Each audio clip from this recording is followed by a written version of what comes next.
Today, being the 26th of October 2023, the Supreme Court of Nigeria delivered a judgment that either opposed or upheld the ruling of the lower court to make Tinubu as the President of the Federal Republic of Nigeria. Despite all the evidence that was tendered, the lower court upheld Tinubu as the President of the Federal Republic of Nigeria. As allowed by the Constitution, the appellants took to go to the Supreme Court, where the Supreme Court is the final arbiter and assumed to be the last hope of Nigerians. Today, being the 26th of October 2023, the Supreme Court upheld the election that was conducted on the 25th of February 2023, which was marred by irregularities and a lot of God knows what that should not allow any election to be upheld. Yet, our Supreme Court upheld it. Now, the lesson to be learned from this ruling is that in Nigeria, somewhere in West Africa, election is no longer relevant. Whatever you do as a voter is not relevant. It's just a mere exercise. The people who truly determine who will become the president or not is the INEC. In Nigeria, INEC is INEC. That means Independent National Electoral Commission. I am disappointed, and today I regret being a Nigerian. This is my voter's card. That's my voter's card. Everything is showing, Abi. Now, that's my voter's card. You can see Magnus Oraka, born on the 21st of October, 1967. You see, that's my voter's card. I am, at this moment, this is the scissors. I'm destroying my voter's card. It's no longer important. This cannot. I'm destroying it. If you are from the south and you come out to vote in any presidential election in this country, you are the biggest idiot. You are the biggest idiot.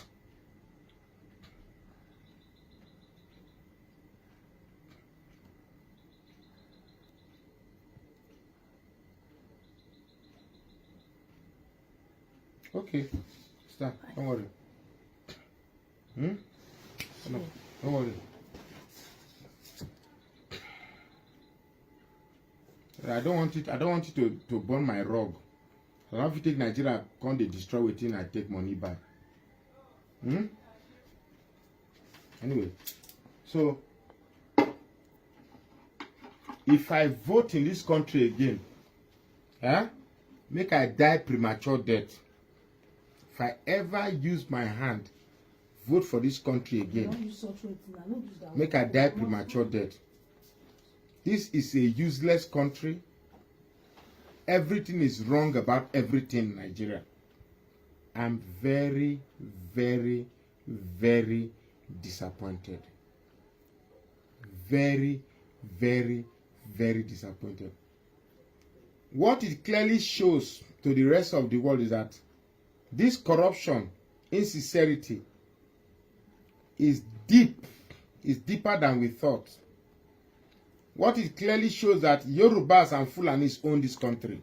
The rest of us are useless. So if you are an Igbo man, you are an Aguta man, whatever tribe you are, if you are not Fulani or Yoruba, please don't contest any presidential election in this country.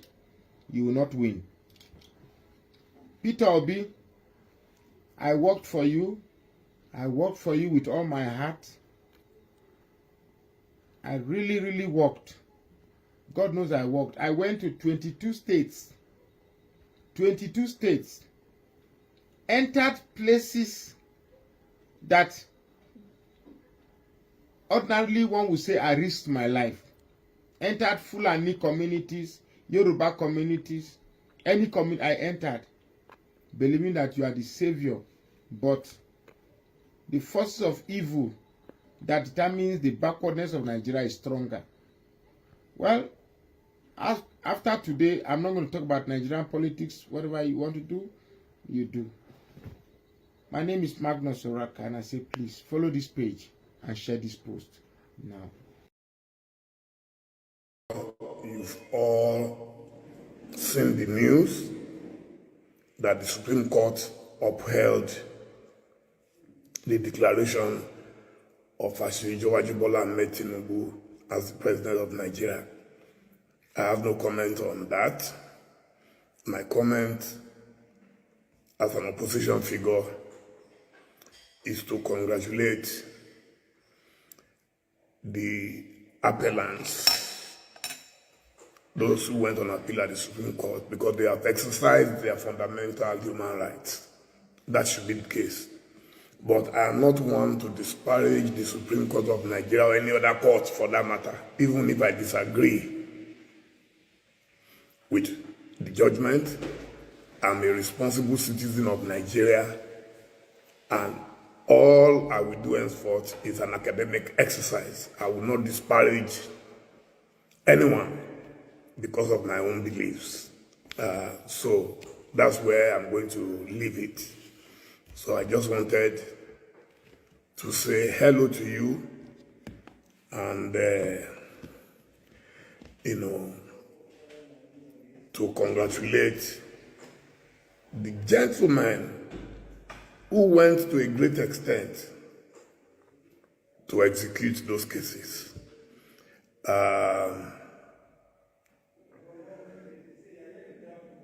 I wrote 2 things already on Twitter and on Instagram. Let me see if I can quickly read it. Which will be the summary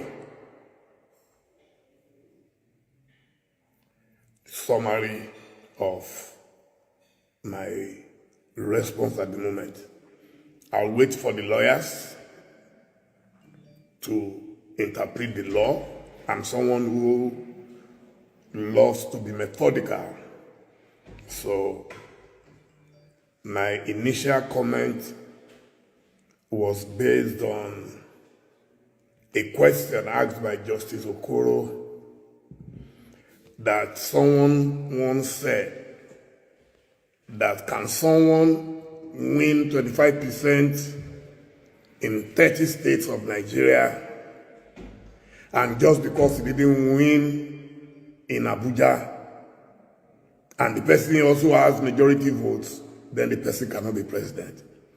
So my initial reaction to that is this. Constitutional requirement is always sacrosanct. Hillary Clinton lost to Donald Trump because she did not meet a solid constitutional requirement of the United States, despite scoring millions of votes more than Trump. You cannot enforce it in one and ignore it in the other. So my academic layman's knowledge, I'm not a lawyer, but this is something that we have to throw this up so as to deepen our democracy. Is that, yes, you can win a majority vote, but once there is a constitutional requirement that is not met, you can still lose election. And that is my own submission on that. That yes, and I've always argued it on this page. Anybody who's been following me will know that I've always mentioned it, that the Constitution is written perfectly in English. English, simple English. If FCT was not important, it would not have been mentioned specifically. That is my opinion. But the judges have now said, no, it is not important. So that's fine. So we take it on face value. My second response was on the beauty of going to court by aggrieved parties. It's not always about winning, but by deepening our democratic ideals and enriching our legal system. So every judgment either takes us forward or takes us backward, but it is necessary. It is very, very necessary that when people are aggrieved, instead of resorting to violence and killing innocent people, they should go to court. It doesn't matter whether they win or not, at least it will be on record that they protested. And in another 50 years, 100 years, people might come back to say, oh, the judges were right or the judges were wrong. But peace must always be our consideration.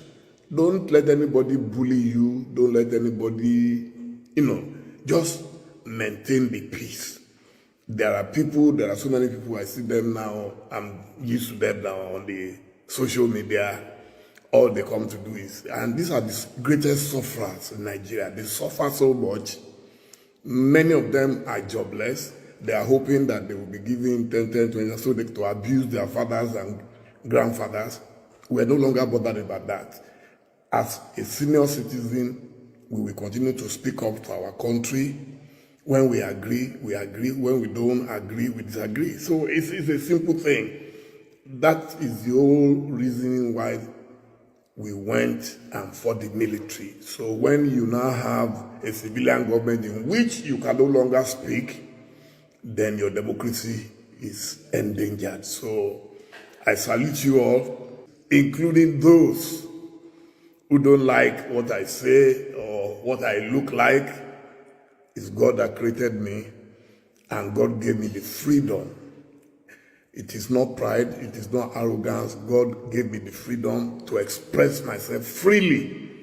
And if you don't like it, so be it.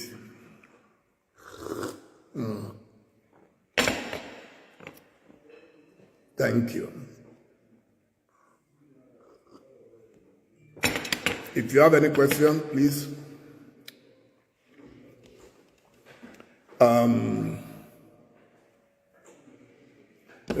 Someone said he liked me as I'm consoling myself. I lost my father in 1973. I lost my mother in 2007. I have nothing to console about. You are the one that will console yourself. You are the one that will suffer under a bad system if it turns out bad. I work very hard. If you look at my table, you will see my work. I do my work. Even on my flight yesterday, traveling over 7.5 hours, I was working because there was internet. I'm not a lazy man. Only lazy people come on the internet. All you do day and night is to abuse people. You have to be very, very shameless to leave everything. Your data, I'm using my data to make money. You are using your data and wasting it on abuses, which does not affect. Look at my skin. Can you see? At 63. That's what they call hard work. Shining, glowing. Look at my face.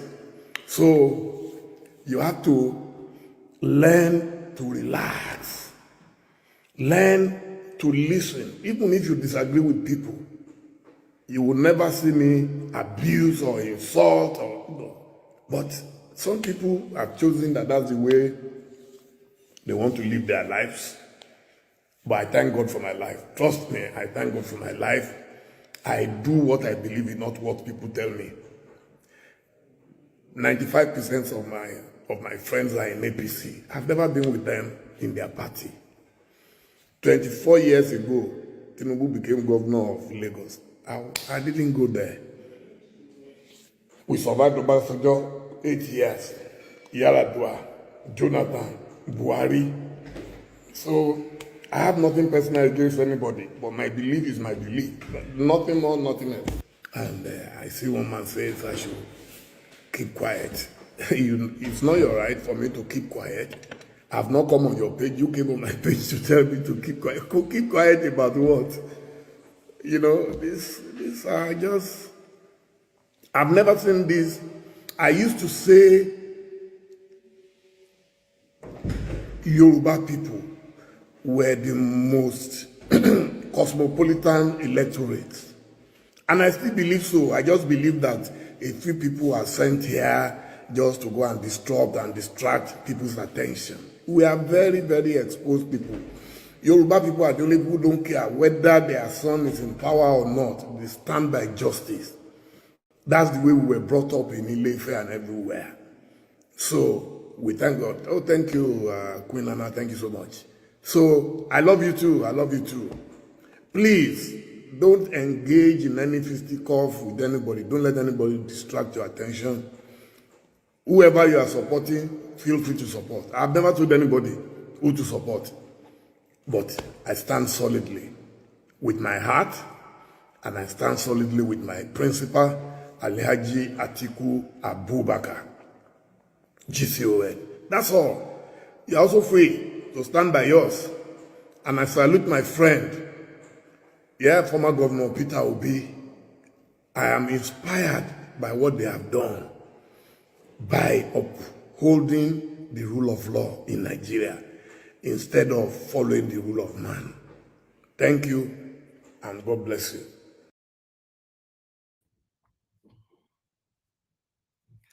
All right. Good morning, good afternoon, good evening to every one of you right there, my people. I appreciate you all. It's good to be back here again this evening. Today is Friday, 27th October, 2023. The reason why I have to come in here, I still have a couple of things to present to you guys, but I wanted to ask. The obedient have been accused throughout the campaign season till now that we are the most arrogant people, we insult people on social media and all that. But I wanted to ask, who are these people always going on different platforms insulting the obedience? Or who are these people going on different platforms to insult people like Dele Momodu, for example? Who? You see, we were all deceiving ourselves because they labeled the obedience as arrogant, insultive people. I'm sure no obedient will go to Dele Momodu's page to insult him. No, because he was standing for what is right.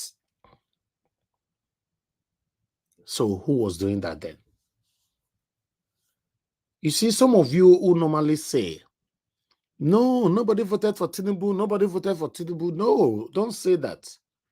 Even though people did not vote for Tinubu, but at a long run,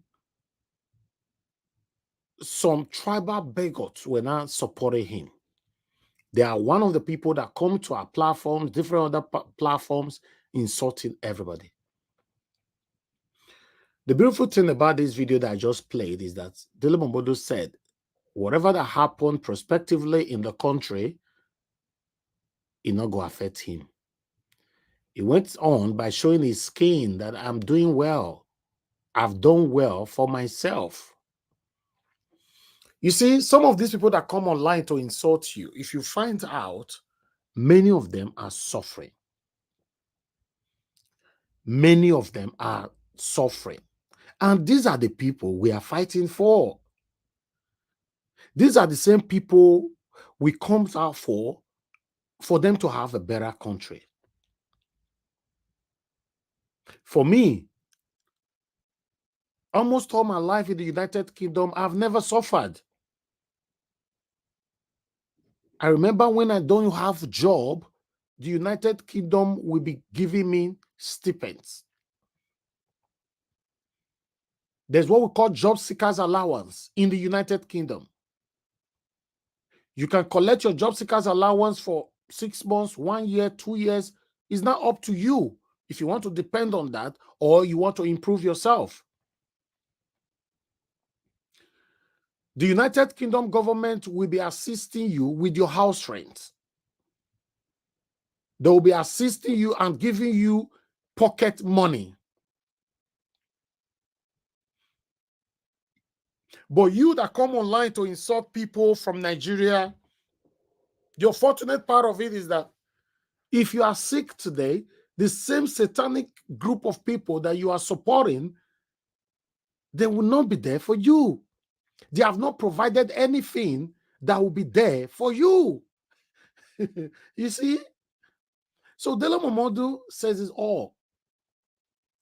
He said, I've done well for myself. The same way Nigerians in diaspora, many of us, if not all, have also done well for ourselves. Only today now, I don't eat differently where I want to eat. I don't beg to eat. Food is available 24/7. You that come online to insult people fighting for your future, you struggle to eat. Even though these criminals, they give you money. If they give you 2 million, 3 million, I don't know.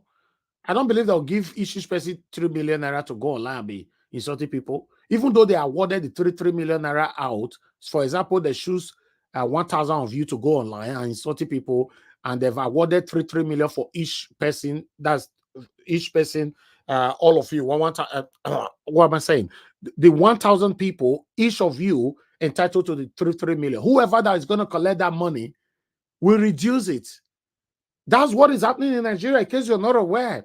The person will come back to you and do another renegotiation with you. And both of you will now arrive at maybe 100K, 100,000 naira. Forgetting that maybe the main person will be their principal have already awarded 3 million naira for you. But whoever collected the money came to renegotiate with you and now give you 100K or 200K. You will be happy. Why not? Which platform, sir? Which platform you will go? They'll give you maybe a list of 20 platforms. God, they're there. Anytime they go live, that's also sort out they saw them. No worries, sir. You are a fool. We are fighting for your future. The same you that come online to insult people. I don't know. I guess people are still hearing me though, because this one I have not posted out a link because they are trying to attack me again now.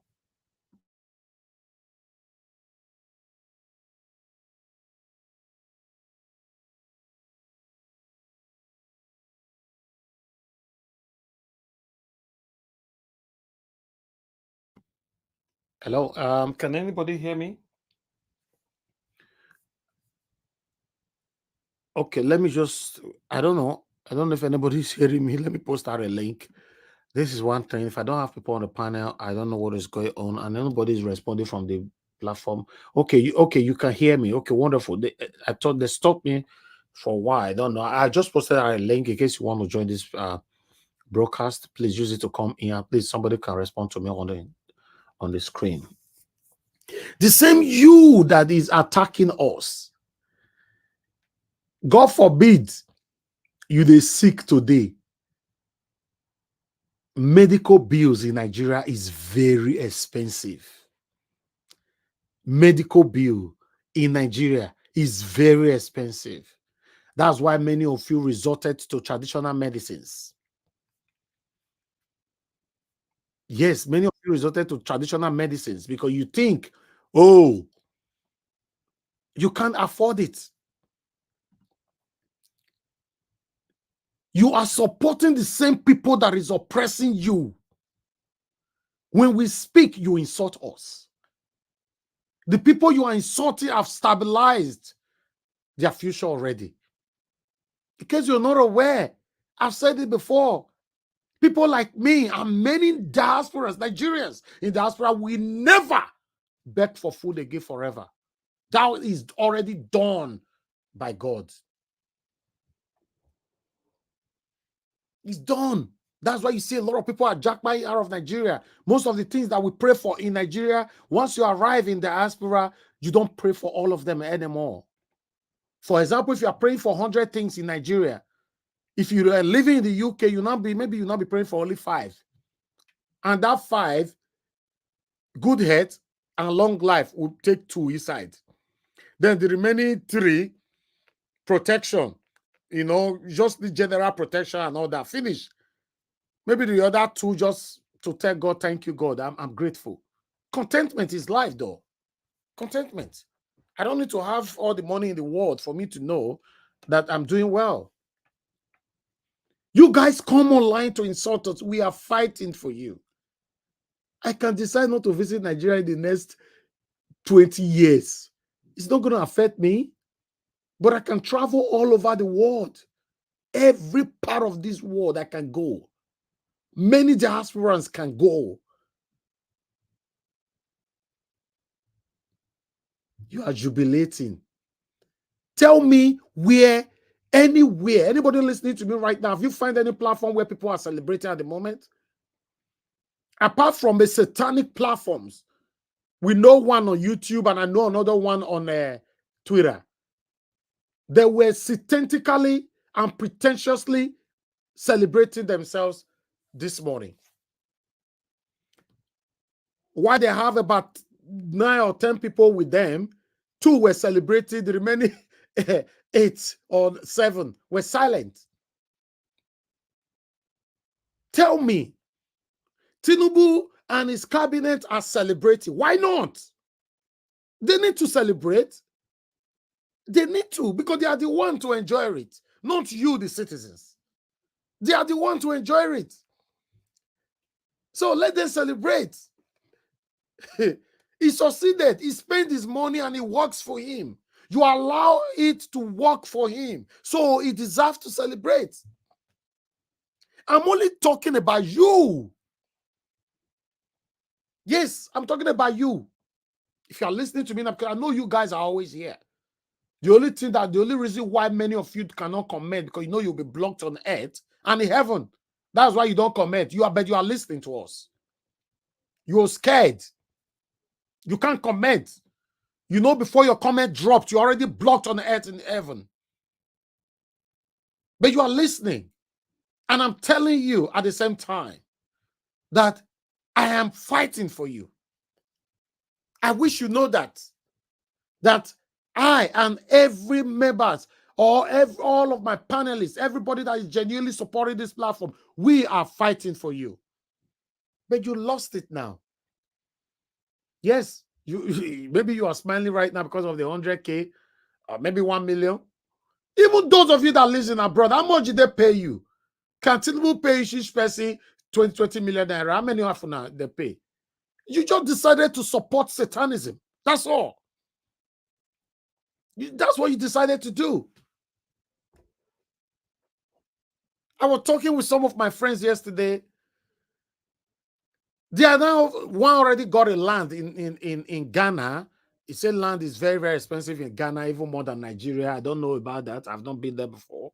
He already got a land. Why 2 of them are already planning to go get a land and build house there so that they can have where to travel to whenever they are leaving from UK, America, or Canada. They can just go home, go to Africa and feel at home.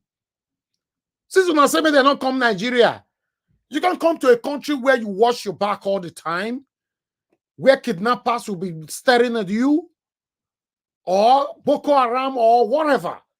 Nigeria is a hazard. In case you're not aware, Nigeria is a hazard. And this is the reason why people like me and many others supporting me here on this platform were fighting to have a better nation. Everything in Nigeria can take your life, can kill you. Statistically, the people that lose their lives in Nigeria are more than 80% by mistake. Go do your research. By mistake. Just like maybe somebody you had to drive, something fall out from a car, you go hit a road, from there can't hit your head, you just die, just like that, and it's not counted. None of the government talk about these things. Are you aware that since you were born as a Nigerian, that the only thing that the government talk about is only thing that went viral? Yes, somebody died and it went viral. Then you now see, oh, government will not come out to say, oh, yes, we are trying to do investigation on this. What about the people that lose their lives every day that people don't talk about? What about that? When UK, when me the dog go die, Prime Minister is aware, say dog die. Dog. prime minister is aware, say dog die. Talk less of a human being. This is the life I wanted you guys to live. In case you're not aware, many of us that lives in diaspora today clamoring for a better Nigeria. We are clamoring for a better Nigeria because we know his home is home. But to be realistic, none of our children will come back home. So automatically, in otherwise, we will still live in abroad, probably forever. We're only going to Nigeria for the sake of home is home. Many of us have established ourselves in abroad. Many of us have married with children. How many of your children, how many people have you seen that have children in abroad that packed all their children and take them back to Nigeria? How many? We are not deceiving ourselves. If time come, I'll just pack everybody will go Nigeria. No, none of your children is following you there. None. This is the things you were fighting for. Yes.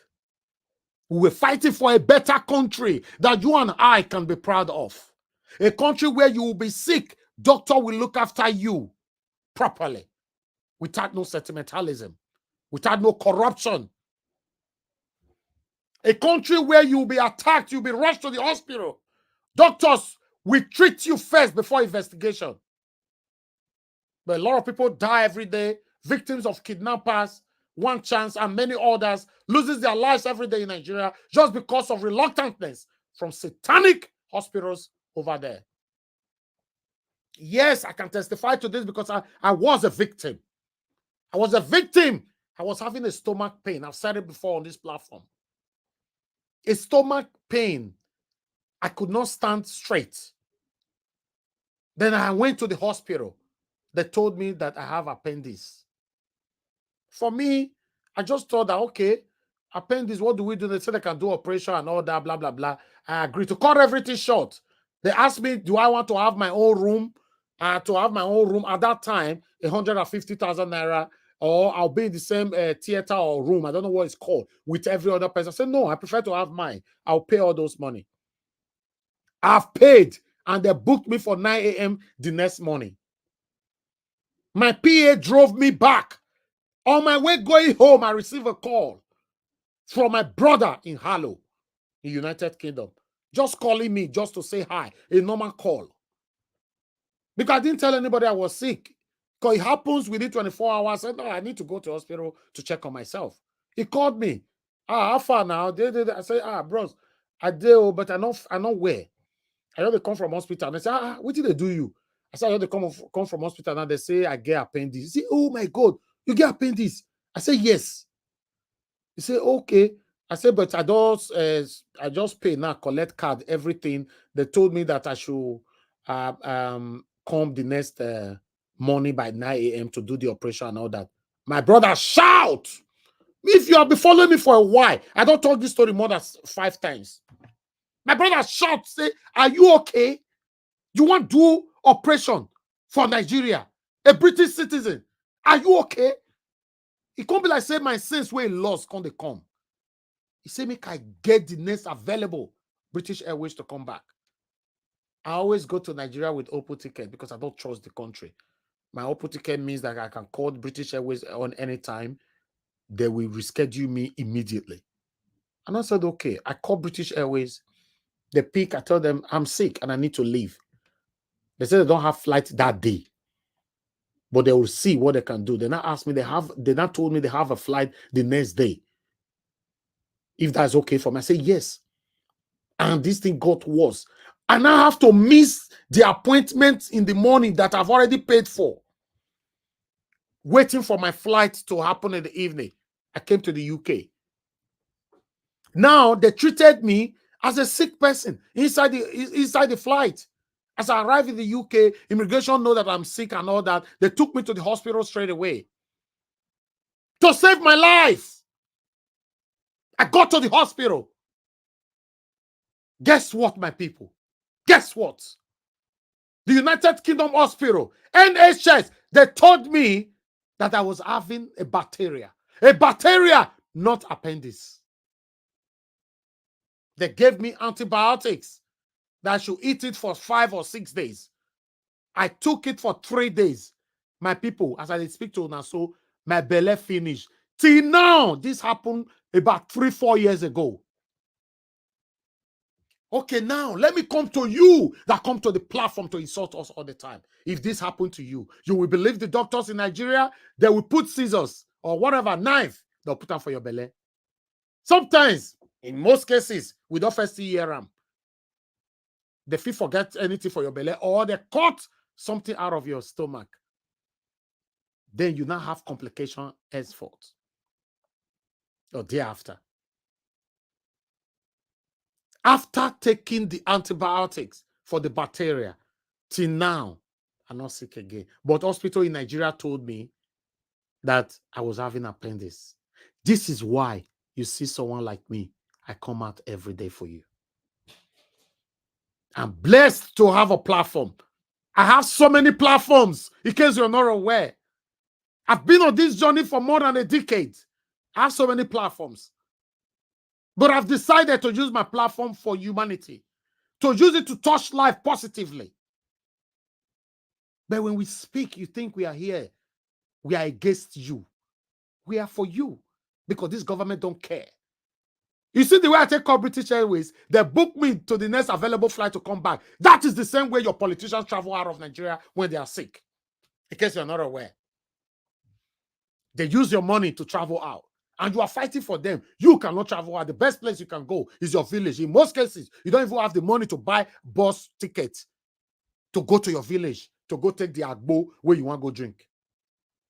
How did we end here? How did we even end here? Nigerians suffering so hard, but in most cases, we wear smiles on our faces. I don't want to be part of that. I don't want to be part of those categories. Who pretentiously smile all the time that everything is okay, even when nothing is okay. It's sad. I have two of my brothers right here with me on the screen right now. Regardless of anything, they will never suffer again forever. Give us our mother will never suffer again forever. Mr. Pansa will never suffer again forever. Many of my people on the comment section, on those listening to me, will never suffer again forever. Oh, you think wealth is about the numbers, the figures you have in your account, right? I don't believe that, and I've never believed that. I only believe in contentment. It's sad. This is what you guys want. As we speak right now, Nigeria is quiet. Nobody's saying anything. I followed big platform on Instagram today, in the likes of Today and Not and many others. They post some irrelevant and inconsequential things. I was following up comments. People were commenting, laughing, and all that. I was like, Jesus. So what happened yesterday? People is not even aware. Oh, very sad. I said, people are not aware, or they are aware, they have moved on. So you want me to be spending my money from United Kingdom? I'll be sending it to you. When I know that you don't care. You don't care. Since yesterday, I just said I dream, make I sleep, make I wake up. Everything look like dream. Let me sleep and wake up. It's still the reality. So no. Oh no. Oh no. I'm not sure how we can help ourselves out of this. I've done my part. I'll continue to do my part. If you know me, I supported Mr. Peter Obi, but it was all about a better Nigeria. The whole movement was about a better Nigeria. Like I said before, like Tinubu stole the mandate from beginning. And it was sworn in 29th of May. And it started repairing Nigeria. 50% of all of us that were supporting Peter Obi will start advising Peter Obi. Despite that everything was stolen, but let's just move on now. I see now Tinubu don't arrest Babangida, he don't arrest Sibajo, he don't arrest Buhari, he don't arrest what do they call him? Gulo Jonathan, he don't arrest this, he don't arrest. No, that means he's ready. Then Tinubu, the same Tinubu, he don't cut cost of governance, don't cut everything down. No, this man, we don't know saying that's going to go because a lot of people have proven everyone wrong before in the past. Yes, that's why I don't rule people out 100% completely. I don't. Somebody can be bad to you today, become your helper tomorrow, become your savior tomorrow. I don't rule people out completely. I try to look at you because I think you can change if you want to change. But Tinubu got there. What happened? Go and do your research, how much they have borrowed till now. And you are there, buy data to come online. After the 100,000 naira or so where they give you, take on the insult people. Triumph for our platform. You are gone. We promise you, if you open 300 platforms, we will block the whole 300 platforms in a day. I know they hard. All my admins are dead. Their button is just set, waiting for you. Come here. Now tell them Momo to give you a chance when they insult her now. Somebody that have established his life forever. Go to Dele Momo's house in Goddard's Green in London. You will know that to even have a house in Goddard's Green, not be joke. If they come, they insult them. You are insulting somebody that is wishing for Nigeria to be better for you. You think it's easy for anybody to say for the past 40 years? 40 years, you have always been an opposition, and he doesn't run to anybody to beg for money. He's the only man coming out every day speaking the truth. Yes, it's PDP. It doesn't matter. Peter Obi was in PDP before he moved to Labour Party. We have good people in every party. What Nigerians are waiting for them to go leave the satanic party, then you see people that will support you. That's all. Peter Obi, when he was in PDP, nobody talked about him. Many of 80% of you people listening to me today, none of you talk about Peter Obi when he was in PDP. What are we talking about? Thank you very much, my people. I appreciate you all. Let's listen to what Kenneth Okoko have to say. Good morning, good afternoon, good evening to every one of you. I appreciate you all. Thank you very much. Unfortunately, I cannot mention all names anymore because we have so many comments right there. But I would like to mention a few. Mother of all, Mommy Diaspora. Good evening to you, Mommy. Thank you very much for all you do. Bella Naomi, thank you very much, Mother. I appreciate you. Shosho, I can see you right there. Jaja, I can see you as well. Juno Baseki, thank you very much, and I appreciate you. Thanks for the super chat earlier on. May God bless you. Thank you very much. I can see more people right there with us. Let me see. I have Constant right there. Cassava Junction, Adewale James, thank you. God bless you all. Nobleman, and many more. Madam Tusabi, Bless Family TV. Thank you. Mr. Pansat is with me here also on the comment section. Thank you very much, and give us a mandate on the comment section as well, and also here with me. Appreciate you all. And God will bless every one of you. Thank you. Abu Azi, I can see you right there, sir. Thank you very much for all you do. Mother Rita, I can see you as well. Thank you very much, Mother Rita. I would like to hear from you today, because yesterday you wanted to speak, you could not. I want to, for those of you that have not said anything since this happened, I want to hear from you.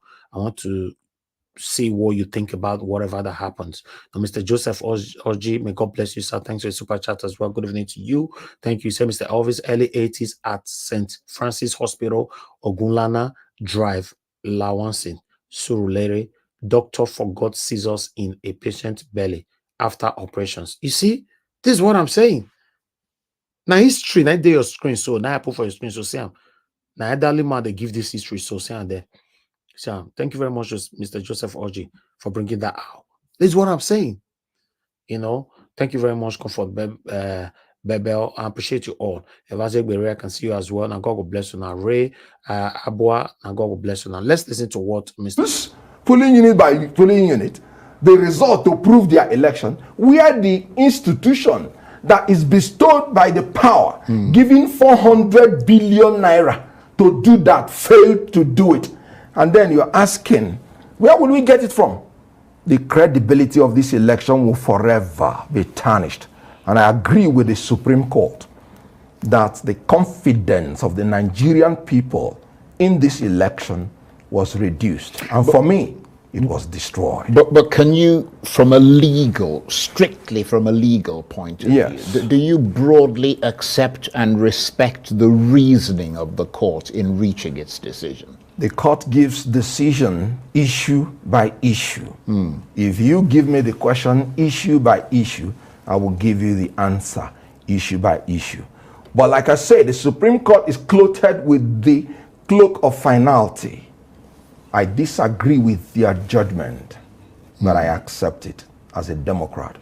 Well, let's go through some of the points that Justice Okoro raised. I mean, what is your assessment I know you've touched on it briefly, but let's kind of go more pointedly into it. What is your assessment of his pronouncement on the IREV and electronic transmission of results? Because he seemed to have decided that it is not the ultimate method of collation.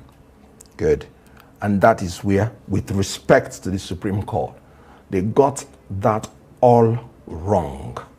And I'm talking about the law, not my opinion.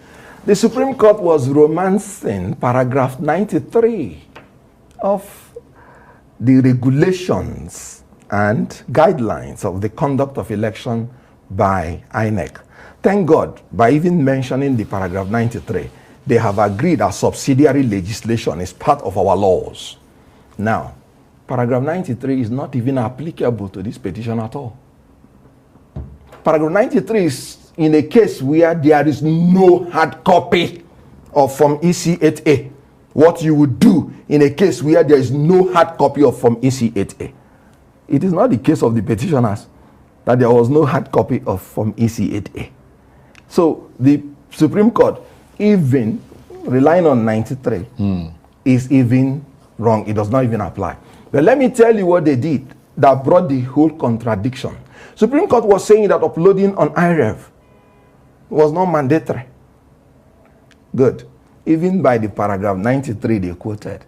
Paragraph 93 said, if Form EC8A is not there, you use the result electronically transmitted and you use the result uploaded on IREV to declare the result.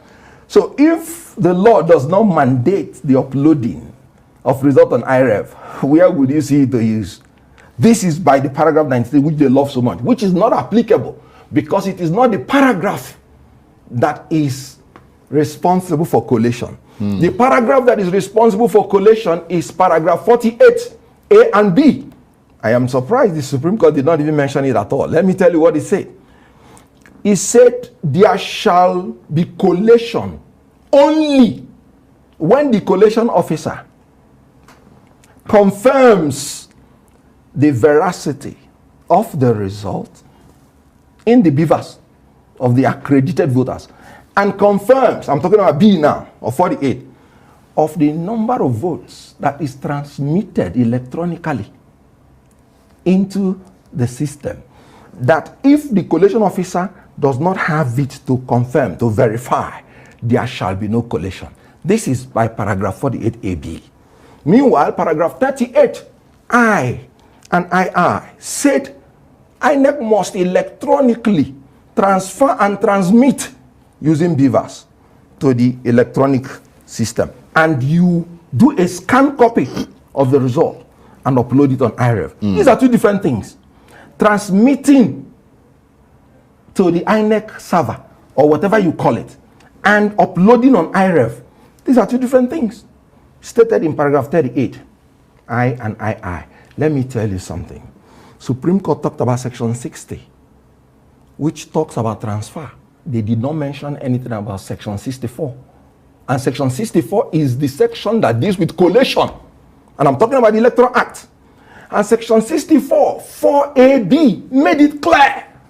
The collation officer shall collect result and announce it, subject to his or her verification of the manual result with the result in beavers and with the results electronically transmitted. I'm talking about section 64, 4A and B. Supreme Court did not mention it. So how can you be mentioning sections that has nothing to do with collation? And then you're telling us that it is not in accordance with the law. Well, you sound like you make a convincing argument. Maybe you should have been the lead lawyer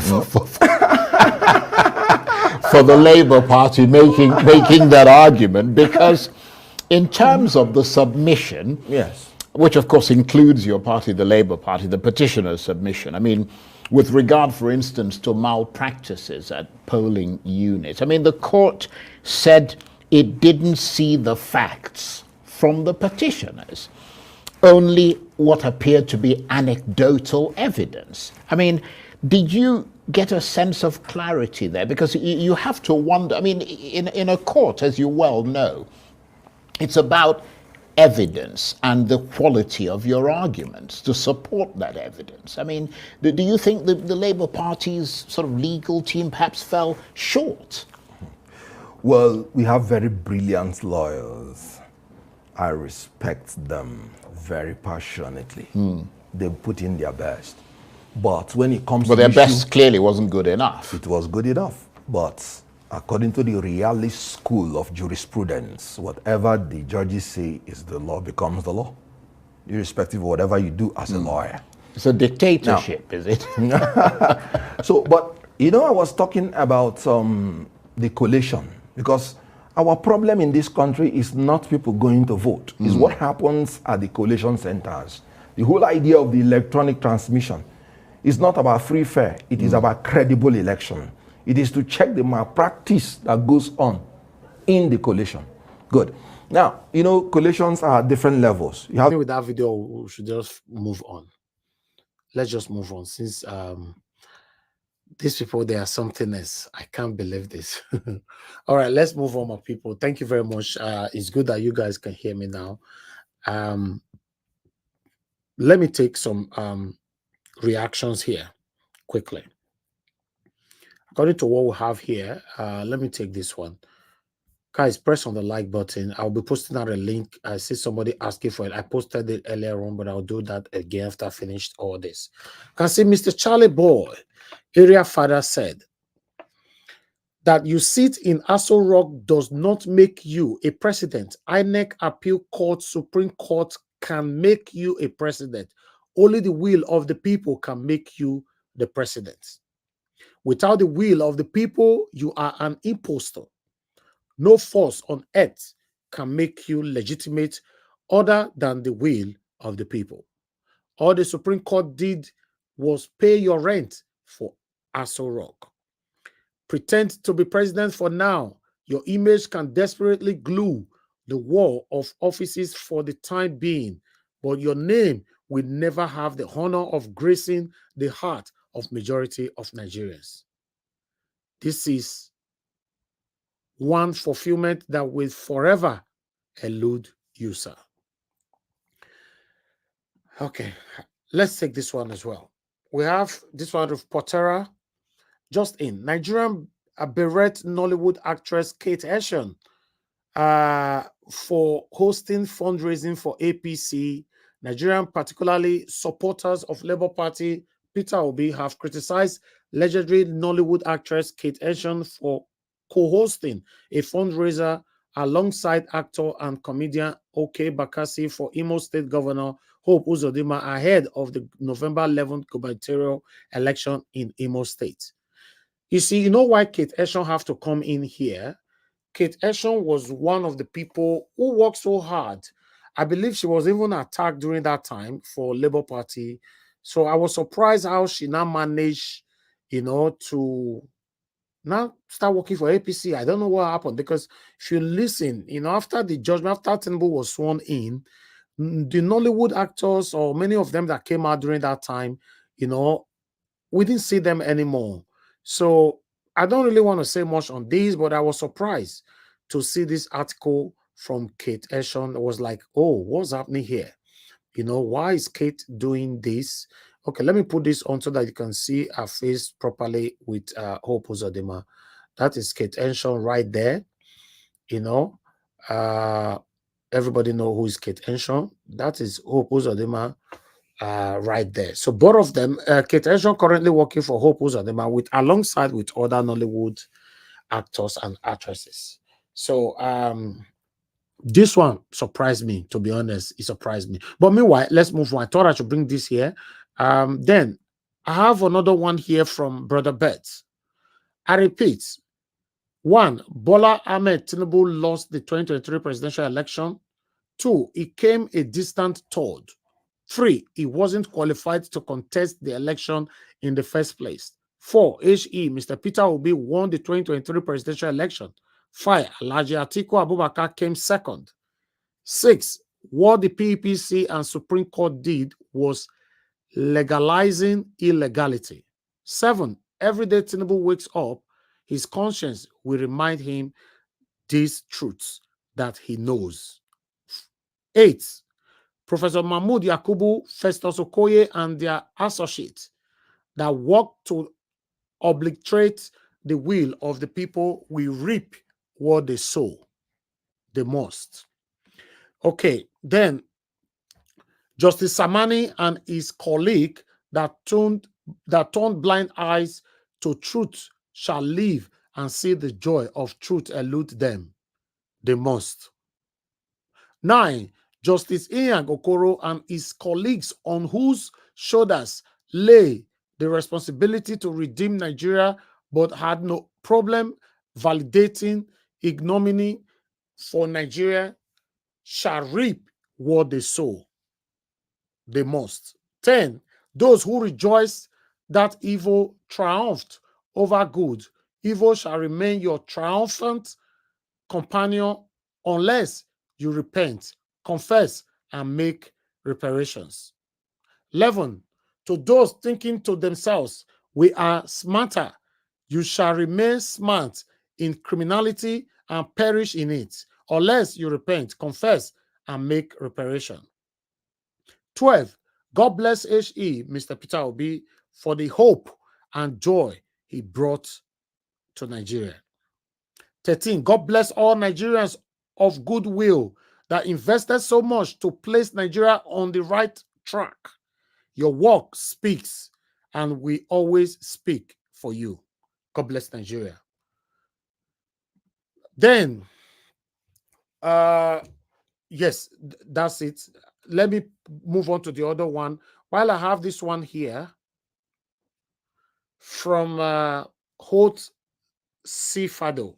Absolutely not after spilling the blood of innocent Nigerians like a tiger and destroying the constitution. This is what we have left, and nothing good can come out of career criminal, drug baron, certificate forger, and identity thief. Okay, then we move on. We have another person. Brother Beth started again another thread here, which I'm going to continue from Twitter. I just screenshotted this 1 to 4, but it continues from behind. But you can only see this, but the other one might be a little bit far away from you. Politicians mess up because Nigerians don't fight them. Dear Nigerians home and abroad, 1, know this and know it clearly.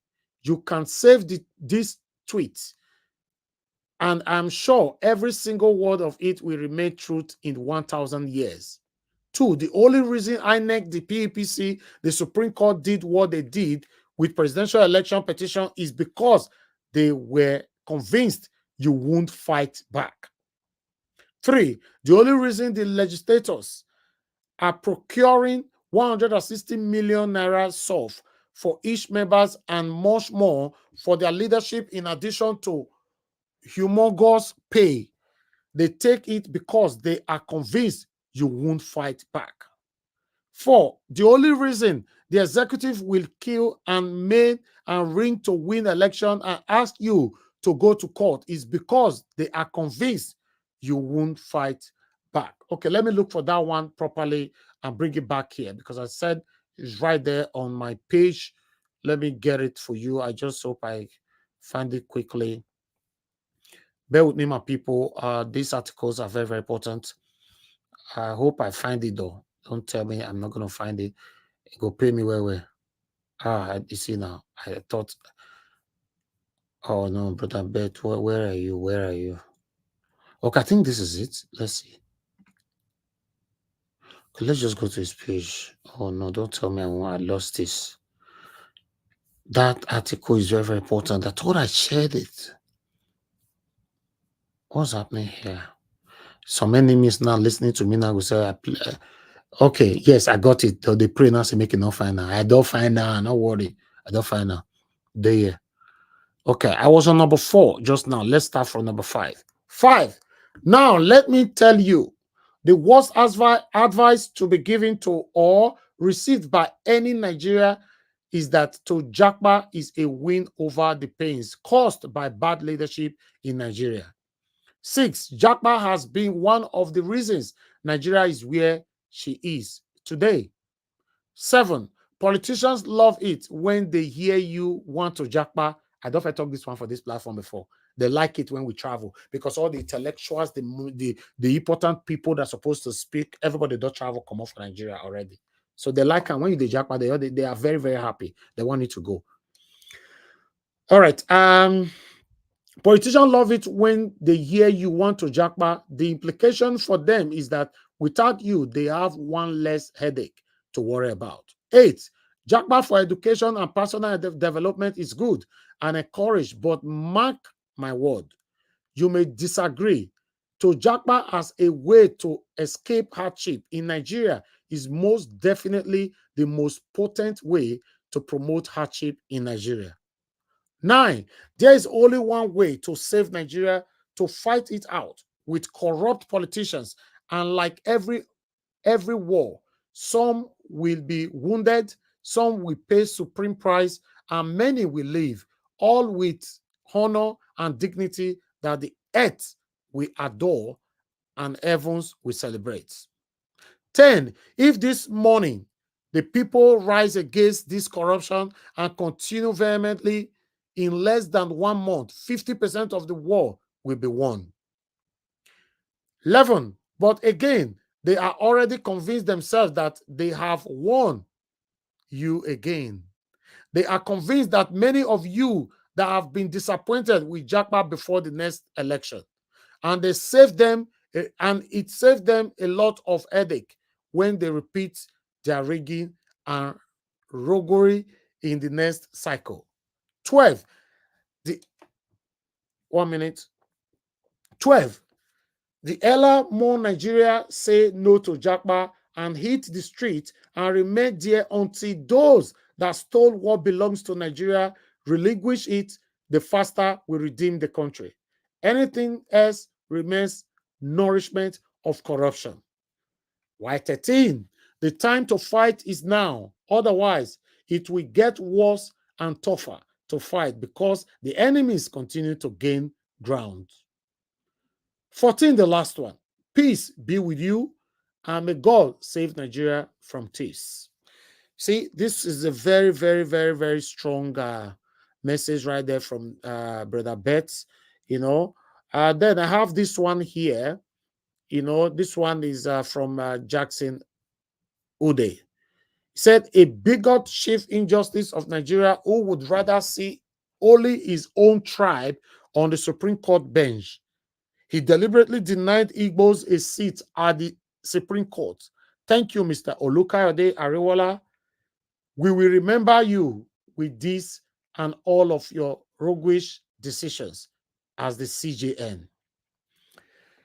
Okay, this one is coming in not long, saying that breaking news, His Excellency Mr. Peter Obi will be addressing Nigerians over the recent Supreme Court verdict yesterday, but we don't have date and time yet on this particular one. So depend. So once you have date and time, please let us know. We'll take it from there. Thank you very much, my people. Let me see if I still have another reactions for you. If not, we can just move on right now. Okay, yes, I believe that is it. That is all we have for you. Thank you, thank you, thank you. I appreciate every one of you. Press on the like button and let me hear from others. If you know, say we never hear from you with what happened yesterday, please either you call in or join the panel. Let's hear from you. You know, tell us what's your take, how you feel. I understand a lot of people, you know, you are not feeling good right now. Yes, but we got to move on, man. We got to move on. Let's hear your thoughts, and then we'll take it from there. I've posted out a link again in case you want to come in now. For those of you that were asking for the link, yes, I don't post them. I don't post them already. I just post them now, Madam Rita. Yes, but let me call on the first person before more people will be joining us right now, which is give us a mandate, my brother, Madam Rita. Thank you very much. I don't see you already. My wonderful brother, give us a mandate. I want to let you know that I appreciate you so much. My people, those of you on this panel or listening to me right now, in case you guys are not aware, give us a mandate. He's working with me here every day. I don't pay him a dime. He's doing a lot for me for our everyday broadcast to be a success.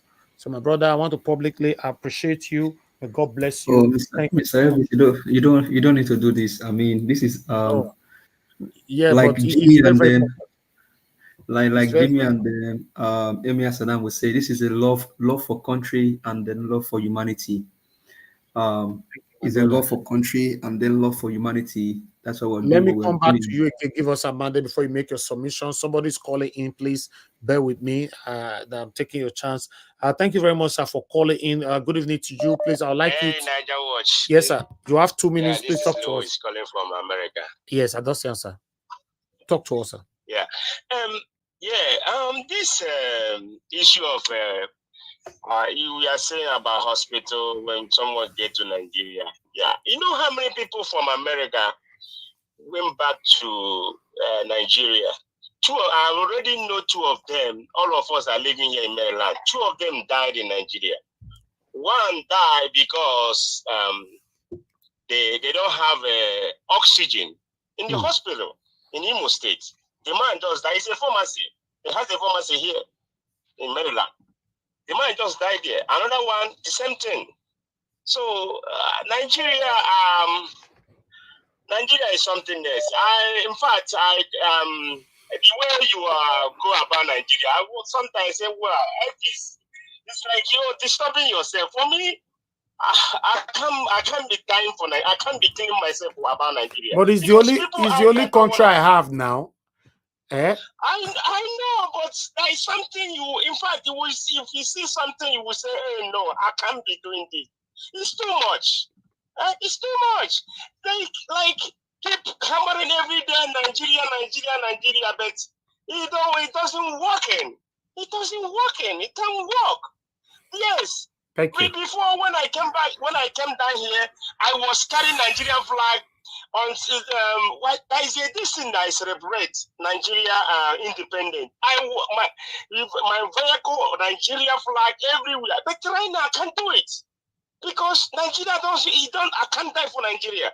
Thank you, sir. Thank you. That's the same thing people are doing. Thank you. So, okay, what is going on there now? Another thing I would like you to bring up on this platform, they are closing Igbo business all over the Lagos, taking money from them, saying... Yeah, but we need to see evidence to that, sir. We don't just say anything here. If you have evidence to that, please send it to me. Send it to me. I see online. Sometimes if I try to send you some things, I think there is something I have to do before sending anything to you. So I have so many things.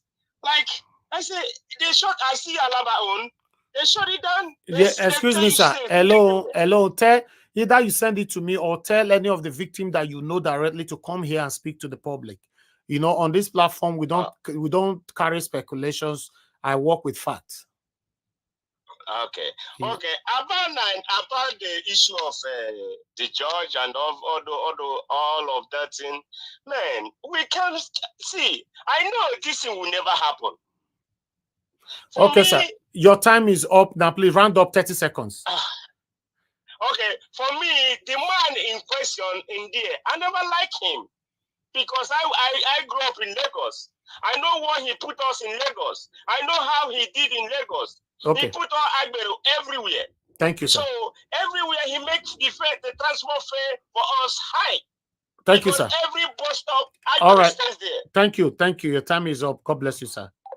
I like to address this. If because you don't like Tinubu, that's why you are against Tinubu. That means we are not going anywhere.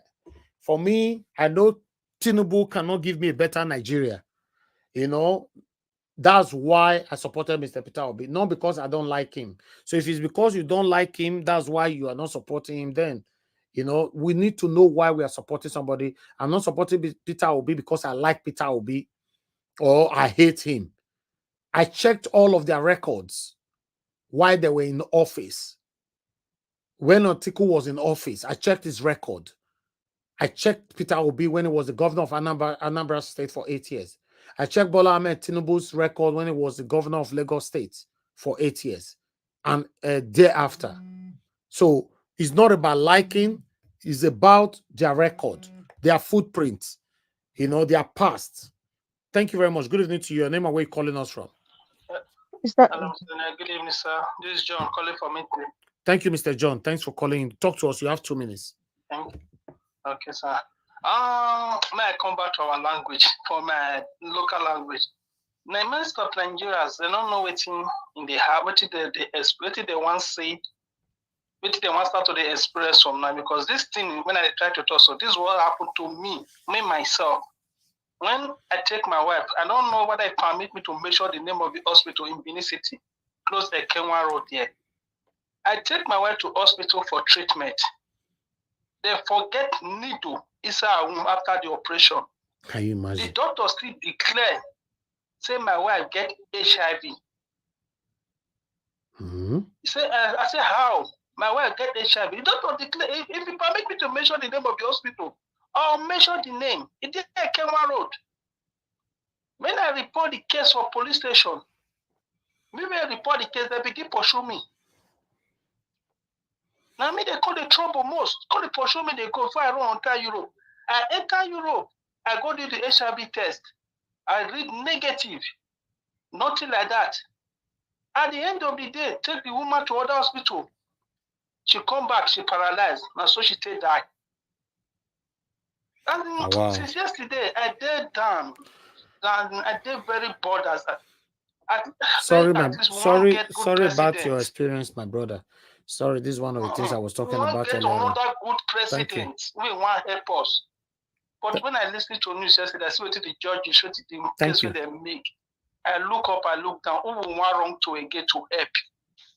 No hope for the common man. You will not feel cry. You will not feel say Thank you, my anything. brother. Your 2 minutes is up. Thank you.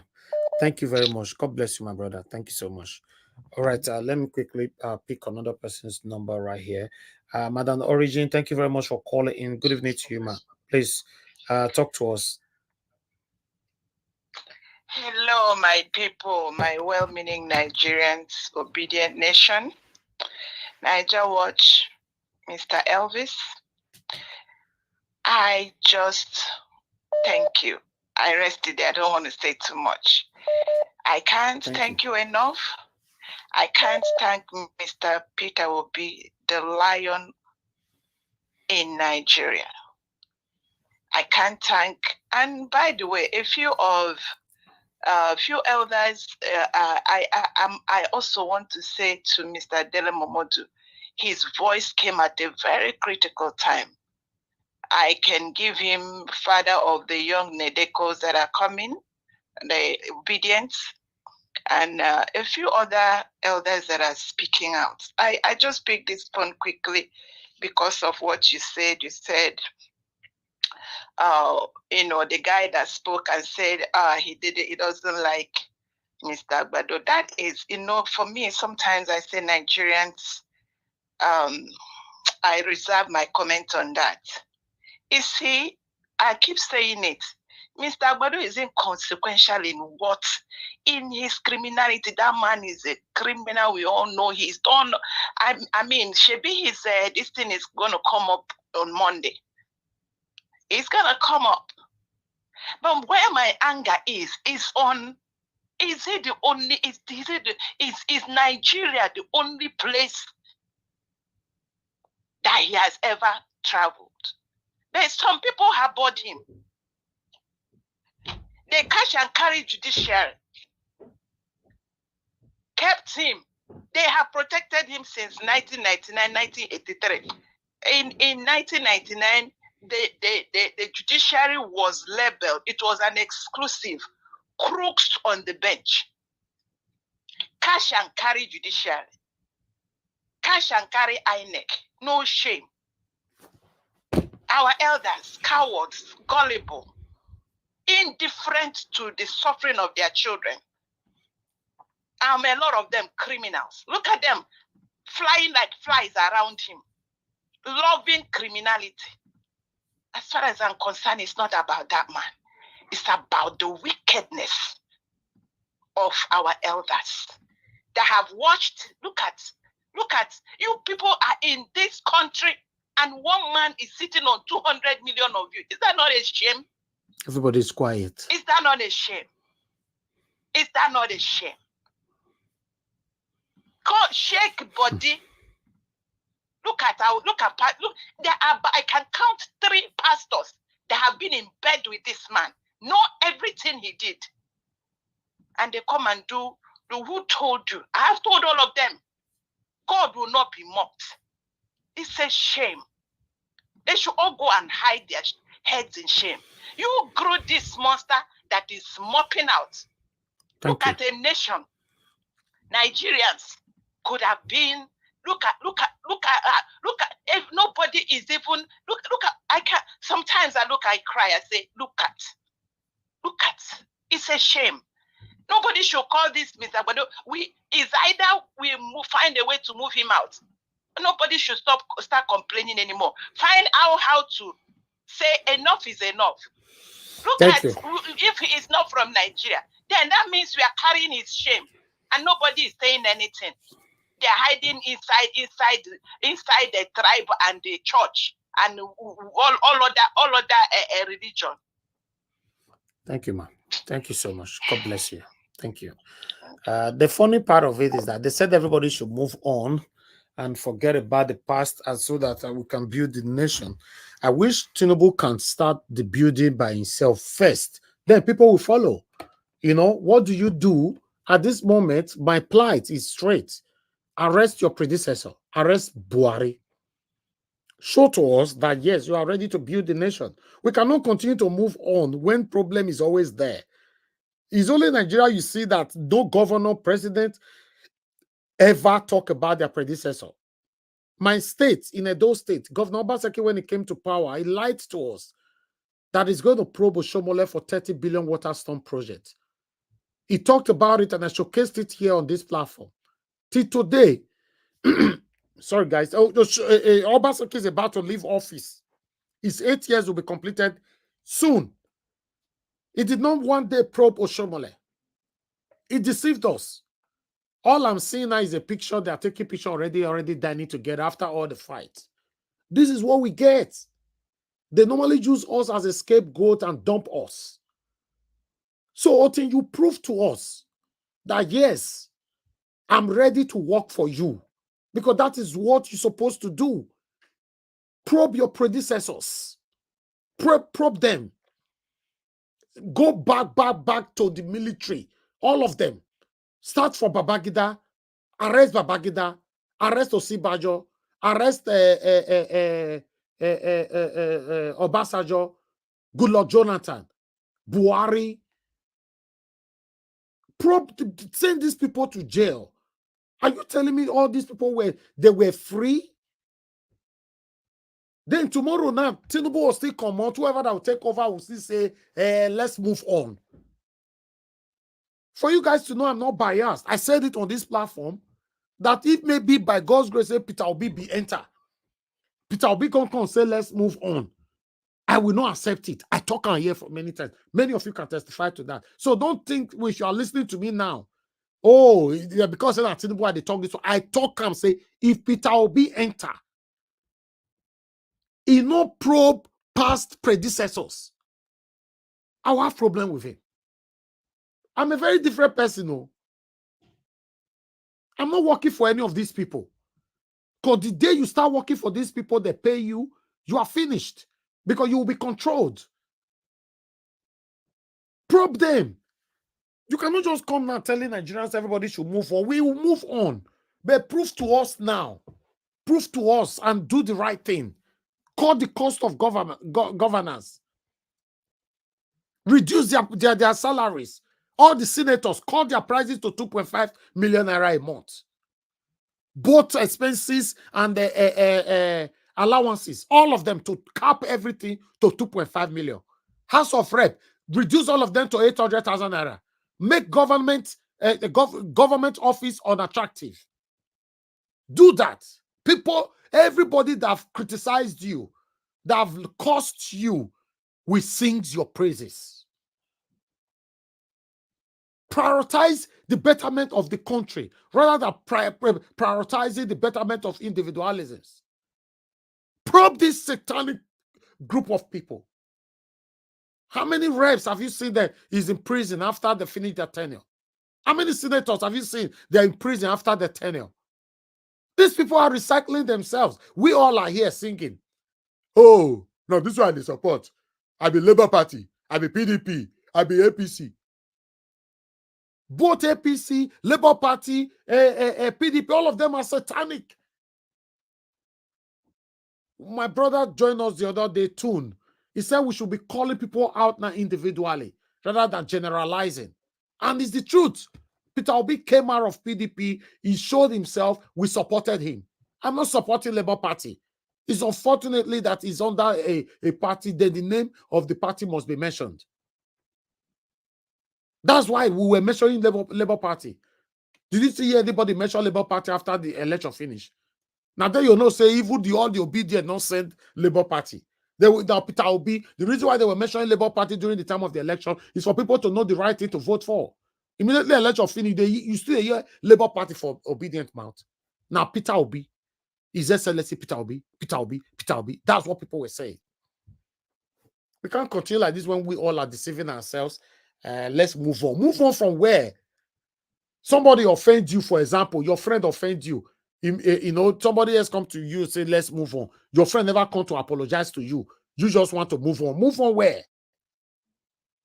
Nigeria matter, eh? Nigeria matter. Like that, my brother that called just now, say my Nigeria matter. Normally, people like us have the opportunity to say Nigeria matter. I don't want to talk put again. I'll convert my platform to start projecting something else. Normally.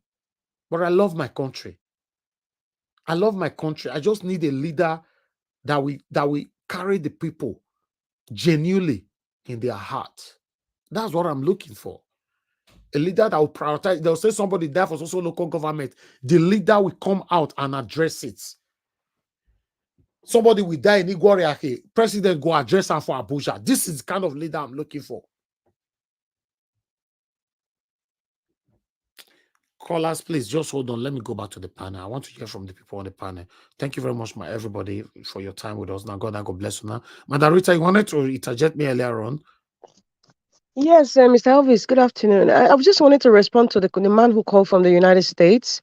Okay. When he mentioned something and he said, Mr. Elvis, I don't know why you're bothering yourself, with this Nigeria issue. I think this is, to me personally, I think that's offensive to say that, sir, if you are listening. And these are my reasons. If somebody like Mr. Elvis Edigan, Nigeria Watch CEO, comes out every day and has made that decision, to talk about his country, to educate people about what's going on in Nigeria politically and socially, you have no right to say, why are you bothering yourself? However, after you made that statement, you were also seeking Mr. Elvis of Nigeria to address an issue with the people from Alaba Market. So you see, you are contradicting yourself. So we should be very, very careful when we start admonishing people who are doing good things. If you know you cannot do, I'm not quarreling, with all due respect. If you know you cannot do what Mr. Elvis is doing, don't be saying that, I don't know why you are bothering yourself. It's offensive to me, Mr. Elvis. You might not see it as offensive, but I feel it's offensive to everyone who comes here every day, dedicating themselves. And so far, we know very well we have been victorious in so many angles. A lot of people are now politically aware. Their antenna is standing because they already know the tricks, the whims and caprices of these demonic entities in Nigeria. So please, I don't like to hear it. It's a platform for free speech. I agree. And sometimes, because of the pain and the disappointment that we feel, we tend to say some certain things, but it's you kind of contradict yourself, because after you say that, you start wanting your case to be presented out or your case to be spoken about. This is the Nigerian project, and Mr. Elvis is doing what he's doing. So it is not right, sir, it is not right for anybody to say, Mr. Elvis, why are you bothering yourself with Nigeria? It's offensive. Thank you.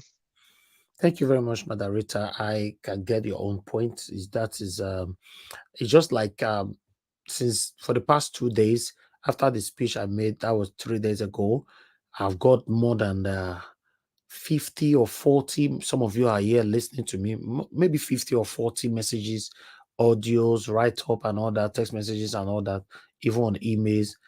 People telling me, please, Mr. Naja, regardless of the outcome or whatever the decision that comes from the court, please don't stop coming out, because your platform is what I look up to and all that. Because of what Madam Rita just said now, please just come out, tell us what is happening in Nigeria. We still like to blah, blah, blah and all that. You know, I appreciate every one of you, although I could not respond to people, but I want to let you know that I read your messages, your encouragement, and some of you also came to the panel here yesterday, you know, to, you know, mention the same thing and all that. Obviously, I know a lot of people look forward to hearing from us here. You know, I would not, and what Madarita is also saying, yes, I can see from our angle, it's not nice for you to call in and tell somebody you shouldn't be bothered about Nigeria anymore, you know, and all that. You rather just appreciate and applaud the effort. Thank you very much, my people. God bless you all. Give us a mandate. Thank you very much for your patience. I would like you to talk to us now. Thank you. Thank you very much, Mr. Helvis.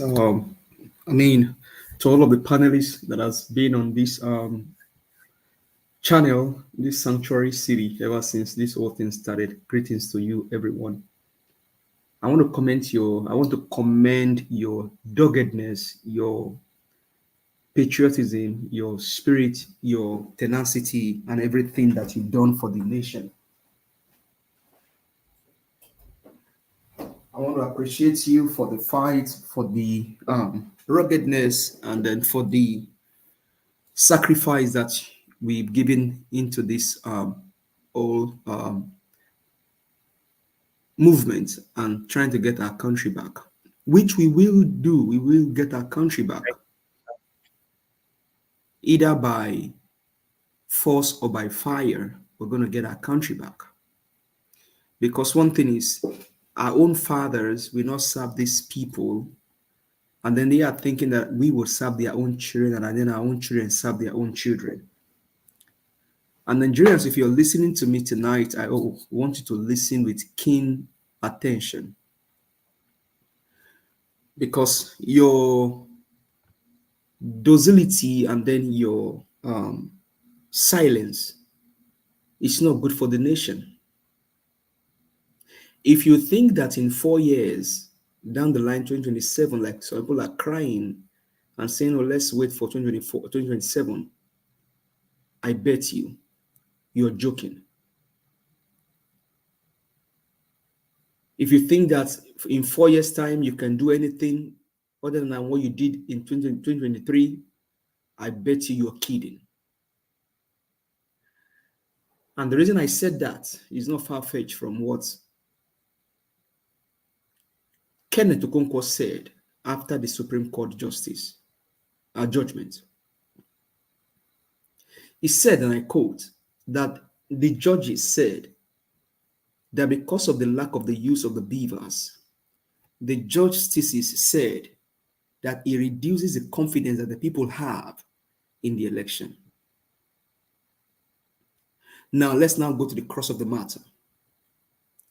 In this election, over 80 people died in the election, even though we are not in war. A 19-year-old boy died himself voluntarily because he felt that, oh, for what Mahmoud Yakub did, his future has been taken away.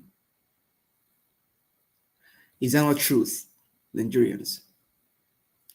If you were 26 before Buhari became president, you had 4 of his 2 terms to your year, that means you were 30.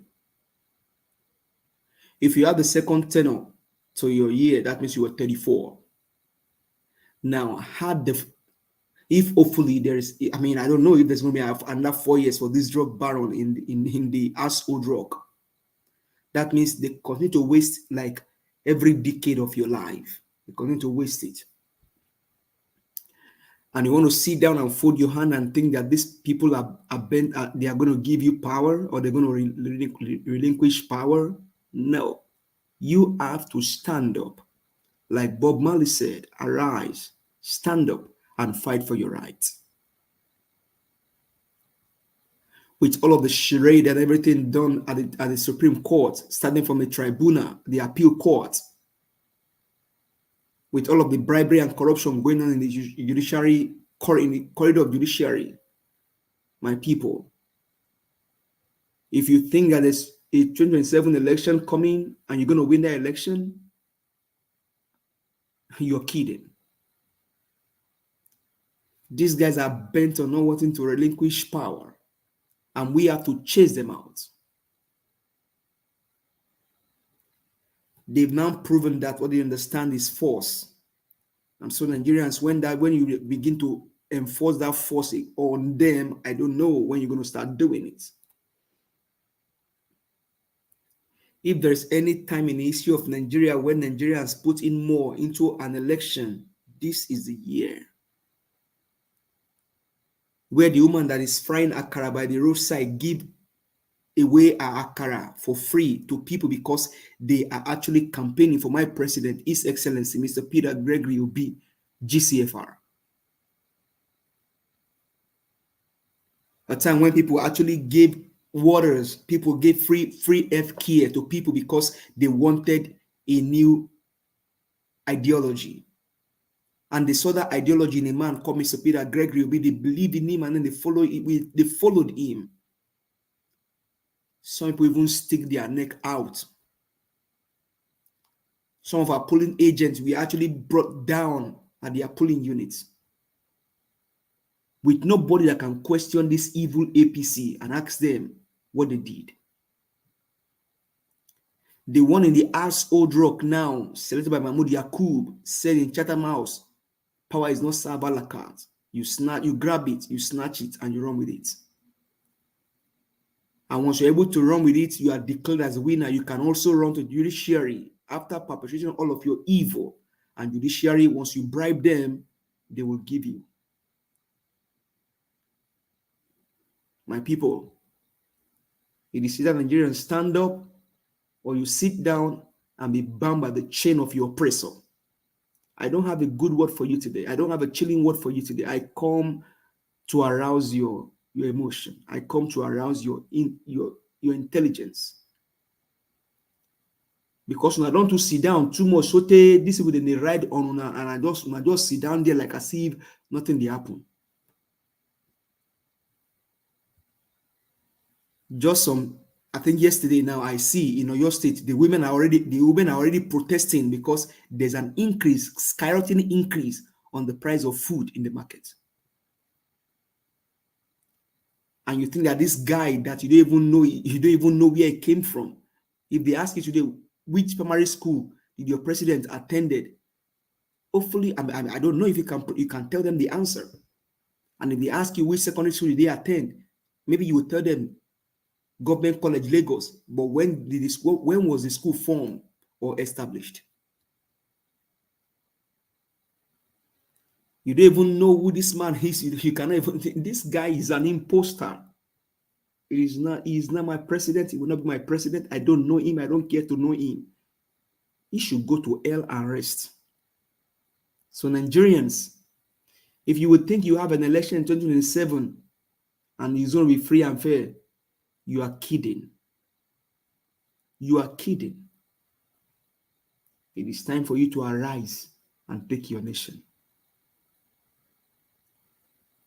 The president is a drug baron. The governor of Ogun State is an ex-convict.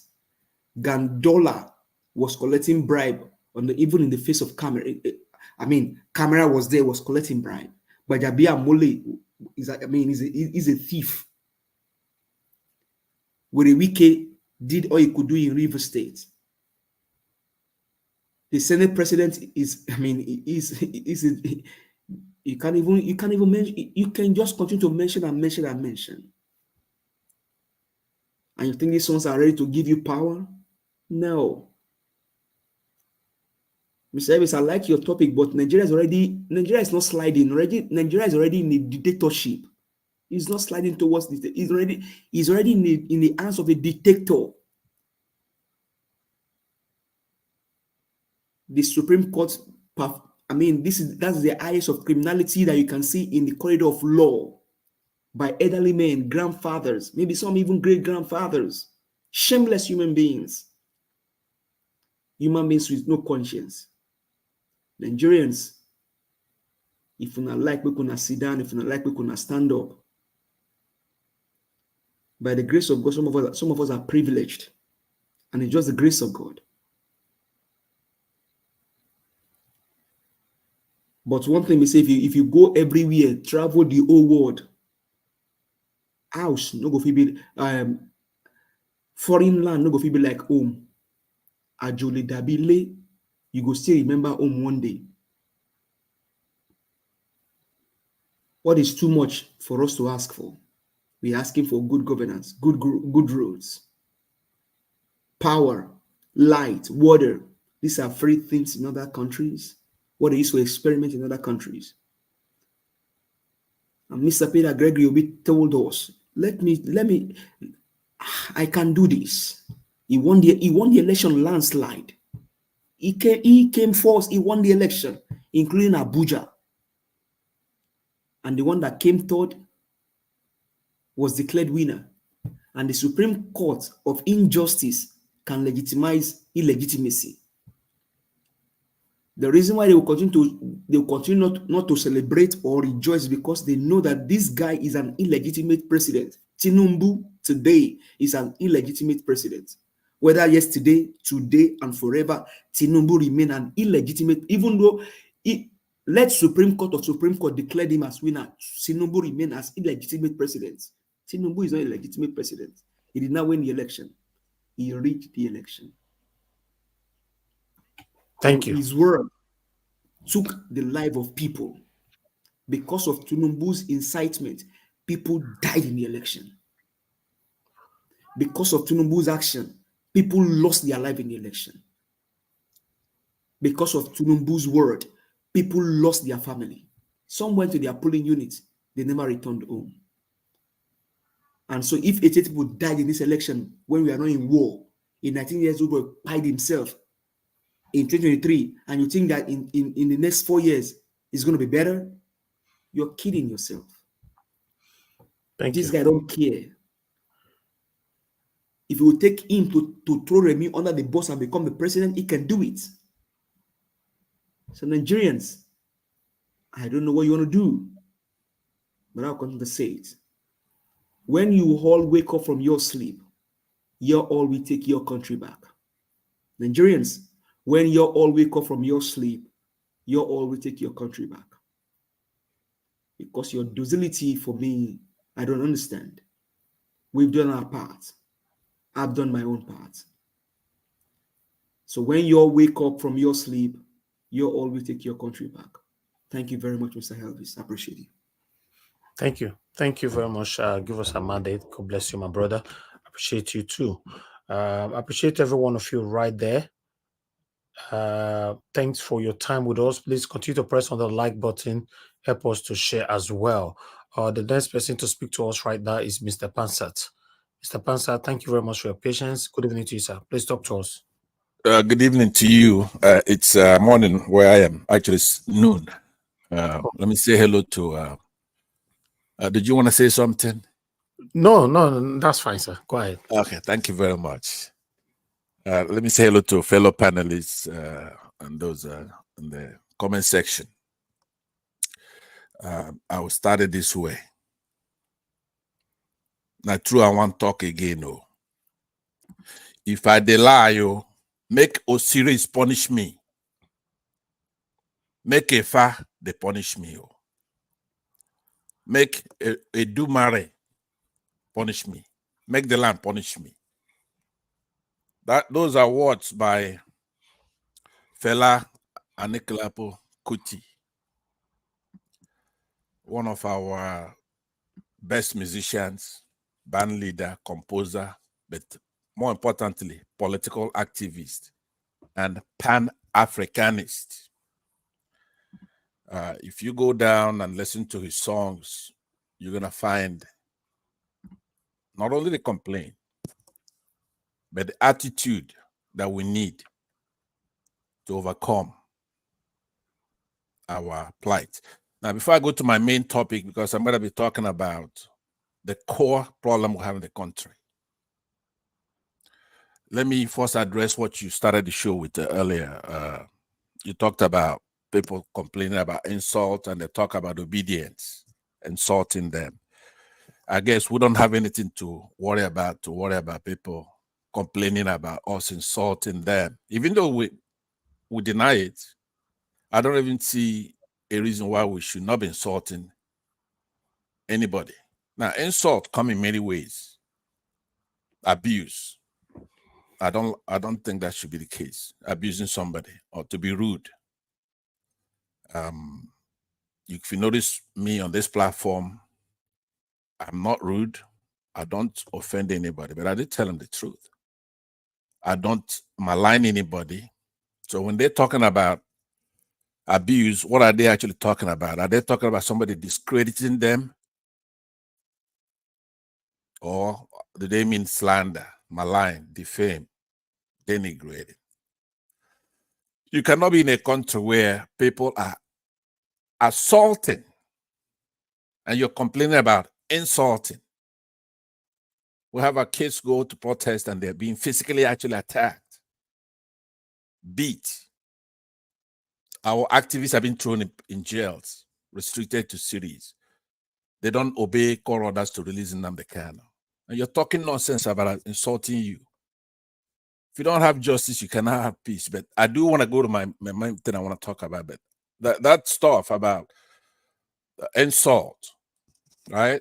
Putting us in a defensive, you are assaulting our integrity, assaulting our country, and physically assaulting us. And you're talking nonsense about insulting you. Who the hell are you? Anyway, let me go to my main point I want to talk about here. And I'm going to be a little academic on this because it's a very sensitive subject, but I have to talk about it. I won't be here if we're not going to be honest in our discussions. The country is not working. I have identified the problem myself. I believe that most Nigerians should look into what I'm about to say. I've never had time to really deal with it academically in a way that it's not offensive, insulting. I believe, having studied other countries and history, what's going on in our country, unbeknownst to us, it's an Islamic problem, not the tenets of the religion, but the way Muslims like to be governed. It's just their culture, it's their tradition. I would refer anybody who's listening to me to ask themselves, why are Saudi Arabia and Iran fighting on the international scale? Why? They're both Muslim countries. It ends up being that the Muslims are divided into two. They have what they call the Salafi view. Those will be like Saudi Arabia, northern Nigerians, people like that. And then they have what they call their Shia Islam, who the major problem they have is, according to the Shia understanding, Muhammad named as his successor his son-in-law and cousin, Ali. So therefore, the first three of the four elected, rightly guided caliphs recognized by Sunnis, Ali being the fourth, are considered usurpers. That's why they're fighting, killing each other. You saw it in our country in 2015, December. When Buhari came into office, he's a Salafi, he's a Sunni. He conspired with the chief of army staff and the Kaduna governor, Erufai, all of the same sect. And they went after our fellow citizens who happened to be their nemesis in Kaduna, Zaria, and massacred over 1,000 people in an afternoon or two. Everybody's aware of this. Now, we Christians, we don't care. But I couldn't tell you a Sunni from a Shia. I don't give a damn. I don't, but I care about the citizens. These are our fellow citizens. So to make it short, what we're doing is wasting our time, because now that's just part of their sect. In their opinion, democracy is haram in Islam. I want you to understand that. You go and research it. The Salafi scholars, not even these ignorant Buharis and all the others there, because they rely on the intelligentsia of the scholars. They don't believe, they believe that democracy itself is haram. Research it. So now if they believe that, then we're wasting our time arguing that, because they have to have people who think so in our Supreme Court, the executive, and of course the houses. And it's affecting us. You could go and legislate and do a polling system like the Electoral Act that was passed, and we saw eloquent Mr. Rudolph Okonkwo quoting the laws, quoting all these guidelines, the beavers. They don't believe in that. It's haram to them. They'll turn it off.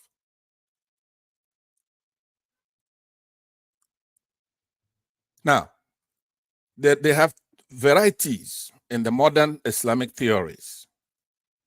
They have three types that I'm going to name. Number one is rejectionist Islamic view.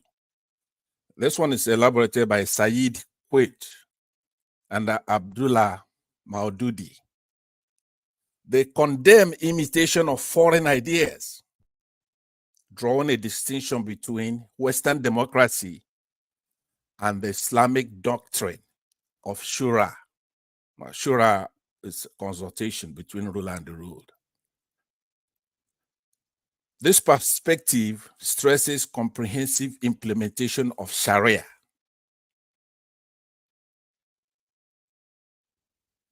To establish an Islamic state. Even though it's internationally diminished, but in Nigeria, they're adhering to this. That's what they want to establish in Nigeria, an Islamic state.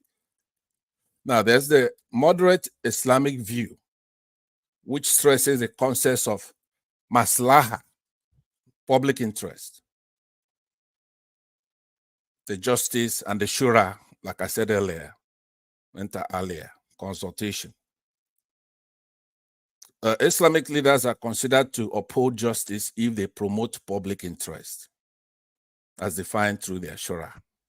And this view provides the basis for representative government institutions that are similar to the Western democracy, but reflect Islamic rather than Western liberal values. So it's haram as far as they're concerned. There's two traditions. We have the Western tradition, which we in the South, we keep saying, okay, we copied the American Constitution,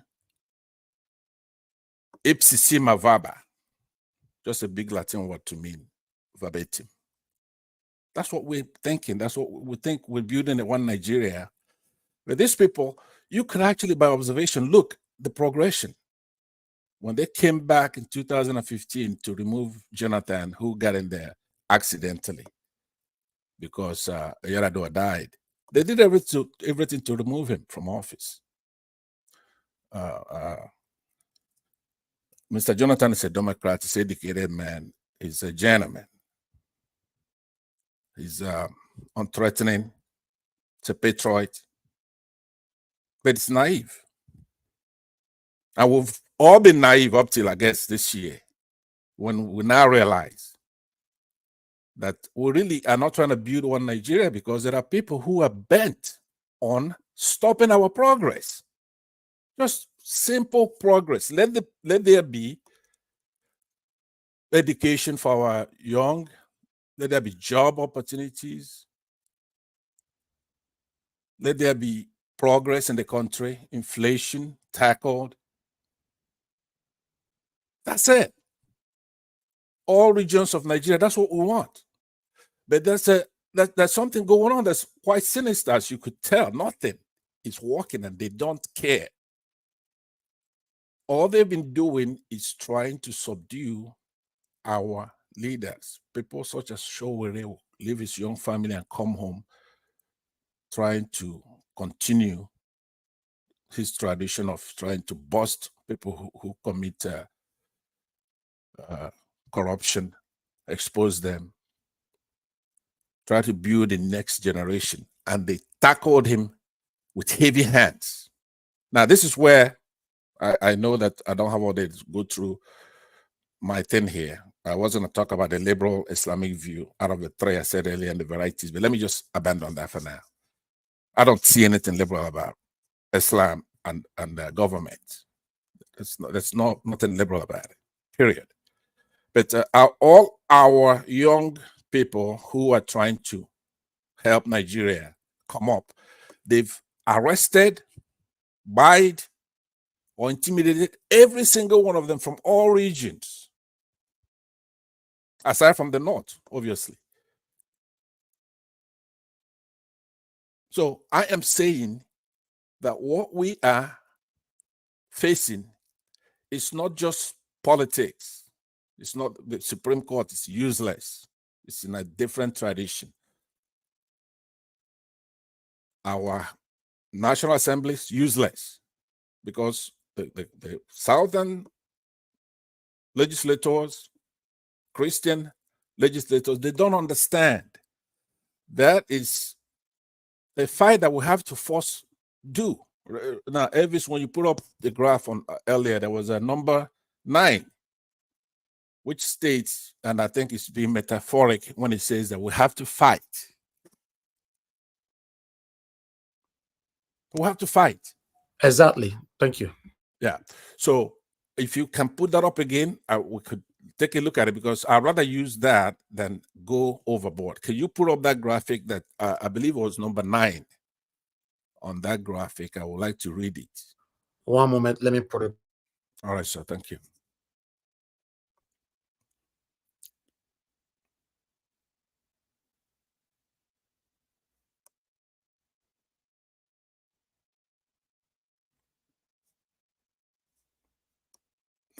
One more minute here.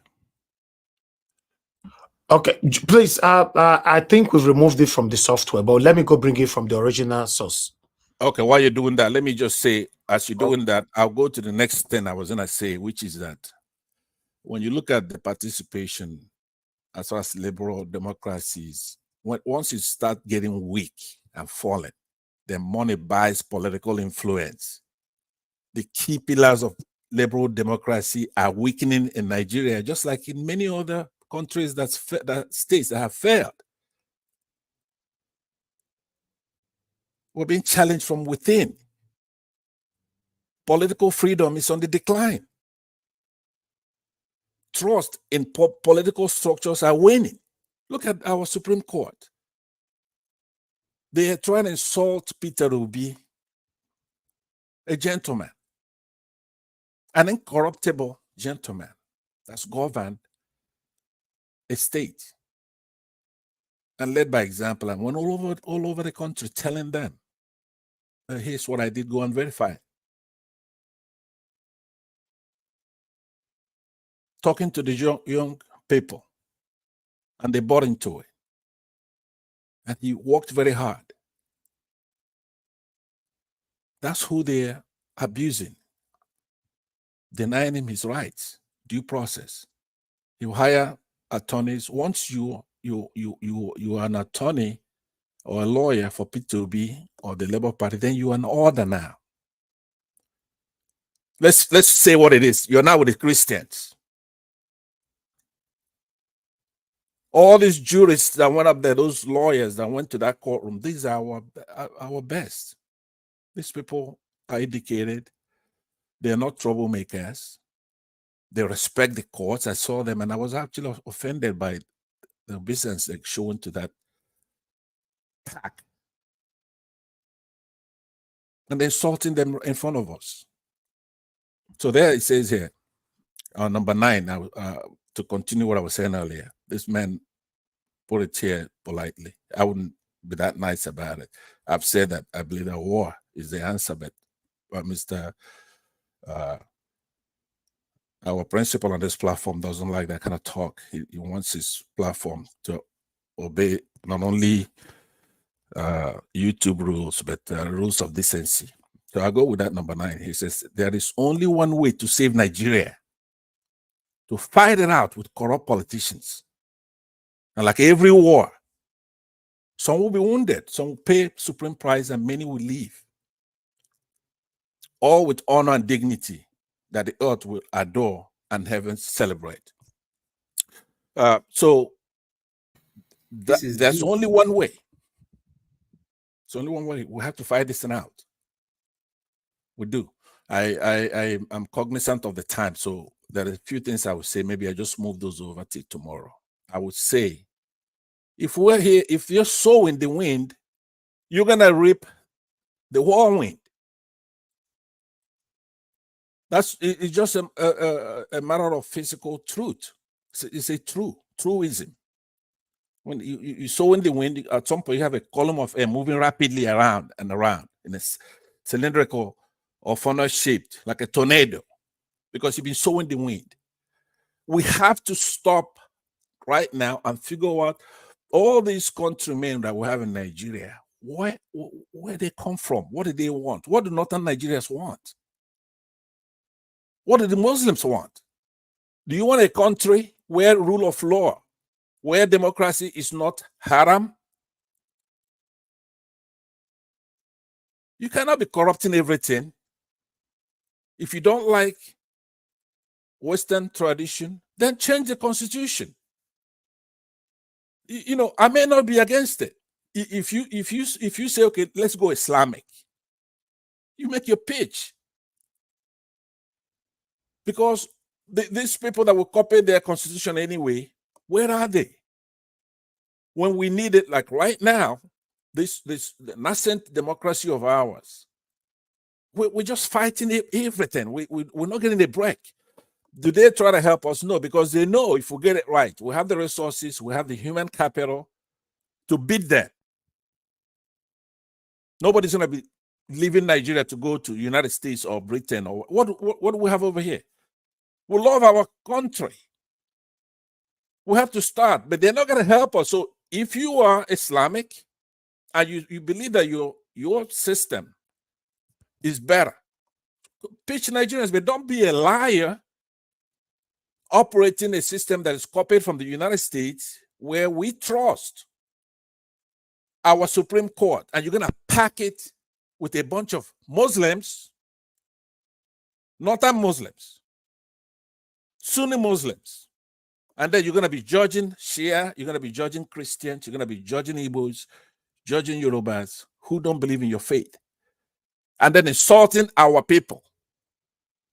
You know, let me give you an example. It's analogous to, you go to, for example, Israel and Hamas right now. You go and pack a court, a Supreme Court made out of Hamas.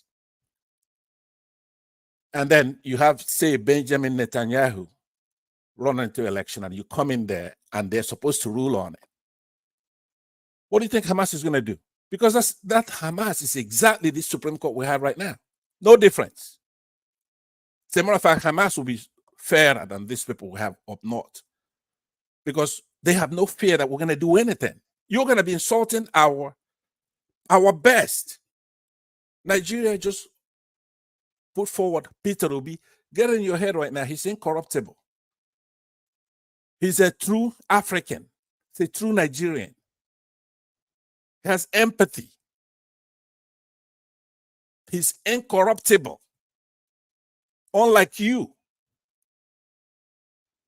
And every one of those lawyers you saw in that courtroom on both sides, they're learned, they're jurists. They cannot come into that courtroom and disrespect you because you have an upper hand, that you have a lot of power. But instead of you using your power, including the power that's called the writ of mandamus, in simple terms, that writ is an order from a court to an inferior government official, ordering the government official to properly fulfill their official duties or correct an abuse or of discretion. You have such superpower, not only discretionary power, you have superpowers. If INEC does not want to obey the rules and regulation, you can actually reach down to INEC for the public interest and do the right thing, but you failed. You're sitting there blowing grammar, talking nonsense, insulting people who have more respect and honor than yourselves. Because think about it, what do you have? I am willing to bet that none of you have a certificate from either WAEC or any tertiary institution. I bet any money that none of you are educated. You're sitting in that high table insulting Nigerians, the best Nigeria has to offer, both our jurists and our candidates, Atiku Abubakar, Peter Obi, and all those who went through a legal process, garnered votes in the millions from Nigerians. You're sitting there, you have no certificate. It shows. It shows that you're not qualified to sit up there. You're a bunch of Islamists. It's time for you to step down and let us build our country. If you have a better philosophy, economic theory, political, whatever, show it. Come and talk to us about it. But don't be playing stupid games just because Supreme Courts have respect. You don't have any respect individually. You know you don't have any certificate because nobody who's educated would do what you did, insulting the entire country, only because there's nothing we can do. But we can do that. Number 9, it's coming. I'll conclude by saying we're going to wait and see what United States Federal Bureau of Investigation and other agencies have on Tinubu, which should be forthcoming. But once that's done, even if it's benign, there's nothing there. We are going to do number 9 because others have done it. For example, in Iraq. Iraq is the same religion as you, Saddam Hussein, Salafi, Muslim, Sunni Muslim, and he was more powerful than anybody. He used to disobey UN resolutions, hold Americans hostage, get 90-something% in an election where he's a minority in a Shia majority country. But you know what? At some point, Iraqis in the United States decided to take justice home. And we have more Nigerians than Iraqis had here. We have Nigerians here in the United States, in Britain, and in Diaspora, who are going to bring home justice because we cannot have our elderly dying, our kids, students out of school, girls who manage to go to school, for example, in Chibok girls, you take van and you go there and you load them up, 290-something girls at one time, and they disappear, they're gone. And I bet you they're in those palaces up north, in those mosques. Because you are insulting our best. You're insulting Peter Obi, the most gentle soul. All he wants to do is to help build the country. And you're insulting him every day and we're watching you do it. And then when the young people say something, you say they're insulting you. Who are you not to be insulted if you're going to render a verdict such as the one you just did? So we have people such as Mr. Okonkwo, who was here. These are our best, eloquent people who should be out there tackling others who actually mean us harm from our side. You disrespect them. Why? Because nobody wants violence, nobody wants trouble. It's not because you're learned or you're doing the right thing. I have said now, and I conclude by saying, those who want to do a further study should go and study, because now I'm telling you what the problem is. The only problem we have in that country is Sunni Islamic trouble. So I'll end with that. You use your tongue and you count your teeth. How many Christians do you have in office now since 2015? It didn't used to be like that before. There was a conscience. Nigerians had a conscience that, we're brothers. I don't care if you're Christian or Muslim. So we're going to share this thing. Nobody knows it all. We have a president that is Islamic sometime, and then we have a vice president that is Christian, and then vice versa. And then we go to the Senate. You have from this tribe will be the majority leader or the president of the Senate, and over here you have the speaker. But so since 2015, you thwarted all that, and you have nothing but Muslims in office. But if I say to you, point one democratic Islamic country that's selling and doing the right thing, you wouldn't have You don't have a patent. If you're so smart, go and win a Nobel Prize. Invent something. Because that's our problem in Africa. We need, if you're gonna be our if you're gonna rescue us, our salvation, well, do it internationally. Do something strong. Tinubu has never won a case here in the United States where there's a rule of law. He's lost every time. He came here and Atiku floored him on the ground.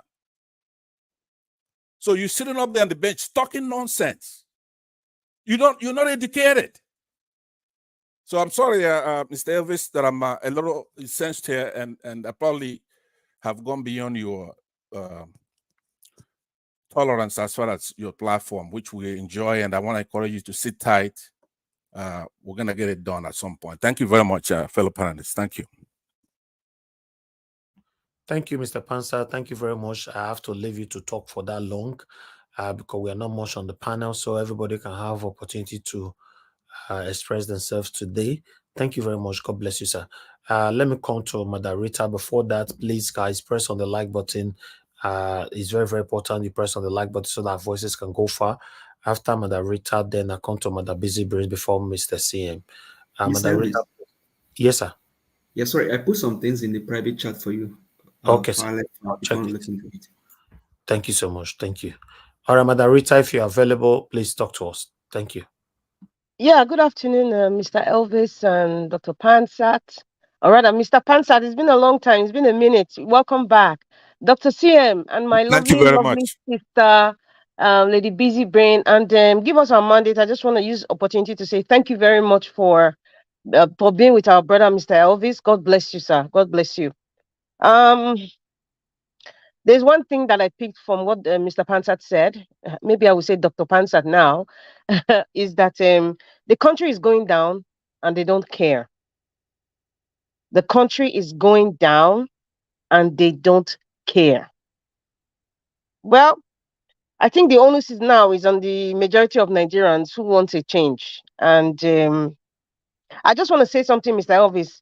From yesterday, I know I didn't have the opportunity to talk about. There's something about this vehicle, the purchase of this vehicle issue. Before I'm going to be very, very quick about it. There's something Nigerians need to understand.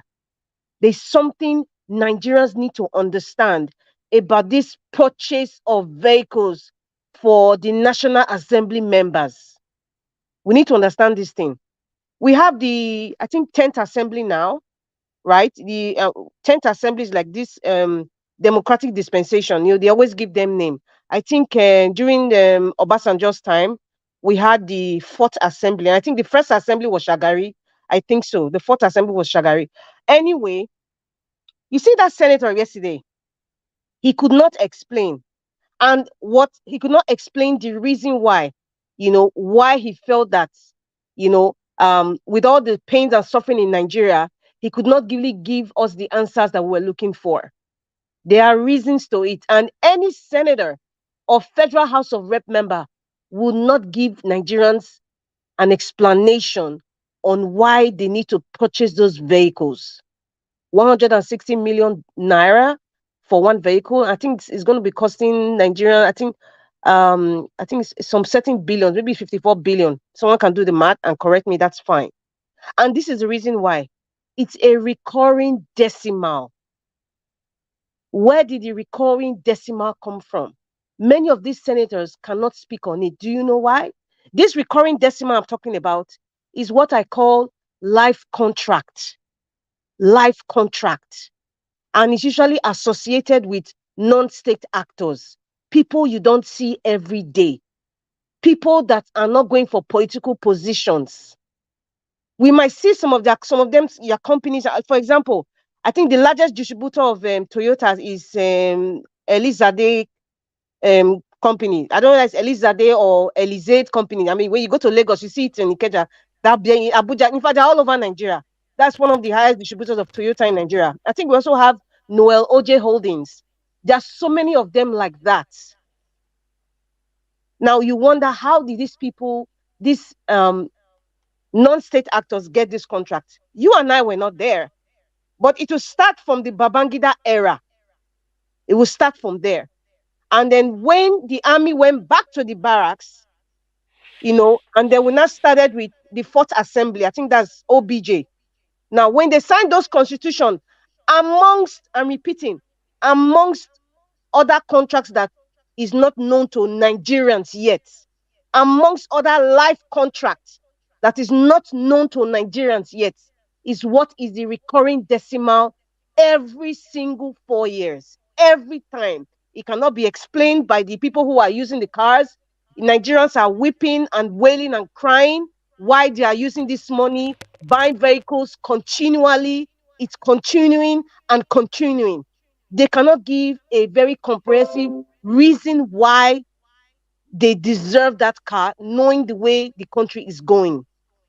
The reason why they can't give it is this recurring decimal life contract that has been signed already by people like OBJ, Babangida, and the rest of them that we don't even know, non-state actors. So they get this life contract, and so any successive government that come is automatic. Okay, we are purchasing it. That is the it's just like you have given a friend now a contract, a life contract for, let's say, 50 years contract, or 100 years contract, or maybe even for life contract. That's the compensation you will give that your friend, because that person has done one or two things for you in. So when you get the opportunity as a president or as a governor, you give that life contract. It's signed and sealed.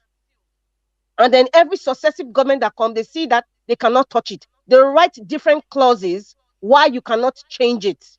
And that is what is happening. We don't even know this apparition in Aso Rock, this INEC select at Aso Rock. He had so many of his friends that followed him to which country the other day did they spend $500 and something million? I don't know. No, this country, is it Philippines or is it China they went to? I can't remember right now, that they all gathered and he carried the so-called business people. You and I don't know the life contract that they have already signed with their friends. There are so many of these big men that I saw that traveled with him.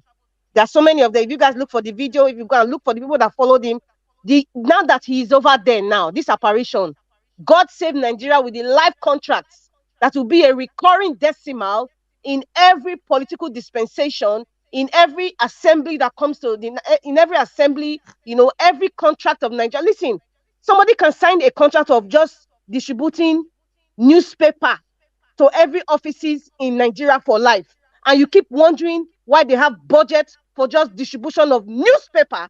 You keep wondering, why is it a 300 million for just newspaper? It's even not even saving the environment. If we're talking about saving the environment, you can imagine the number of trees that have been cut.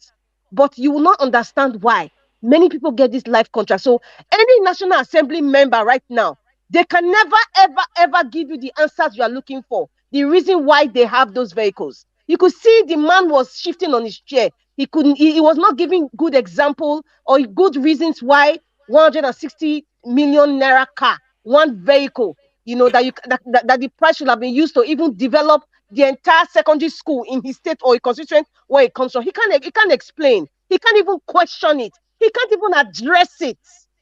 He can't. So that is where we are. So it will be futile to ask anybody in the National Assembly now to justify why they need those vehicles. It will be futile. Do you know why? They can't give you the answers. They cannot give you the answers. And it will take a brave president, a president that truly wants change in Nigeria, to start breaking all these life contracts, all these things that are unknown to the majority of the people, even some of the people in National Assembly, it's unknown to them, until you have a brave man that can stand there and say, okay, even if you're from the caliphate, if you are dealing with NYSC, do you realize that it was even a northerner that told me that a family in the northern part of they are in charge of the NYSC uniform. So the person that signed the contract for that thing in 1970, whatever, whether it was Gowon or Obasanjo that did that, you and I don't know. So it will be a recurring thing every year. Even with the danger and the safety issues in Nigeria, NYSC is still running. Somebody's bank account is still rolling. So the people who are actually using these services on the physical, they can't really give you a comprehensive explanation on why certain amount of money should be dispersed for something that is not edifying or helping Nigeria. These are the major questions we should be asking. Has anybody asked, okay, who is the one that distributed these 160 vehicles? It's not Toyota directly. It's somebody in Nigeria that has a company in Nigeria. Even this other company, what is it called? Is this CFAO motors. You understand? You have so many of all these big people. We don't, has anybody investigated that? If I have an investigative journalist now who can investigate who supplied these vehicles, even if it's true Toyota, who was the third man there, that will tell you that there are some things that you and I don't know, even the National Assembly members cannot explain. And they're so dull. And I'm not saying it with respect, because I have gone to that level of, I don't respect any one of them, the National Assembly. I don't respect the so-called useless rule of law. I don't respect the so-called useless fraudulent constitution, which I've always stood by. So anything I say now, they don't deserve any respect from me and a majority of Nigerians. They don't deserve that respect. I don't care if you are older or you are excellency or excellency or first lady or whatever. Yeah, I'm capping all of them in the same boat. So that's just the issue about the vehicle issue. Don't expect them to give you the answer, because really and truly, a lot of them, 98% don't have the answers. The other 2% are probably relative to these people. That's why I said 98%. Relatives or friends of these people who have life contracts. Amongst many other things in Nigeria, there's a recurring decimal. Another fourth assembly, they will see purchase it again. Except between now and 2037, we have a different president that can break this evil marriage of life contract. Listen, don't get me wrong. There is a good thing as a private company to be involved. It happens all over the world, to work with governments, to be part of governance. But when that union is there's some sort of nepotism surrounding it, you can never get the full dividends of the service that they ought to give to the people. You can never get it. Because if it's friends or allies and you give them that, so they can pad the budget, they can pad the amount. If one Toyota is $50,000, they can pad it to be $60,000, and they're purchasing about 400 cars. So you know what the profit you are getting from just extra, I'm just using extra $10,000, and you are getting 400 vehicles, and it's recurring every other 4 years, minus other things, even service. So please, my people, things are deeper than what we've seen. But thank God for programs like this, that kind of educate people and opening your minds more about how governance work. So there's nothing wrong as a private company working with government, but it has to align.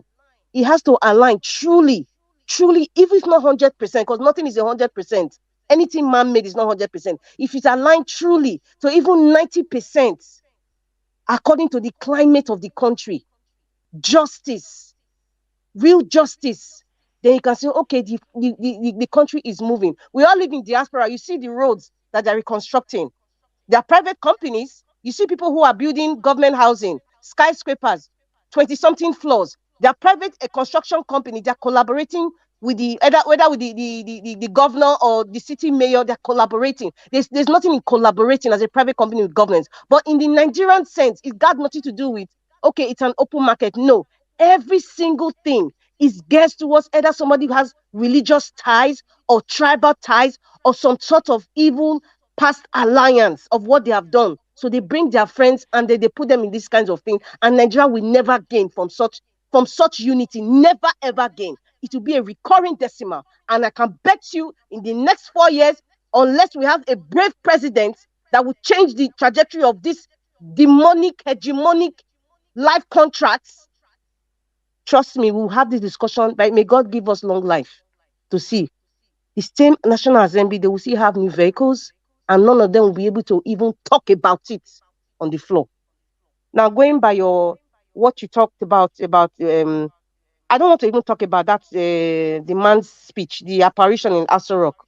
All I could sense is, from the body language of the likes of Gbajabi Amila and the rest of them, they cannot celebrate fully, because they know very well that there's a very dark bag that is hanging on their shoulder. That dark bag, they know the contents of that dark bag is lies, manipulation, cheating, corruption, narcotic association, forged certificates, identity theft. It's disgraceful. They can't even look straight in the camera. They can't even look straight at Nigerians, because that thing will forever be hanging on their shoulders. And that legitimacy that they're craving for. They know, even the ones who are smiling sheepishly around the apparition in Aso Rock, they know, and they know they are not free. They know they are not free. And if you see Agbado talking, it seems that maybe if you see his tone has changed from last month. He's no longer talking as slurry as before. So maybe the booster that was given to him now, plus the fact that he's trying to say, yes, I'm in charge, yes, I get power, but he knows he's not having a very good sleep at night. It's not a cause, it's what it is, what it is. They know, all of them know. FFK, where are you? All of them know that I can't believe that they're even standing up to somebody who doesn't have a certificate, somebody that is not, his identity about even being a Nigerian, is not even a Nigerian, but they have to do what they're doing because they are greedy, they have sold their soul, and they know they have nothing to offer. So they'll keep borrowing and sharing amongst their friends. So, that's just what I wanted to add, because it's also me, my president is Peter the Rock Obi. I can never see somebody who has been selected by a fraudulent judiciary. They just put you there. But the people do not accept you. It's a fact. The people do not accept you. So you will never feel legitimized. You will never feel authentic. You always be like a plastic. You will never feel comfortable. You will never feel truthful. You will never have anything to offer. That's just what we are going to be facing. And for those so-called judges, we are all in this. The evil that you support today comes back to you. The evil you support, the evil you cover up, the evil that you preach comes back to you. That's one good thing about life. Life does not forget. Karma does not forget your address. Karma does not forget individuals. It's unseen, but it is there. It's gonna come back to you. The person the person who is incompetent, the person who is fraudulent, the person who is involved in narcotics is the one that you support. You not twist and turn the constitution just to favor that person. However, if that person now is now in charge of the entire institutions in Nigeria, which you and your family live in, whatever una see, may una take on like that. If there's no improvement in the health sector, a time will come. By the time you buy your ticket or you look for the private jets to fly your family for a simple headache, it will be too late, because it's either the hospital you go to, you get fake injection, or maybe it will be too late for them to even treat you because you supported something that is not edifying or helping Nigeria. So it comes back to us one way or the other. Nigeria will happen to you. And, the judiciary, the judiciary has just succeeded in proving to what majority of us has been saying over the years about them being corrupt. And I've always said it, the law is selective. So they've just proven to us that the law is selective. Kenneth Okonkwo, with all the things he was saying, from what I can just gather, is there's one thing I want everybody to understand, and it's not just about this political experience in your own personal life.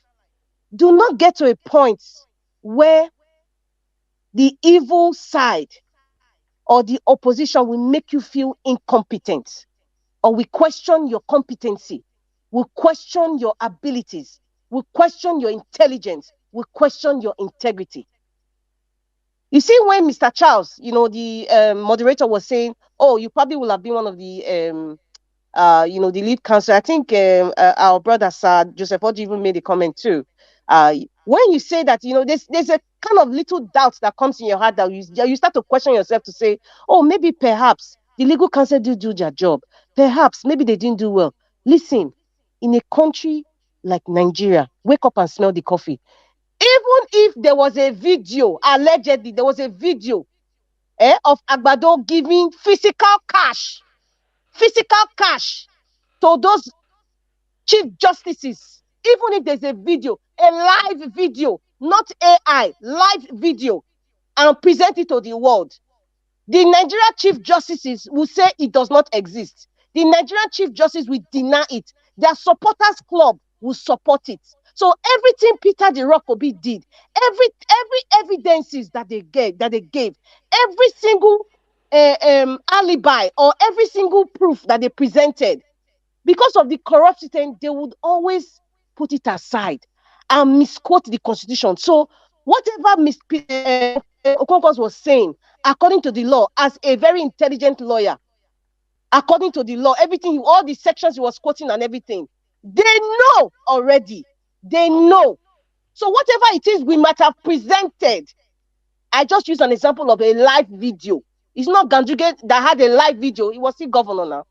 Live video of him putting dollars, Gandu dollar in his Babariga. It was a live video now. It wasn't. In fact, we were not talking about AI that time. But what happened? He's still showing his face. Hey, his daughter is married to the man that said constituted authority. What's his name? The late Ajimobi. His daughter is married to Ajimobi's son. They have allies, and people are worshiping and praising them. I think Mr. Elvis once said that even devil has supporters club. So even if we have brought all the evidence, it's not question. Nobody should question the abilities of the Labour Party Council or even Peter Obi. It is not. Listen, because we already know we have a wicked, hegemonic, dark, I'm using dark in capital letter, dark, corrupt system in Nigeria. No matter what we bring out to prove, they are not following the rule of law. It is their law. And like Mr. Pansat said, Nigeria is going down. They don't care. Finally, I want to talk about Kate Henshaw and Bakashi's issue. Kate Henshaw, let me tell you something. Finally, Mr. Elvis, I'm sorry I'm taking a lot of time.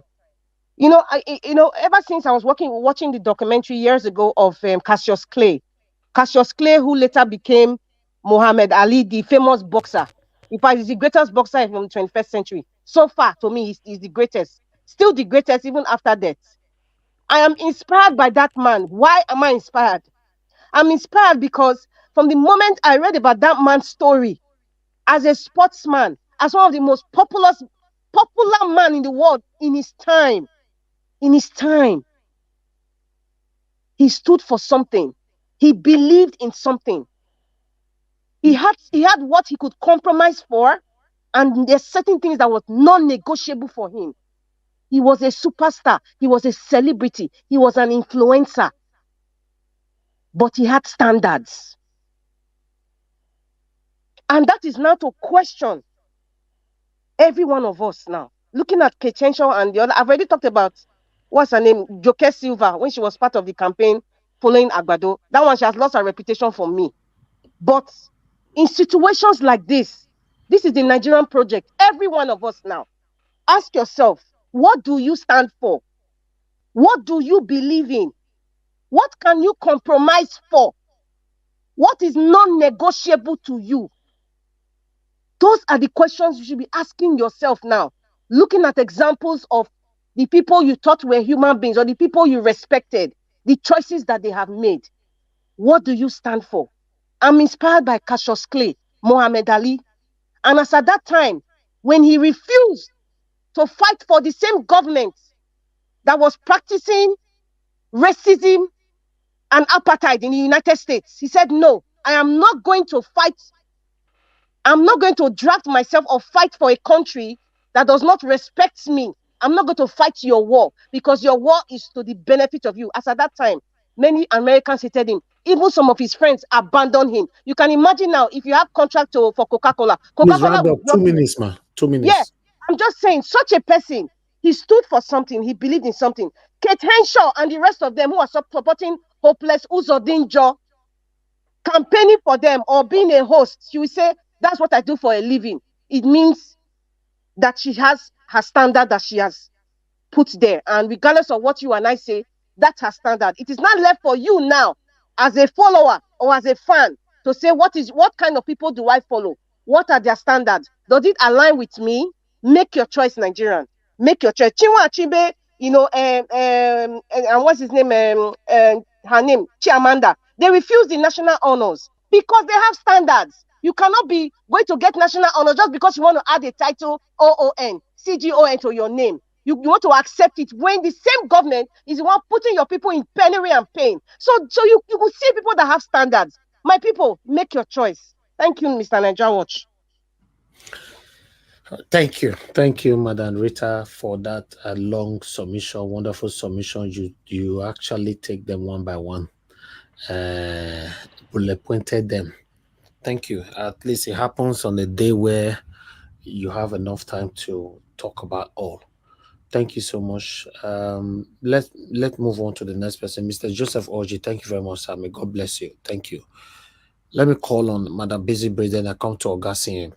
Madam Busy Brains, thank you very much for your time and patience with us. Please, I'd like you to talk to us. Good evening. Good evening. Good evening.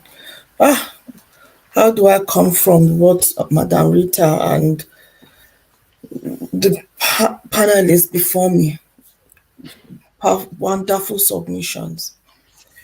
Oga Naija Watch, I greet you. I observe protocol, all Thank you. protocols observed. We are still fighting. I refuse to give up, because once upon a time, we've experienced Nigeria that was better than what it is today. And for that fact, let us hold dear to it that we will get back to the Nigeria that we once experienced.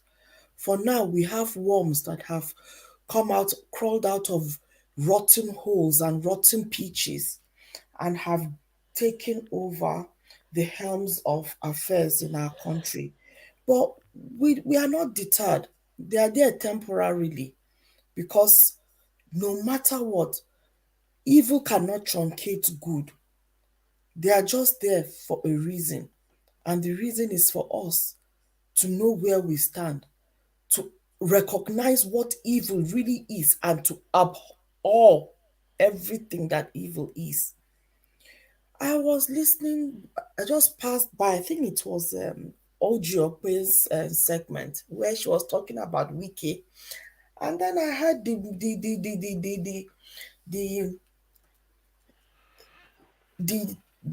man say something like, no one has a right to expect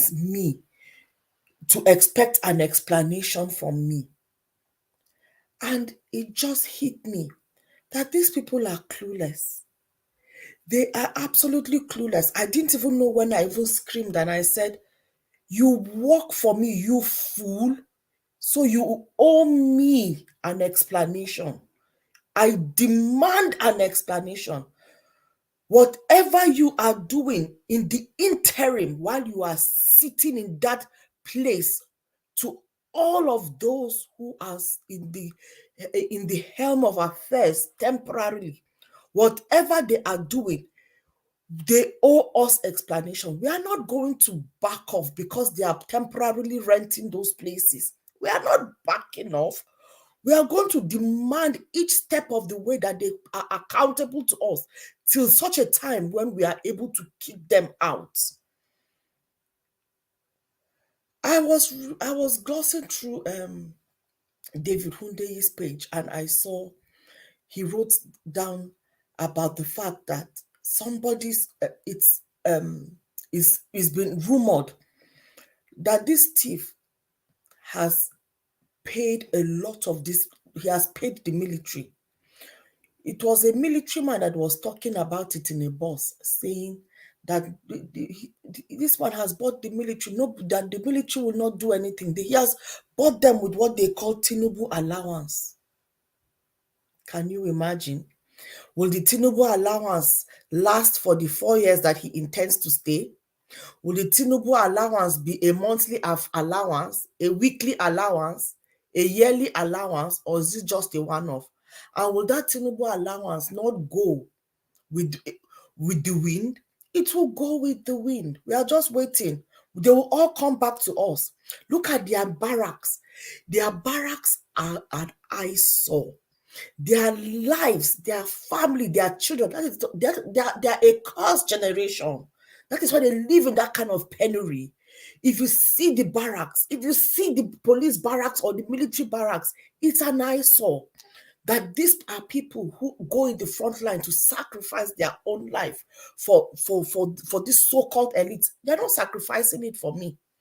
They're not sacrificing it for me because this is when I need them to sacrifice it for me. But they've denied it for a pot of a few gold pot of silver. Shame unto them. Shame unto them that the constitution of a country, the constitution of a nation has been bastardized, and they are looking at their own stomach infrastructure. They will rot with it. You see what happened to Judas? Judas did not enjoy his money. He fell on a field and ruptured. That is what will happen to them. It is my prophecy. You see, and I'm talking. I want to say something now. For those who voted for good governance by voting Our Excellency Peter Obi, they should take note. They might not survive 2027 or 2023 to give the thief a space of their chair, because they are saying, let us move on. They are saying, let us move on. Hey, okay, Supreme Court have said it. Let us move on. They are shifting. They are giving him space on their chair to sit down, which is very, very suicidal. I speak to those Nigerians that are saying we should move on. Do not let your will dissolve in the face of oppression. Do not say, let's move on, because you might be moving to your grave. There is no guarantee that because you've moved on, you will survive 2027 or 2031. Because the hardship, the evil that these people are going to bring on you, for a man that brought the witches and the Wizards Association of Nigeria came and said they are backing him. For God's sake, what do you expect will happen? What do you expect will happen? He's come out and given a speech. Remember, it's all talk. What do you think will happen? A man that the Witches Association of your country came out to back, it means they are backing one of their own. So they will be on rampage looking for who to kill, steal, and destroy. They will be on rampage looking for that red ketchup that they will suck and lick. That is why they are on rampage. Do they care that they've devalued our currency? They've brought hardship onto people. Do they care? What measures have they put in place to make it easy for you and your generation? What have they put in place? The three grains of rice that they are giving people to share, that when it will not even feed you in a day for you and your family, even for you alone, you won't eat and be satisfied. Is that the palliative to cushion the hardship that he has brought in? Meanwhile, they are driving 160 million naira car. Tell me, for a man who the witches and wizards have come out to support, what future do they have for you?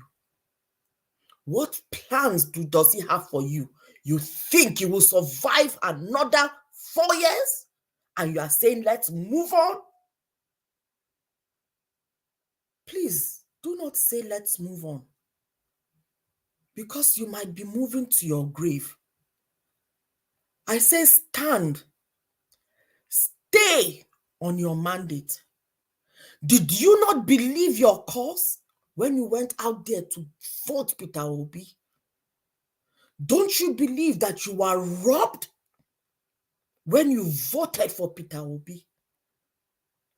What will you do if a thief breaks into your house and take all that you hold dear, rape your hope, and run with your future? Will you stand there and say,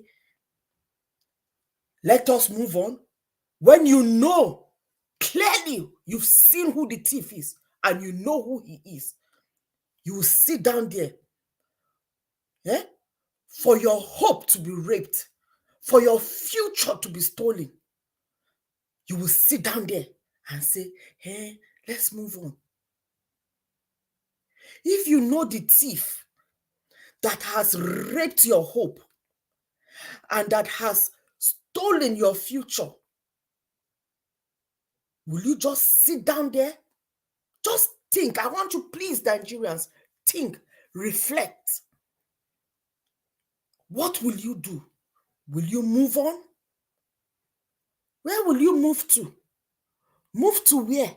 Where are you moving to? What kind of future are you moving into? What do you see when you move from where you are now? What do you see the next step that you take?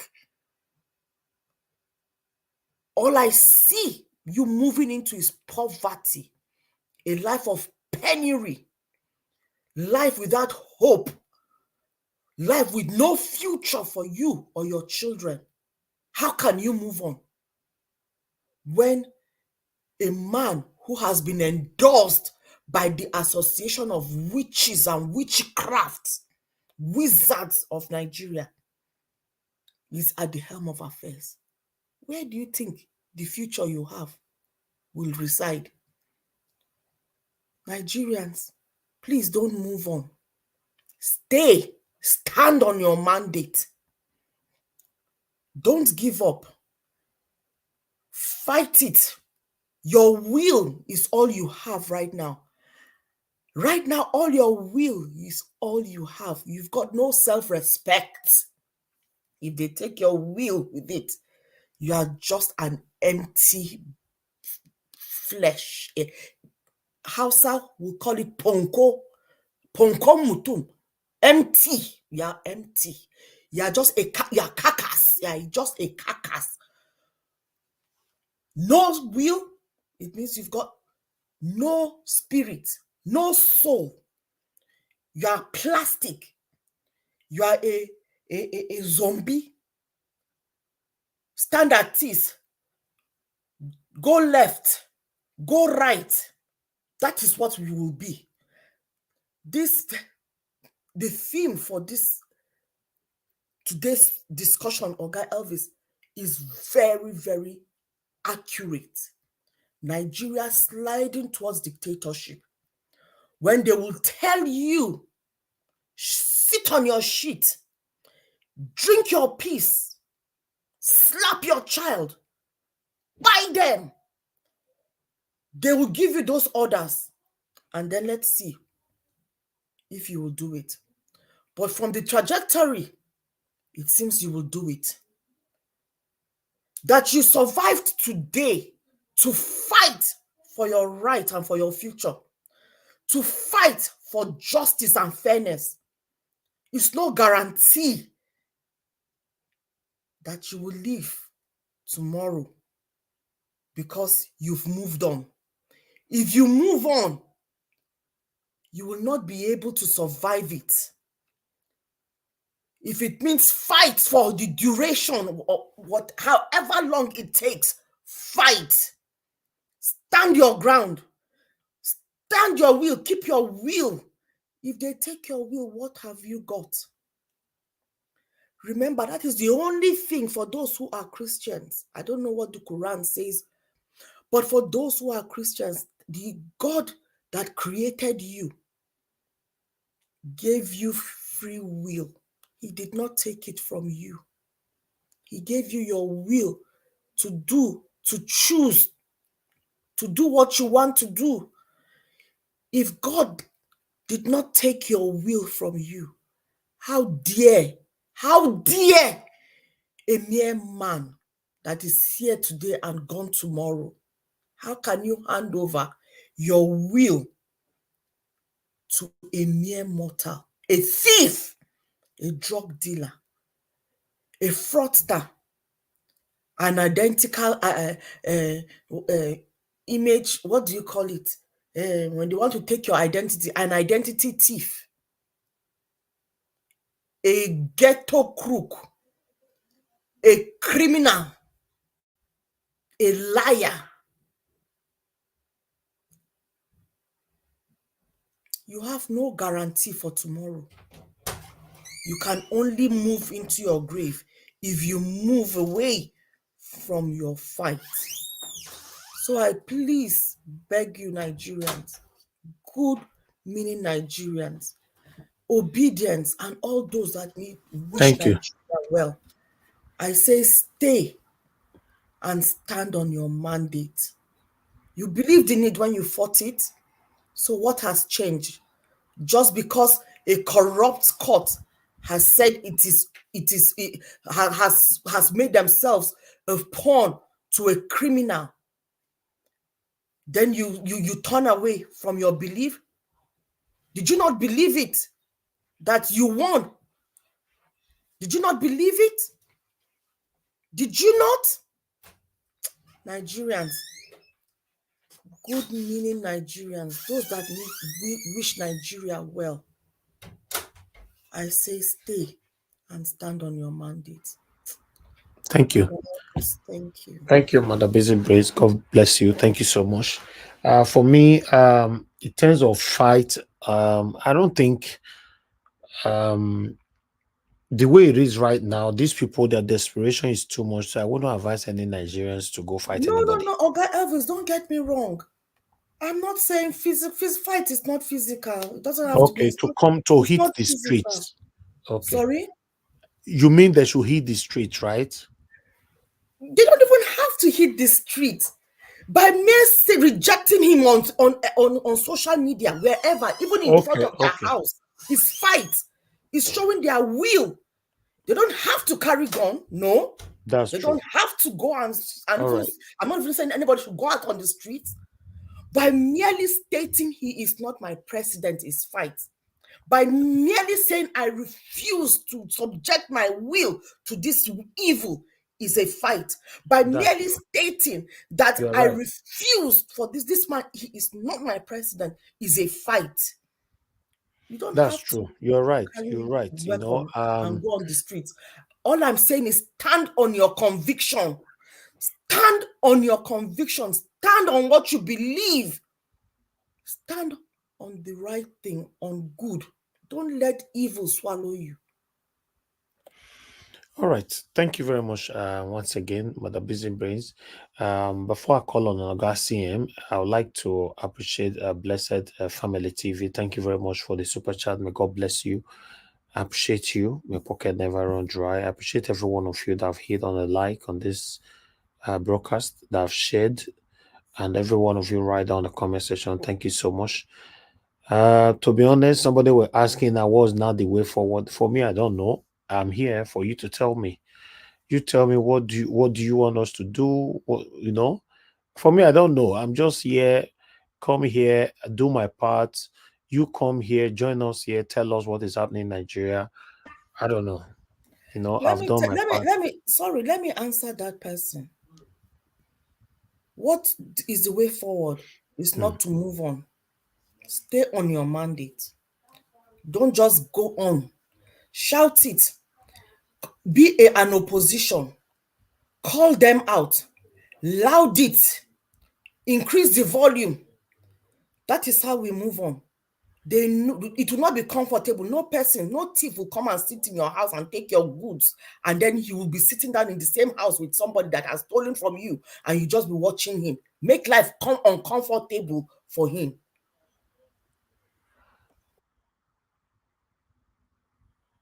Thank you. Thank you once again. I was gonna add that they should also subscribe to Dr. Goro's channel on YouTube. He is one brave African, brave Nigerian who gets it. Of course. Yeah. Yes, he's doing perfectly well. You know, that man is something else. He's a father. He's doing excellently well. You know, thank you very much, sir, for bringing that on again. Thank you very much, my people. Augustine, if you are available, if you are there, please unmute yourself and talk to us.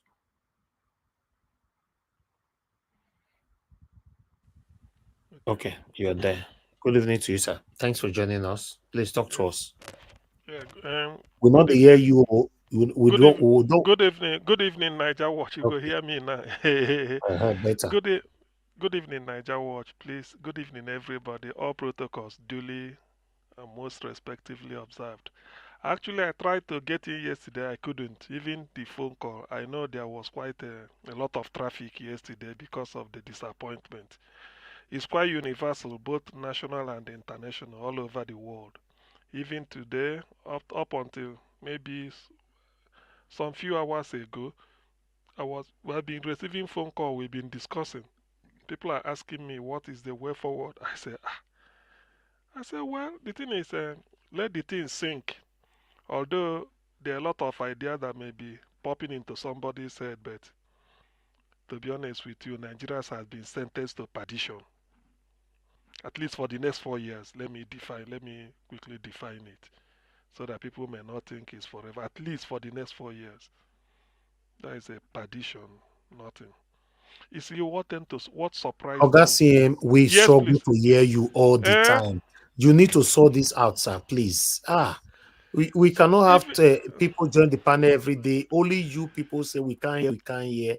It's not nice. okay, okay. Using Uh, headphone, remove the uh, headphone. It's not everybody use headphone for our voices to go well. Hmm? okay, okay. Sorry, please. I do apologize most respectfully to everybody, but I'm also trying to raise my voice for whatever is worth. Please bear with me. I hope I'm a bit clearer now, just to pass on the message. So what I'm saying is that with the nonsense we had yesterday, although on a personal level, I wouldn't say I'm disappointed, because the Supreme Court has already shown itself what it's capable of doing. But because we have to keep the faith till the last minute, I wanted to see what, if they could, if all those nonsense we've been hearing about Agbado, they will take it into consideration, forgetting the law and just taking a seat back and say, look, can this person really be president of Nigeria for me to be, I should be able to beat my chest and say, yes, this is a deserving honor to a country like Nigeria. But, well, it was what it was. So, what I'm saying is, the personality, I think we are still waiting for FBI. I think the way it is now, I think 6 agencies of United States are going to release information from what David Hundeyin said. Because throughout yesterday, I was listening to him, and some of them today in the morning. The FBI will release what they have. CIA will also do. Internal Revenue Service, IRS, will do their own. The DEA, Drug Enforcement Administration, making 4. The State Department, and then the Executive Office of the Department of Justice, like he said, 6. So he's on it, because he was kind of, almost saying what we are saying here, that irrespective of what the Senate says, that the FBI will still go ahead and that thing will be damaging. It maybe probably the Nigerians will take a closer look at the man that is in Aso Rock. You see, but looking at it the other way, I'm really disappointed. Disappointed in the sense that I now said, I was asking God, did you sentence us to suffer forever? My generation of Nigerians, I can't just point to a time that I will say this was the golden era. No. Probably my father's generation, yes. They may say, like somebody said, under 2 masters. He served in the colonial and the post-colonial. My father is under 2 masters, or 3 even. Colonial, post-colonial, civilian, and then the military to some extent. But in this case, nothing. So then I was asking God in prayer yesterday. I said, God, why then did you bring out P2B? Why? Is it a case of giving a child a bag of salt, take it to the market to go and sell, then you invite the rainmaker to release the downpour, knowing fully well that the child will be beaten by the rain, and then the salt will be, it's like dissolving the salt out. I said, then why did you bring out P2B? I was just like inquiry. I said, God, well, I'm not trying to bet, just, I'm being inquisitive, because yesterday I had a shock. At the time, I started to think, said, so we ended up with Tinubu. So, which means people are now saying Buhari is even better. look at the shame. At least in Buhari's own case, we were dealing with it internally. Whether he didn't present a NEPA bill or whatever, is from Kasena, a government college, Kasena. He said they attended. So everything ended there.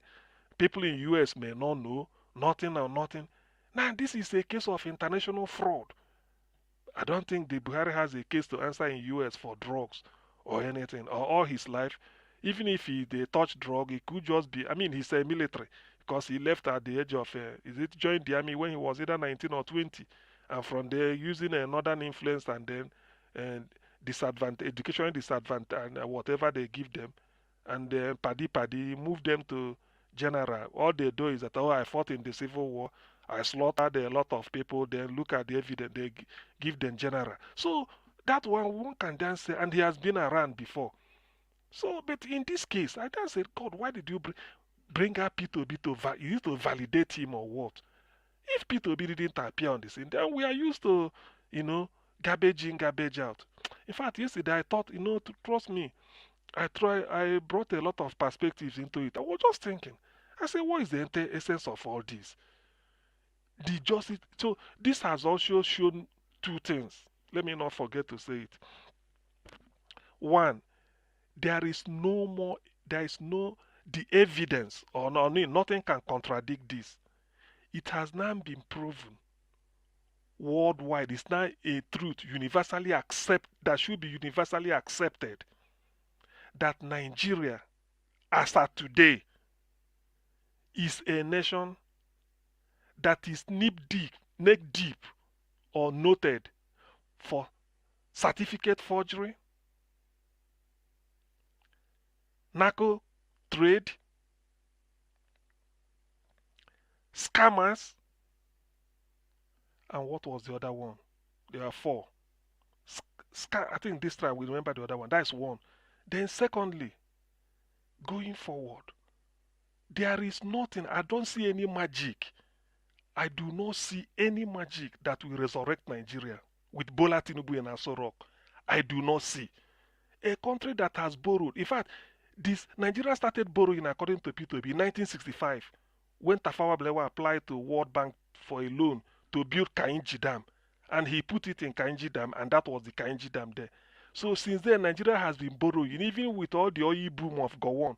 Nigeria has been borrowing up to Shagari, Babangida, Abacha, Abdul Salam, until Obasanjo came in.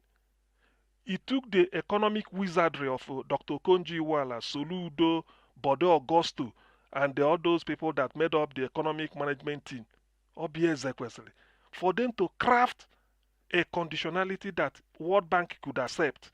He said, instead of swallowing World Bank pill for us to get well, World Bank, keep your pill, don't worry, it will have the same effect. This has never been tried anywhere in the world. It's always the case of the World Bank telling you this and this is what to do so that for us to achieve this. Okonjo-Iweala said, no, it's too severe. Nigeria, we are fragile. Look at our population. It may work in a country with smaller population, but not in our own. So they said, what we did? They said, we will draft our own. She did it and then invited World Bank to be supervising it. That's why they have more than due process to make sure that every contract is duly, no corruption, cut it down. So many things. He formed the EFCC. Obasanjo brought EFCC, ICPC, just to, to show that they are serious. Professor Fabian Osuji of Imo State University, then later became Federal Minister of Education, was sacked as education minister because, not because he stole money, but because in passing budget, he bribed the senator so that they will put more to education budget. Maybe he will take from there later, I don't know. Then Tafa Balogu, Inspector General of Police. All these ones are what Obasanjo was doing to show the world that is fighting corruption, like they said. Eventually, Nigeria became free of debt as at May 29th, 2007. Look at where we are now. If it took us how many years to pay what we started borrowing, when we in Nigeria pay all these billion, and mind you, the money Nigeria borrowed since 1965 till 2007 when it was paid off, it's not even up to what Buhari borrowed. No talk of the one Tinubu is taking. When are we going to pay it? You see, I don't see any miracle. I don't see. That's why I'm asking God, did you sentence? Is it just all this? You brought P2B to tell us you are still punishing us? I was just having a, dialogue with God. I said, look, what is the point? P2B, maybe you shouldn't have brought out P2B so that we know that he's the sentence. Then what can we do? Now you brought out this man. God, you have all the power. There is nobody that is stronger. Nobody can change. So I was so bad. I was so bitter yesterday.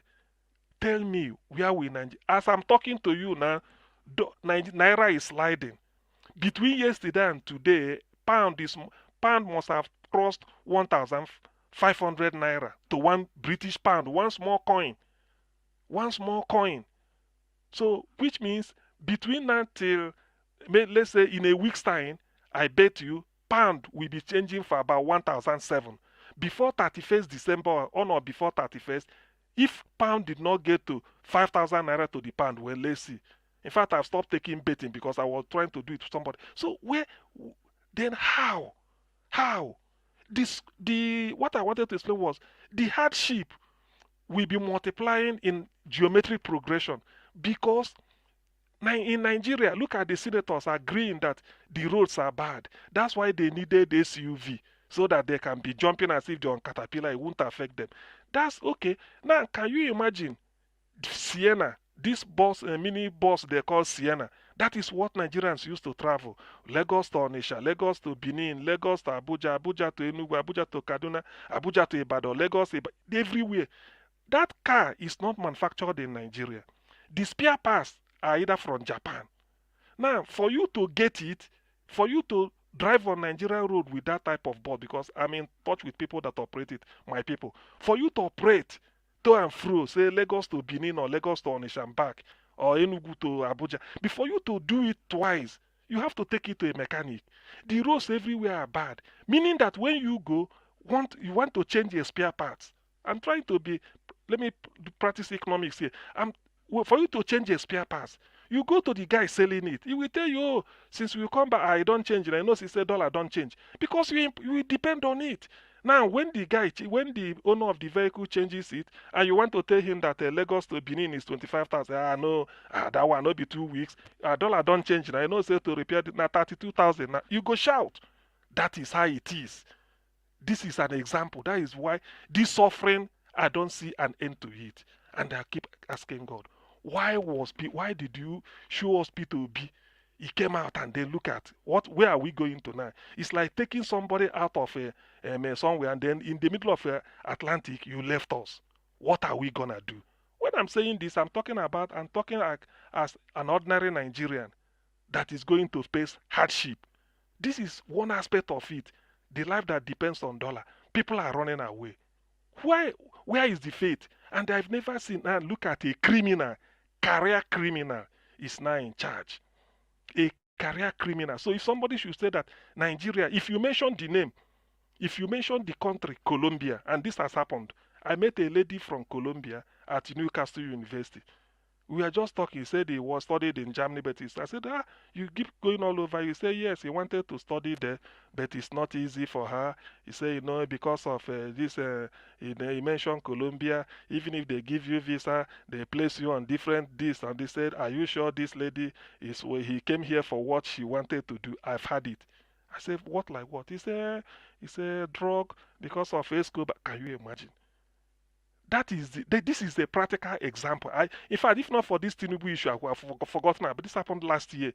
He said, yes. I said, so they do. He said, yes. When you show your passport as a Colombian, not that because of Escobar, they cultivated all those people that they are coming here. Do you know why they are taking student visa? Are you sure they are going to study just for anything? That is the scrutiny you go through. Now look at Nigeria.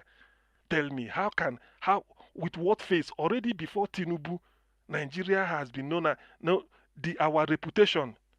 Nigeria as a country, we can't compete. In fact, we can't stand out unless on individual basis you perform.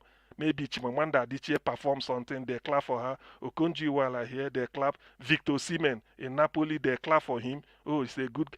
That is just that type of thing. Not that you come as a group, say you are passing, you show Nigerian passport.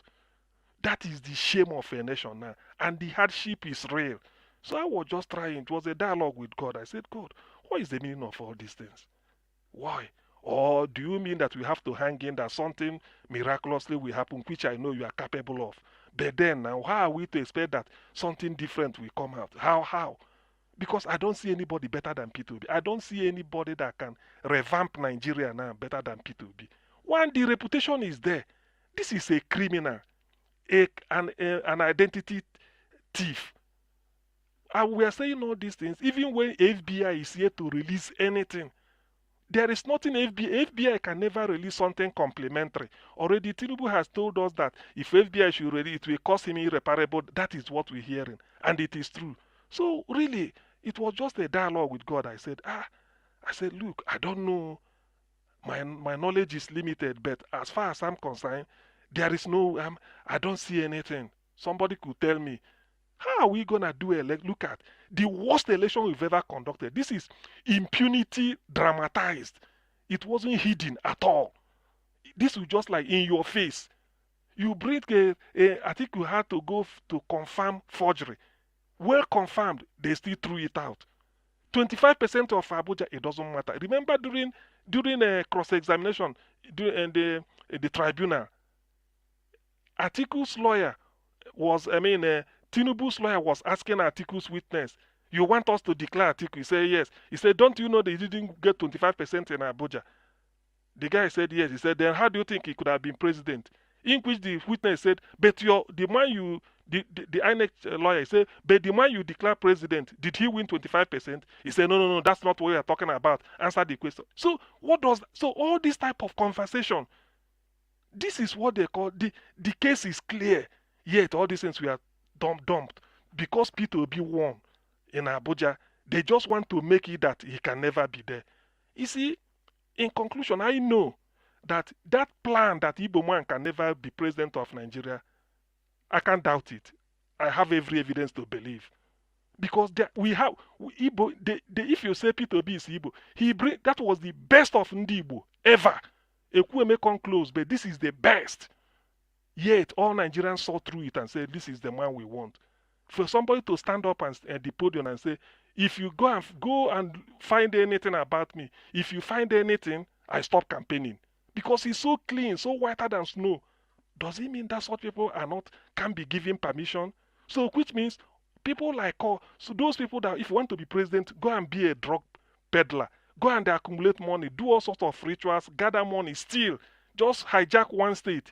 In the end, then you become. Is that what Nigerians have been sentenced to? Life has become brutish, nasty, and short. Obeisant state of nature. That is what Nigerians are facing. I looked at this and I said, God, if there is, because those that are saying this, it has shown you don't want that. Then why holding Igbo hostage in Nigeria? We brought the best. Everybody attested to it. The man said, don't vote for me because I'm Igbo. Don't do all these things. Because of the beavers was switched off. Deliberately, people were talking of glitch. Lai Mohammed went to US to tell them, say, we switched it off. It's not making it up. Why was it? Even the engineer they called or this IT specialist, they came, they said every election is intact. Look, let me now say. Can I ask you a question? I know you are. Just hold your question. I know, so that you hold your question while I say this. Let me now say this.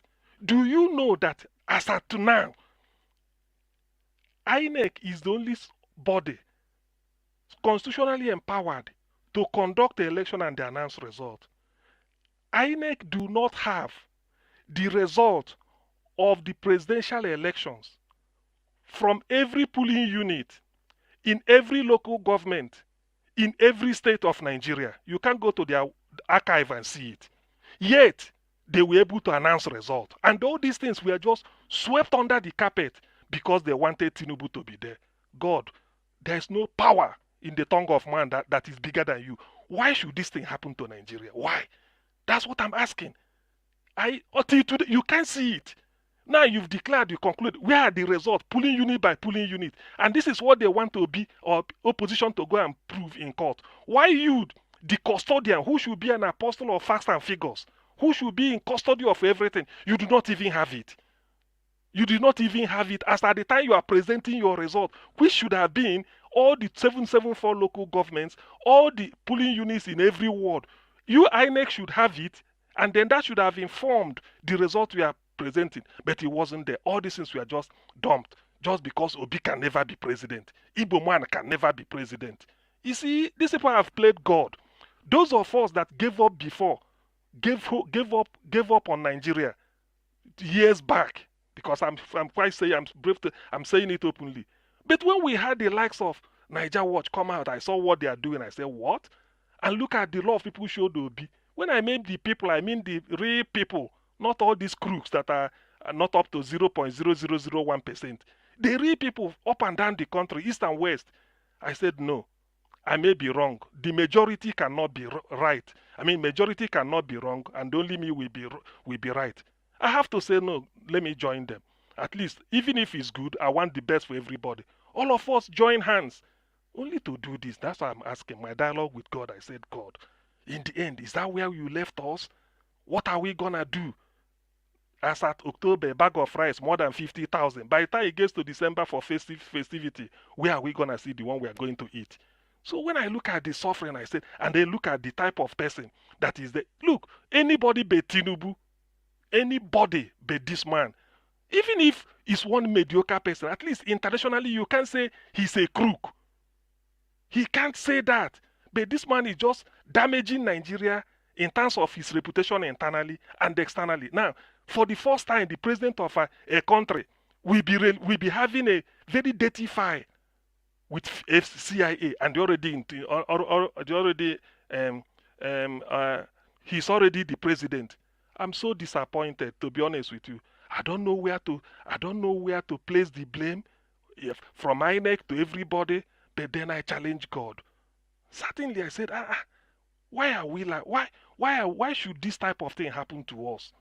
What has Nigeria done to deserve this type of punishment? I agree that there are a few that are in collusion, that colluded with all these people. But what of the poor people that God made them so much, and they are always in the majority? Yes, please. Yeah, yes. I don't think. I mean, I appreciate your submission, very wonderful. But we cannot challenge God. Even God allowing Peter Obi to run was because he wanted change for Nigeria. You know, Bible said that the change didn't come the sons now. of men are evil in their. But the change, I know. I heard what I you understand say. I understand where you are driving. But look at dollar, look at now pound, one of the justice of Supreme Court that just retired now. If you guys saw what he wrote about Ariwola and all of the evil that they are doing in Supreme Court, then you will know that this is just the handiwork of evil men playing out against Nigeria. But my question is to Nigerians: what will Nigerians do? What will they do? Because they it's like somebody is showing that, oh, we are going to do this evil against you. You cannot do anything. So Nigerians are the ones that will decide what they want to do. Because it's the will of Nigerians. Nigerians actually voted for if Tinubu truly won the election and then wants to our Supreme Court, there should be celebration in Nigeria by now. People are not celebrating. Rather, yesterday in your state, there was a protest because women are protesting that food stuff is skyrocketing. It's going through the roof. So I don't think it's about well, I understand your thought, but I mean, God has given us, has done us well by allowing Peter Obi to contest this election. But let's also not forget that FBI, like you said, 6 agencies on one man. Then yes. That man must be a criminal to the point that this agency will have a record of on only one man. Yes. 6 agencies. Then that guy must be truly dirty. Yes. I live here in America. FBI cannot say, "Oh, Tosin, we have something against you." No, because I mean, I don't break any law. I don't do anything. I don't break rule. I don't do anything. Before FBI can have a case against you or a file about you, that means you broke some laws. You did some dirty things. So is David Hundeyin this time was what it was, the interview was saying it because he's involved. He's one of them. He's trying to tell them that, look, already he knows that they're after him. They're after his life, but he must have done that guy. David used his own personal money. His own personal money was what he used in filing case against FBI. David's personal money. Yes, he said so. He said because he doesn't want somebody to come and later say you are corrupt, somebody for sponsoring you. He said he's doing it on his own. Anyway, the thing is that there are 6. FBI 1, CIA 2, that is Central Intelligence Agency, Federal Bureau of Investigation, FBI, DEA, Drug Enforcement Administration, IRS, Internal Revenue Service 4, the State Department, which is their foreign service, and then the Executive Office of the Department for the Department of Justice, making 6.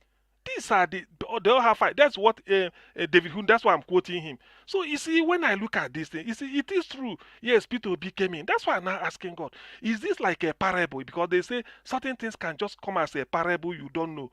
Is this the person to come? Or are we to wait for another? Because I can't see the reason why. Since we started political electioneering in Nigeria, no candidate has come close to Peter Obi in terms of character, integrity, capacity, and then humanity. This is a man that spent the last year Christmas in a refugee camp in Benue State. We all saw it, which he said, he told them I should have been in my house enjoying my Christmas, but because you people are here, I have to be here with you. What else do you want from a person? Then we have these are what inspire people. Could I be allowed to interject you and ask you a question? Okay. This is Pansat now. I hear you make this point you're making right now for about a year now. And I believe that Nigerians have done the right thing. They voted. The last question you're asking right now is, what else can you ask from somebody? There is something to ask from Peter Obi, our principal. I said that he's incorruptible, he's good. And all the stuff you're saying, you elucidate them all the time. We're beyond that now.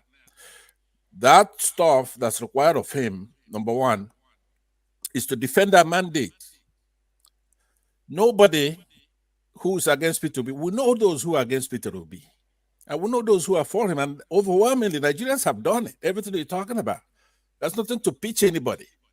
For example, instead of spending our time talking about his virtues, which is plenty, Nigerians have done it. Peter Obi is not looked at as an Igbo man. Nigerians from all over Nigeria have voted for him. He won a lot of states. He won Lagos. He won Abuja.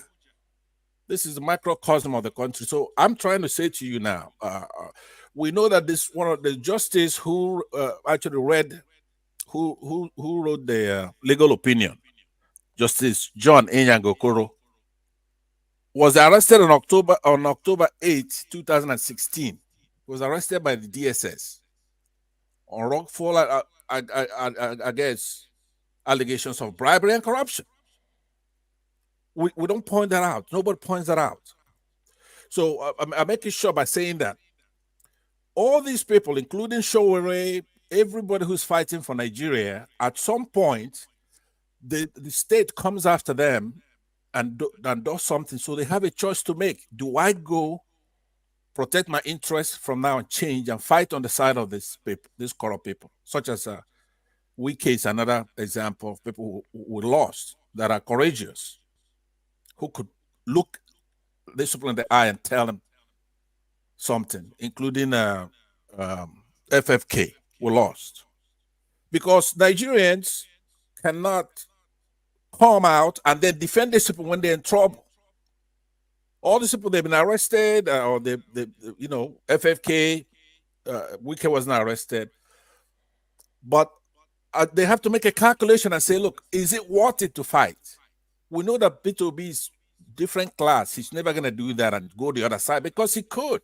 Why not? This Justice Inyang was a good actor before, but he was arrested and charged with corruption in 2016 by the DSS. So now they got him by the balls. He has to do whatever they say. So I'm trying to say to you, elucidating Peter Obi's strengths, he does have one more thing to prove, which is because I've been going with him because, okay, you're one Nigerian, you're nice, you're good, you're incorruptible, but we cannot vote for you where Nigerians, it is clear as daylight that he won the election. They turned off the beavers. Where's the outrage? What else are you going to do? He has to defend our mandate. He cannot quit. He cannot play opposition. He won the election. Nigerians have done what you're saying. What else are they supposed to do? They voted. If you come into my shop, say you sold me something, and I paid you, and you walked out, and somebody waylaid you and took that money from you, you're going to come complaining to me? We have to get that mandate back. If he doesn't get the mandate back, I'm not going to be happy with all the other virtues. It's a vice that we cannot take. So that's what I'm trying to ask you. Then the question for you is this: what is it going to take for you to go from pitching Nigerians on Peter Obi's virtues? Because there is a few people who are never going to like Peter Obi based on his ethnicity, his political party, his religion. Those people, they're not able. They have a good reason for being that way. They're gaining something from doing that. So we should just forget that for right now. We won that election. We paid for that election and we won it. So we need to focus on getting that mandate back, not selling Peter Obi. He has to know that if he doesn't get that mandate back, he's failed us. Thank you. See, Pansat, I know, but the logistics of doing it also, what we have to, to put into play. One, Nigeria, the why, unless I may be wrong, but that is why my starting point. I'm open to dialogue. Now, as FBI will be releasing these files, to me that will be a great opportunity to say not in our name. People should come out, even if they were not shocked by the judgment of the Supreme Court, that kangaroo justices of the Supreme Court, what they did there. Now, as FBI is releasing this, that should trigger people to say, look, everything considered, the character is flawed. It cannot be there. Even if the members of the House of... Mr. Peter Obi has to also tell us to come out. I want him to tell us to come out. Because what I'm saying is that in this case now, I mean, we are not talking about the man there. He's a criminal. Forget about the logistics, I mean, what the convoluted grammar they speak in law, whatever. He's a criminal confirmed by FBI. By the time the things start coming out, DEA, IRS, how can we put up with such a person? No Western world, no country can put up. Certain things could be hidden from the public. But when it is made known by a credible agency, something like FBI, you know what it means? A president. No, I think that should be the elixir that people need to say, look, enough is enough. It's either now or never. We just have to come out and do something. We can't continue like this. He did not win the election. They used, because of the fact that they can bamboozle Nigerians, use money, a few people win. You see, that's why when people say the Supreme Court decides and that is the end, who doesn't know that this is a black pen? Then you go to Supreme Court and they're saying, this pen I'm holding is white. They say, the Supreme Court has decided. It's a lie, you. That's a white lie. It can't happen. How can you decide on what we've known? We've known that he forged his papers. So if everything, now that you employ, so that's why I made the question I asked the other time. Justices of the Supreme Court, they all have secretaries working in their chamber, in their offices. You happen to know that the person working with you, probably one of the junior lawyers or junior whatever, the certificate he presented that made him get the job was forged. All you needed to do was you tell the person, okay, let's go back to the university that awarded this LLB degree for whatever it is. And the university said it is not from them. You, the justice of the Supreme Court, this is your private, or even if you employ the house help, based on the person must have a West African school certificate, just WAEC. And he said you have WAEC in 5 credits, all this, and the guy forged it and got the job. Somebody now hinted you, said that guy, it's not correct. Go and check the secondary school youth. And they went there, they said, no, we didn't give it. You, the justice of the Supreme Court, what section of the Constitution are you going to quote? You just let the guy go because it has been confirmed. That alone should have disqualified Tinubu, and they are still playing law. No. Well, probably maybe this FBI revelations that will come based on how strong David Hundeyin said they are going to be. Say it's going to be far more damaging. That's what the language he used, the word he said it's going to be far more damaging Dr. CM, than Dr. than the CM. Chicago. Yes, please. And one thing Nigerians must understand is, do not see this as the will of God, please. Don't see Tinubu's presidency as the will of God. This is not the will of God for Nigeria. Exactly. This is just That's why I this is was a murder challenging. to justice. So Nigerians don't see this. Don't let them put that this is not the will of God for Nigerian. That's why in my dialogue with God, I said, no, it cannot be. So does it mean we don't do all this thing to end up like this? No, it's true. That, like, just to bring to and I don't stay long. The thing is, we must show, I mean, we can't just because keep quiet means that we've acquiesced to whatever they say. We can't. Even in SARS, people came out and did something to really show that, yes, irrespective of the fact that the way it ended, but at least there's evidence worldwide that a group of people in Nigeria or the young people in Nigeria decided that they've had enough of police brutality at every checkpoint, everywhere. So they have to dramatize their anger, and the world had our voice.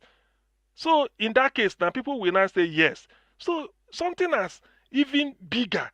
This election is far bigger than even NSAS. And people cannot everybody just keep quiet. Dollar is skyrocketing. People are saying it. Then by the time it starts Christmas this year, people won't travel, like people going to visit their loved ones. No need.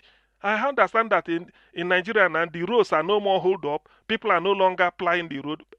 The fuel may get to 1,000 naira. Where are we really heading to? Some people must come out and show their annoyance. We've been complaining indoors for a long time. Nobody's hearing you when you are within the four walls of your room complaining. You're only talking to yourself. That's all. And the other guy is talking. So until you come out together and then he makes a meal, you integrate and syndicate. So that is what people should do. We just have to tell the world that, look, by the way, somebody like George Galloway, who was interviewing David Hundeyin, George Galloway is a former British MP here. He was saying that he never knew that only two things that is true about Tinubu is that he's a Muslim. He said he doesn't begrudge him of that. And he's Yoruba. He said these are the only two things that are true. The rest, they're all fake. They're all fraud. He's a bagman in Chicago and Nigerian president. He forged his certificate and all those. And David Hundeyin they were just, during the interview session. People like this, they will be waiting to see what would Nigerians do. The people in Gaza are fighting their own out. The way it is that injustice cannot be allowed to stay now. When certain things are done, you have to behave like a human being. You show it. If not for anything, for prosperity, it should be recorded that as a time like this, something happened. In UK here, when they introduced school fees, people said when they increased it, even the university students came out, said no matter what it is. Labor union do go on strike.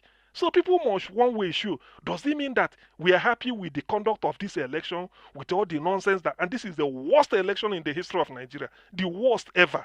Deliberately they switched off beavers, go to court. They went to court, they frustrated you. All manner of something. Tinubu didn't care. With contempt, he never debated. He didn't want to attend anything. All he knows is just that it's my turn, I must be there. So does it mean we are conquered people? Does it mean Nigerians has been conquered? We cannot do anything. Not even to tell people. All what we do is just to come out and complain under our bed. Are we a conquered people? By the way, conquered by who? Conquered by who? Nobody conquered us. Let's not just take it. Let's just pretend that if after complaining tonight in your room, you go out, you can't see petrol to buy. People are now saying the cost of food stuff. Who do you hold the government responsible? Meanwhile, on top of that, they are using impunity to tell you that you can't do it. No. This one, no, you cannot. This is too much. Nigerians must just rise up and do something. Let the world is waiting on You are also asking. You are asking a man, why are you guys buying vehicle worth 140 million? He said because it's bad road, and you are a senator. So people that voted for you to go to the house in your constituency voted to go and legislate bill that will better their life, and you are now saying that Nigeria should see that the roads are bad. What kind of man is that man called Kirimo? Okay. What is his name? If you use that type of SUV to travel because the roads are bad, what are the people that voted in? Which one do you want them to use? Which one do you want them to use to buy, to travel? If Nigerian bad roads will only accommodate SUV like that, like can only be navigated with the type of SUV you are having. So those people that voted for you, that gave you the mandate to go and represent them, how then will they move from A to B? Or do you mean that federal government should buy the one you are going to use, while the people that voted for you, will individually buy their own? You see, this is the height of this is suffocating arrogance. In fact, I watched this thing out of annoyance. I switched it off. I was so bitter about it. Even when Okimbaloye was trying to explain, he said, but in the law establishing you, they said you are entitled to a vehicle of not more than 9.7, and then this one it was. He was telling. He said, Okay. but yes, When Let's Shay was delay asking him question, you hear what he delay said? entitles Shay, you. Delay. Shay, what kind of car are you All right. using? Is that question you're asking? No. My summary is that Nigerians should just get to their feet and do something. The world is waiting to know what will the people do. Whether because of SBI file that will be the sort of the injection we need to jolt us out of our blues, probably. But even without it, we've got more than enough annoying evidence just to tell people that, look, this is not what we bargained for. This is not what we paid for. I can't pay for a toothpaste. You give me a toothpick. No, it cannot. That's not what people paid for. So that alone, based on transaction, this is not what we paid for. You didn't pay for counterfeit. So you come out and say so, no matter whose ox is God. So I will rest like and tell Nigerians, look, get up. We've complained enough. Complaining in your room won't change the price of petrol. Otherwise, after complaining, before you get to where you are going to buy it, the price of a cup of beans? They say it's 250. You would have gone to 350. Before you go back and complain and come back, it's now 500. So for how long can you endure this? You end up not eating the beans you want to eat. Somebody is responsible for that. Therefore, you have to show that you made the right choice for all these things to be reversed. But some people feel that they have the power over life and then truncated, just stole your mandate and give you what you didn't want, telling you to go and do your worst. Then you do your worst to them. So let us get to our feet and say something. Thank you. All right. Thank you very much, Augustine. And I have to leave you all to interject yourself and all that. So, but we have Madam Ame here. Before that, I don't know if Madam Patricia is available to speak. Madam Patricia, if you're out there, let me know. If not, okay, let me pick this call quickly. Hello, thank you very much, Madam Origin, for calling in. Please, you have only 1 minute, please. Yes, please. All protocols observed is in line with what Dr. Pansat, now Dr. Pansat and Dr. CM are saying. I remember you asked the question. I don't want us to, ignore that question. You said, what else can we do? Because now we are post election and still the issue is there. It looked like Nadeko, they are calling for a peaceful protest. So on our own as Niger Watch family, my question is, what can we do? Is it like they will need bottles of water, they will need that? What can Niger Watch family do towards that, knowing that we are not in there to encourage the people inside? Okay, that's a question. I'll leave people to answer that. Thank you very much. Yes, and another, you have 30 seconds for me. Okay, go ahead. Yeah, another thing I want to, like I said, we are all learning, we are all, brainstorming, and I have no doubt there is a light in this tunnel we are in. We will come out. How it is going to happen, I don't know. But all I say to everybody, keep brainstorming. Wake up every morning. Just ask yourself a question. What else can I do? And you see ideas are going to be popping out. One of the things I do is I try to call people at home. I don't, shame them. I just encourage them. I just tell them, try to put an insight to what exactly the matter is. One of the things I have learned and I saw from them is that, you see, they have never seen a government help. they believe that this is, government helping themselves. And they have not seen themselves, which I don't really, it look like, okay, they're not doing anything for me. Why should I stick out? But when you bring to them to say why you are where you are is because they have eaten all their money. They have the money that's supposed to be used for the road. They have used it to buy cars. The money that is supposed to be used, they have used it to take care of themselves. Then they know it's their money that they are eating and not government money. Yeah, so just to keep educating ourselves and letting the people at home know, see where they are in this matter. Thank you, everyone. God bless you. Thank you. Thank you, Thank you Mr. very much. Niger, for giving me opportunity to speak. Thank you very much, man. God bless you. All right. If I have to add to that, I don't think people back home need any education. They already know where they are. They know where they're coming from. They know what is happening in the country. They are not babies. Many of them are adults. Many of them know better than us. Many of them have sense more than us. Many of them are living even a good life, comfortable life more than us. So for me, I believe they know what they're doing. So I can't really start wasting my energy on that, educating anybody in Nigeria. I'm not part of that. Because at the end of the day, these people, they are deliberately allowing this government to do what they are doing. For you to see what all these things that happen, nobody went for a peaceful protest. It's baffling now. You people think about it. Nobody went for a peaceful protest. No government, bad as Nigerian government will not start shooting anybody on the street if you go for a peaceful protest. I'll continue to say it. Our government have not bad to that extent. That will just start taking people's lives. Never. But nobody make effort. So, Elvis, when you get a chance, I would like to say a couple of words on that. No problem. It's baffling. Nobody is out. Trust me, Tinubu will use this against them prospectively or any other government. Which after all, Peter Obi and Atiku was complaining, but the Nigerians themselves were not complaining because they were satisfied with me. And that's the truth.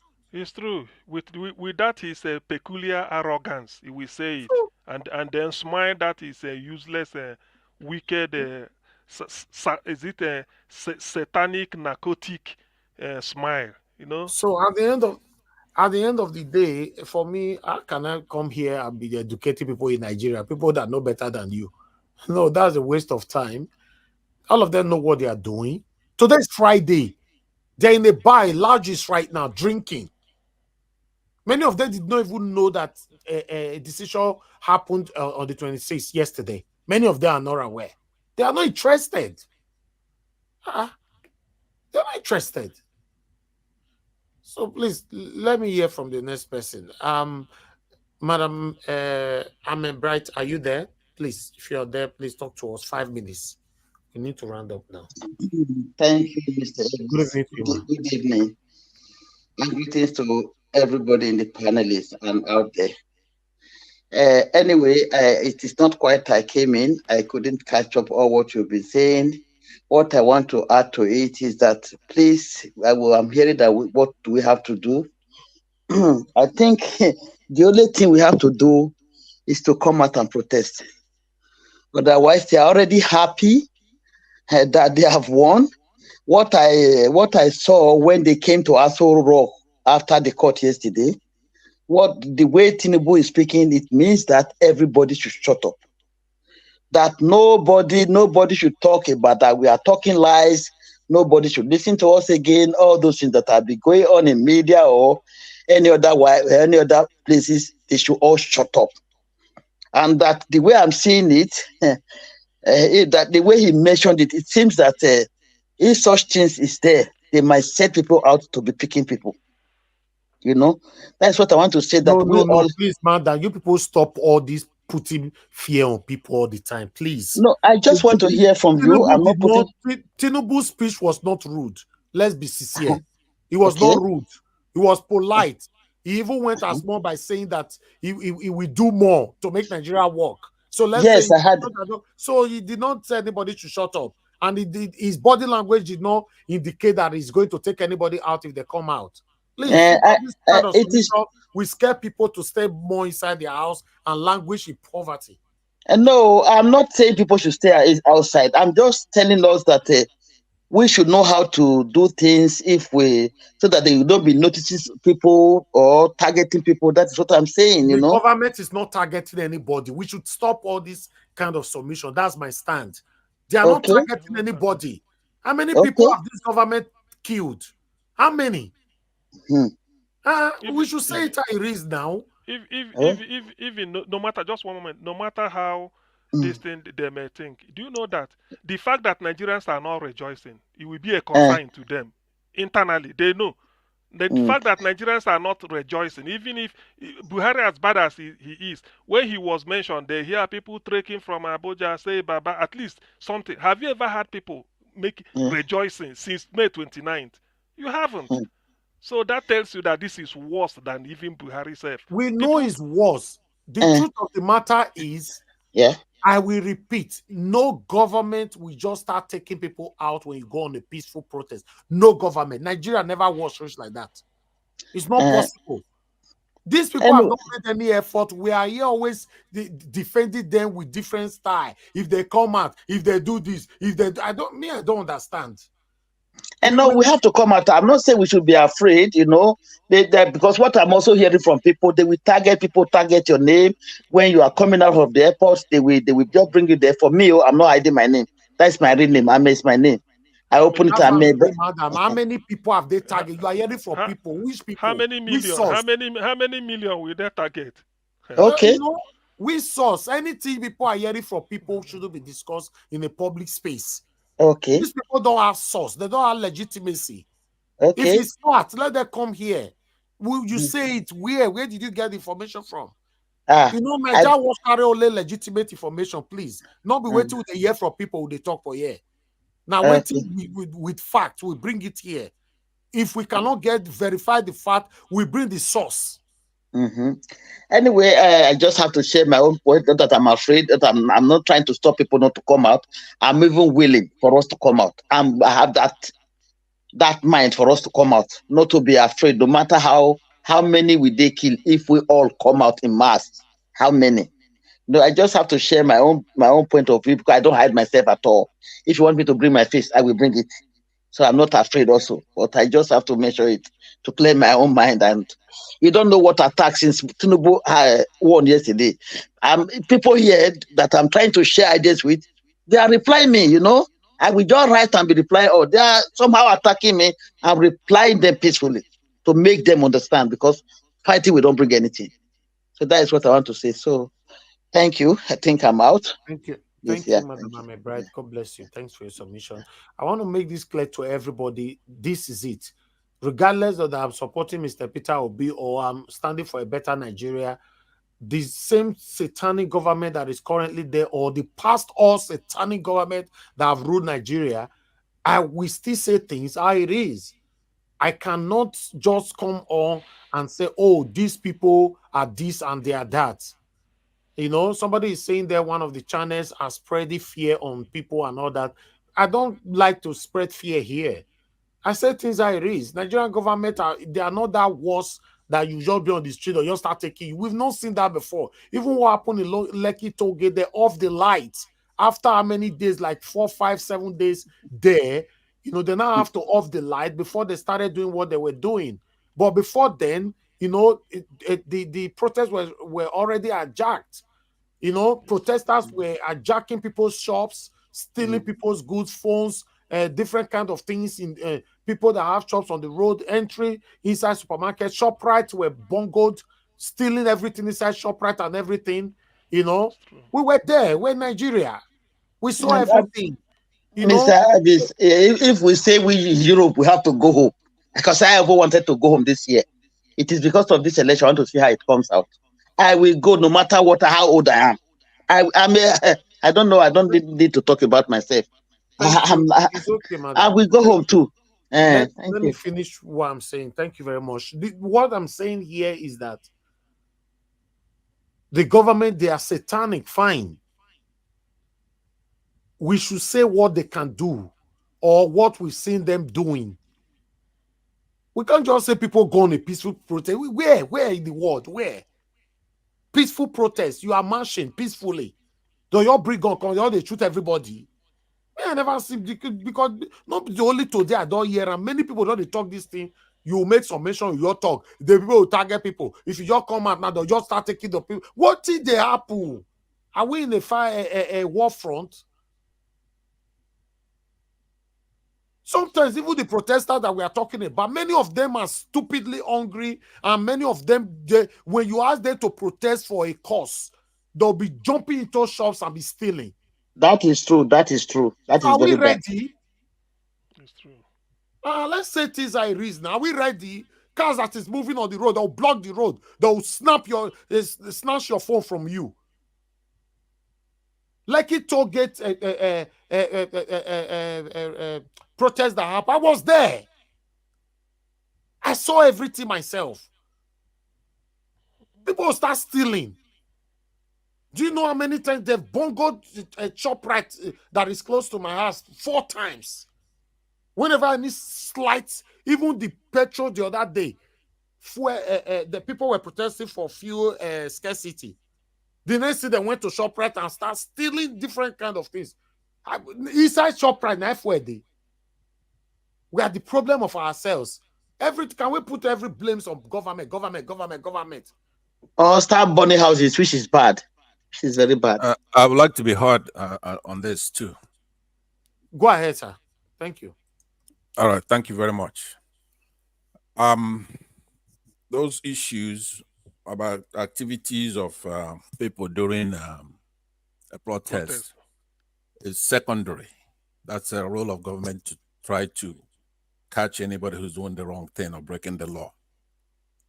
And in our country, exactly, some of those people doing all those things, it's possible that it's the government doing those things, trying to cause chaos in any peaceful protest, especially in that the one we watch. I disagree, sir. You know why I disagree?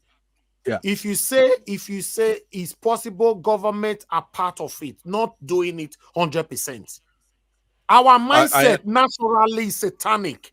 Our mindset. I understand. People just have a different view, different missions when there's something happening.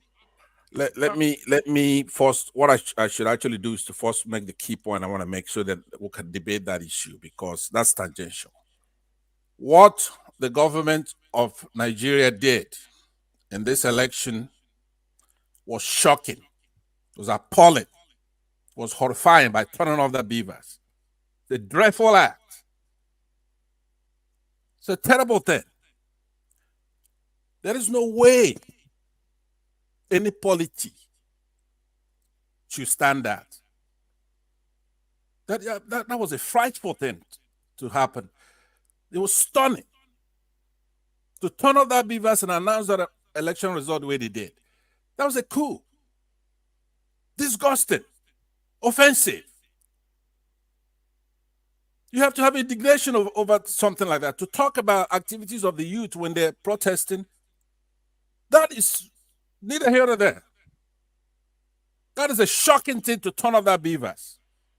So now, to answer the question, a lot of people have made statements. We respect our principle. He's earned it. He's somebody who has high regard all over the world. Admiration, approbation. We approve of his methods and his charisma and his reasoning and his peacefulness. But up to when he comments on this then, on what's transpired. He told us, and he was right when he politely said that we should give courtesy to the courts to have this thing go through the process as a person who believes in the Constitution and is a patriot.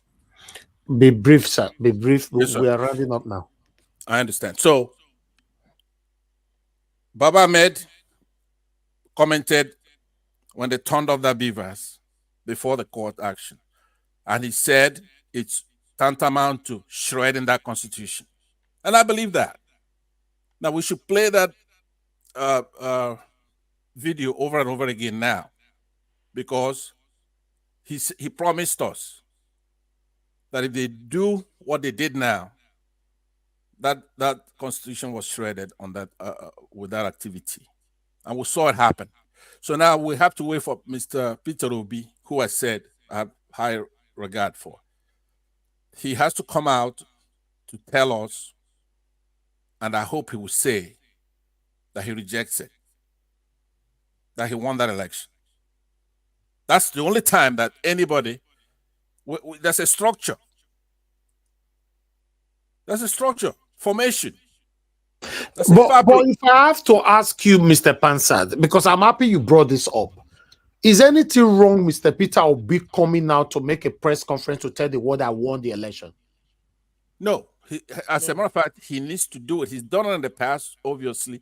But now the Supreme Court has shown that it's neither supreme nor a court. So he needs to come out. I don't blame anybody who hasn't gone on the street yet. We've voted for Peter Obi to win the election, and he did. But this is the stunning activity of INEC and then the government to turn off the beavers, and they not give due process to the jurists who went down there to present their case. It took less than a minute or 2 minutes to dismiss Peter Obi's case. And those who are laughing at us. So before you stop me, what I'm trying to say to you is that I am hoping, of course, like I said, Governor Peter Obi is smarter than I am. I want him to come out and tell us the new course of action. I'm praying that he doesn't stop, but he has to be bold about this one. We have to take that country back. What this Tinubu, the present leader of Nigeria right now, has done is to illegally seize power, and he has appointed a lot of rascals and aburos from the Port Harcourt, the former militant there, to Oluomo in Lagos, to the one in Edo State. I forgot his name. He's got some kind of English name. And they're menacing everybody, but we have to go out there once he commands us to do so. You are not rounding up, please. Please. I'm rounding up by saying always say that. Please round up, sir. Yeah, I'm rounding up by saying that I urge Mr. Peter Obi not to be afraid to go ahead and tell us the next course of action. And if it's for us to go out there, then we'll have to deal with it after that. But it is incumbent on him to determine what we do next. Thank you very much. All right. Thank you, Mr. Pansad. Before I'll call on the next person so that we can round up, I would like to add to one of the things that you just mentioned. That, yes, I will agree to this. Maybe the people, nobody want to come out because Mr. Peter Obi is, there's something they want to hear from Mr. Peter Obi. Maybe it's not that you guys should come out. Mr. Peter Obi have not really... But just in case, one moment, AJ. I think since yesterday, Peter Obi has not sort of spoken as to react to the judgment to say, I reject it, although I respect it, like they normally say, said I reject the judgment, but maybe for the... he hasn't said anything, so that's what I'm feeling. Probably maybe preparing a speech that he will... Right. And there's information, speculation rather, going on now that Labour Party are planning to accept and work with Bola Ahmed Tinubu. They mentioned that, today on Arise, but people are not sure yet. I doubt that. I doubt it. And that will be unacceptable. And that is propaganda. I don't think... Abure won't say that. Yeah, what I'm saying, Mr. Davis, is that we're here for a year now talking that this is the beef of what we should be talking about, right? I'm advising that he comes out and not speak in poetry, speak in prose. Unfortunately, he's not put in a position such as Nelson Mandela or anybody who's fighting for anything. Anything can happen, that's true, but that's why you want to be president. That's why I'm not running for president. But if you're going to be president, we cannot go out there, spend our time and money and effort, talk, and then you're given a mandate. You have to defend that beavers. Turning off that beaver is unacceptable. To be honest, this is a slap on the faces of all Nigerians, 200 million Nigerians, including the ones that are supporting the satanic APC. To be honest, for me, if Mr. Peter Obi is coming out, let Peter Obi speak in the language people understand. You know, to be honest, all this Chief Bola Ahmed Tinubu is confusing us. Absolutely.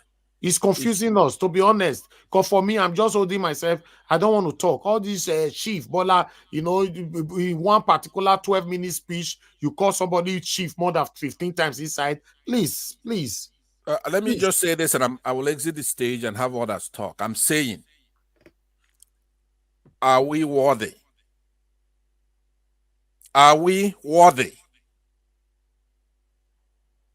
Are we worthy of a democracy? Our interests, we've said it, we want democracy. We regard our principle. If you want democracy, it's time. All of us. We cannot let this happen. We can do this. They cannot do anything. So if we're worthy, you wanted to be the president. Okay. You have to play that role now. We have to reclaim this mandate, period. Thank you very much. I'll see you next time. Thank you. Thank you, Mr. Pansa. God bless you, sir. I appreciate your time for the past couple of days. Cassava Junction, you are right. The only way is protesting right now, but one or two people putting fear on everybody. If you just come out, you'll be targeted. If you come out, you'll be killed. You come out. Which government? Are we in Banana Island? Which government? No government will do. Nigeria never was rich like that. Protests that happened the other day, Nigerian police were, following everybody to monitor them until some of them they climb their mama tree where they don't send them. Instruction are not they follow. If police use alt hand take carry on, and I'll say police is bad, even though I know yes, some of them are really bad. What about us? We can always blame government. What about us? Are we following instruction? Meanwhile, they control small group for years. Just Tukele group. Don't post link. People will still post link. Small group, a group of just 400 people. Instruction, elderly men, elderly women, grown-up men and women, adults, don't post link. Not posting link into the group is for me to protect you, because link is the quickest way for people to hack into your account these days. Finish. The reason is straightforward. People still post link. They'll come and write to you later. I'm sorry. I wanted to send the link to my mother in the village. As the link was going, I didn't know when the link now fell down inside the group. Instruction is the biggest problem we have. Whenever we are blaming government, let's be blaming ourselves. I've said it so many times on this platform. Me, I'm a straightforward person. I've said it over and over again. If I make speech, some people will stick with me while some will leave. But the beautiful thing about it is that whenever you leave, your spot is taken by someone else. Maybe my God is the one doing that, because I'm a truthful person. I will never say anything for anybody to like me. I will say it how it is, and I will open for correction. Instruction. If we say we'll go for 5 million march now, peacefully, yes, fine. People will hijack the protest. We know that. That's 100%. But we make that 5 million. So many of us, they decide they will not really meet where for this million march. They are looking for who to rob. How can you be on a protest? You'll be destroying innocent people that is suffering like you, destroying their shops, stealing from them. Somebody that worked so hard, suffered to raise money to start selling phones. Maybe you have more than 50 phones in his shop. Because of protest, you stole everything. A perfume shop, you stole everything. You say you dey protest. It's somehow, and that's why even the government don't trust any kind of protest anymore. Because we cannot coordinate ourselves. Anything to do with violence, me, I'm not part of it. I've said it before. But if you come to protest, of course, I'll hit my chest. Constitutionally, it's my right. It's my right. But you robbing people and becoming violent is not your right. No, and no government will have peace if they know that. Wait to be 2 million Nigerians in the full street today for ordinary 7 days. Tinubu will be reviewed. I'm telling you, Tinubu will be reviewed. But nobody did that. They did beer, as we talk, so they did beer parlor. They are drinking 33-10. As we all the talk, today is Friday. It's their best days in Nigeria. I'm not just agitate. I'm telling you, because I know Nigeria well. Friday, Saturday, Sunday, forget. Friday now whether they drink beer, forget their sense. Saturday now whether they go live bands. Why Sunday night now when they go to press blow? I know them. They don't have time for what we all are having here. How can somebody think, oh, we need to educate these people, we need to educate who? I mean, they educate us. They know what they are doing. And that's why you see Tinubu or APC, they are capitalizing on it. I said it before, if you have a child, your child is growing up, and your child carry remote, you try and meet television, and you say, oh, this is my baby, I love you. I love you, I love you, I love you. What you did, so don't do it again, but I love you. He carry remote again the next time. He try, he meet, or he carry your phone, show him, put out for his water. Oh, my baby, I love you. The next time, you go carry a spoon, go try, go knock out for your head. Because you don't say, also, I love you, I love you, I love you. They do. You don't know the right thing to do to correct him. The government don't say now, they don't see us finish now. They don't say we can back, we cannot bite. That's all. I'm sorry, my people, if I'm using that word, but that's what it looked like. I said, no mind that they'll back, they'll go talk. Not see what about it. Not see the way about it, they use it directly, they finish all of us today. I deliberately no one bring a video come here. Eh? Not say they finish us. Because we allow these people to continue to slap you. Person slap you for the first time, you close your mouth. This is one of the things we discussed last night. When you allow people to use you, they'll use you till you die. But when you tell people that you have a limit, they don't have no choice than to follow that limit, than to respect you. I cannot be giving you respect. You said it's my duty to give you respect. Who are you? Respect must be reciprocated. If it's not reciprocated, then who cares? The same way, if you allow people to use you, they'll use you. You allow the Nigerian government to use you. That's why they are using us. Till today, Rotimi Amushin said it. Until Nigerians start stealing us, we will not stop stealing. He's not a politician. Come on, guys. Every day, person they carry a headache for Nigeria matter. Every day. Every day. Eh? I don't understand though, to be honest. Because the way the old thing they go, so we should pray. On the same mode they pray. We should pray, make this thing not come be like saying now waiting go be for eternity. Say no go ever fit change. All this one way person do, you try, so you almost there, but you not reach there. You almost there, you not reach there. Eh? I remember when my papa did advise one of my uncle one day, I was listening, saying that anybody that start building a house and you did not finish your house and you start another house again and you did not finish it and you start another one again, you did not finish it, then you now have 3 houses you are building, and you never finish all of this. Say it's a curse. I don't you get the way to explain. I don't feel explain now. They talk for my language. It's a curse. Can't be doing things half, no results. It's so annoying. It's annoying. We can't sit here, Nigerian government, yes, they are bad. But what they expect you to do constitutionally, you not do them. But you feel bad fuel. Fuel is very expensive right now in Nigeria, but some people can still buy the same fuel and go to lounges right now as we speak. to go drink and do everything.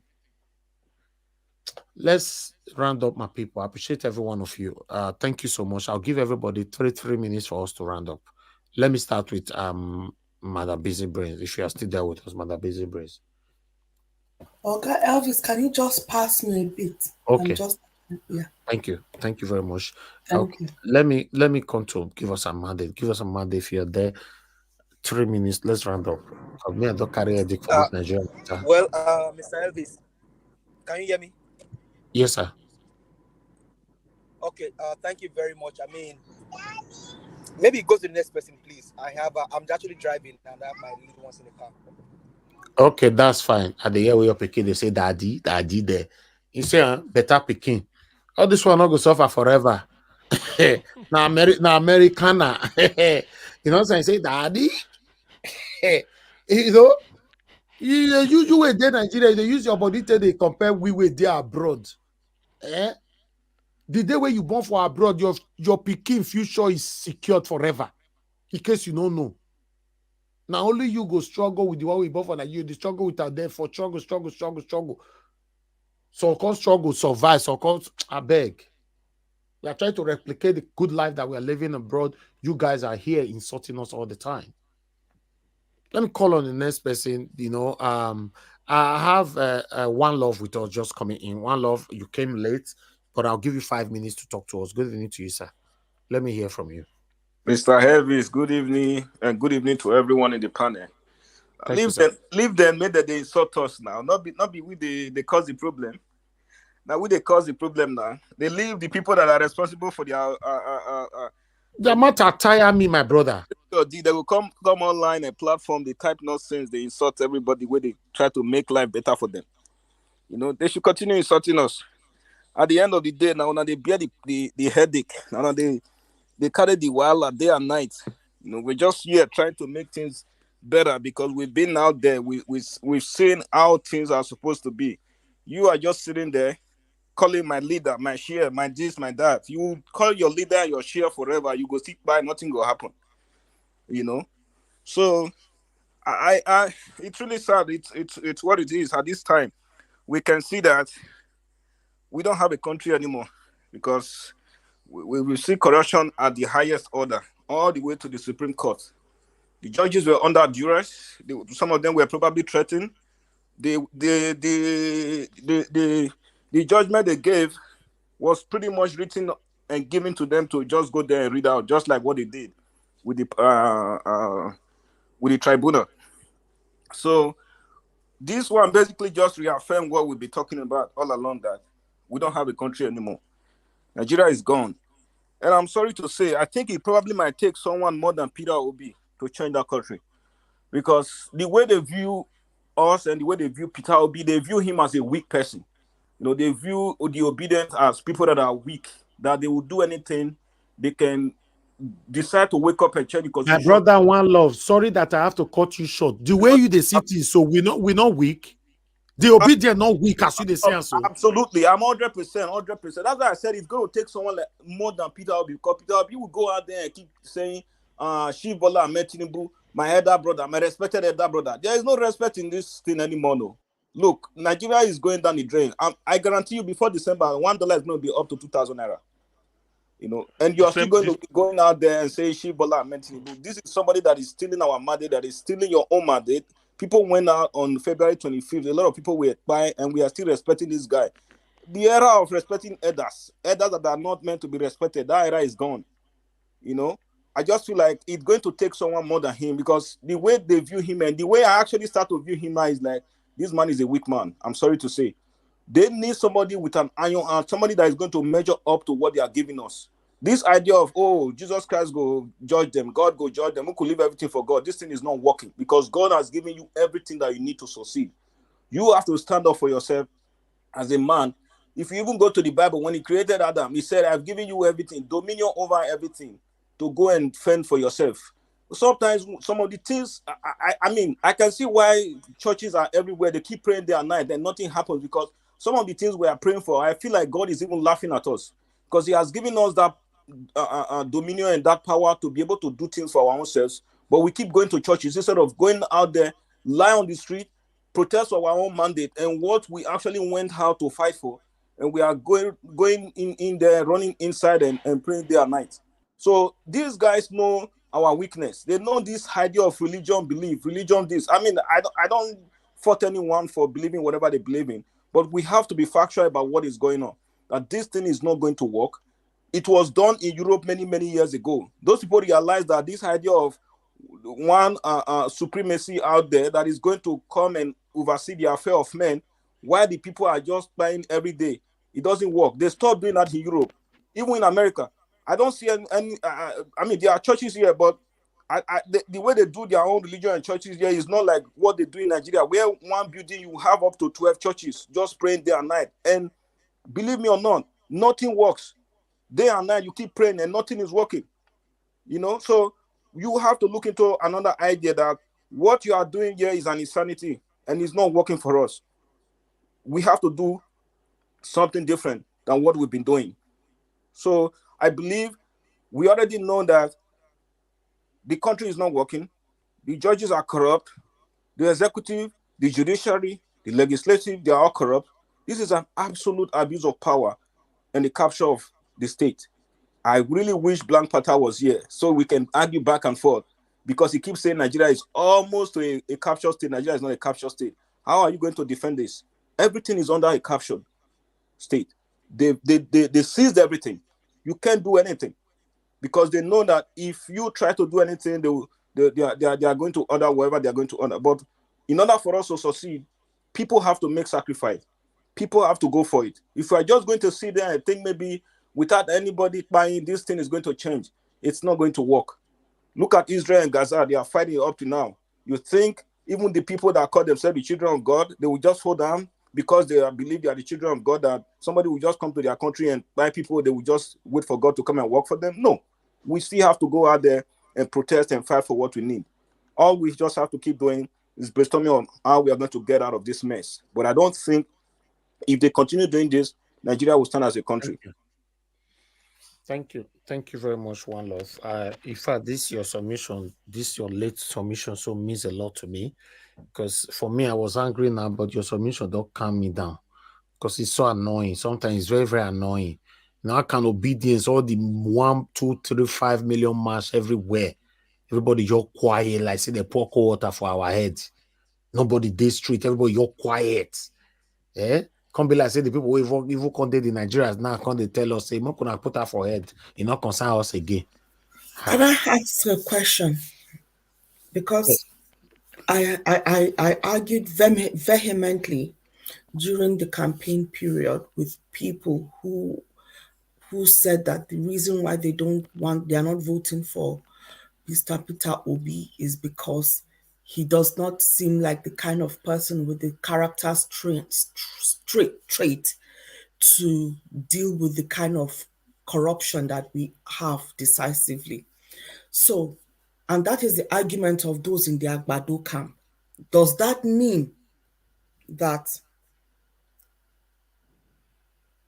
we need to look at this in perspective?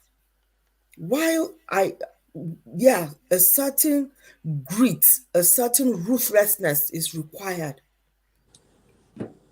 but with those that were presented to us, those that were on the ballot, those that were out there, we went for him. Why did we go for him? Did we not know that he didn't have that ruthlessness, that grit?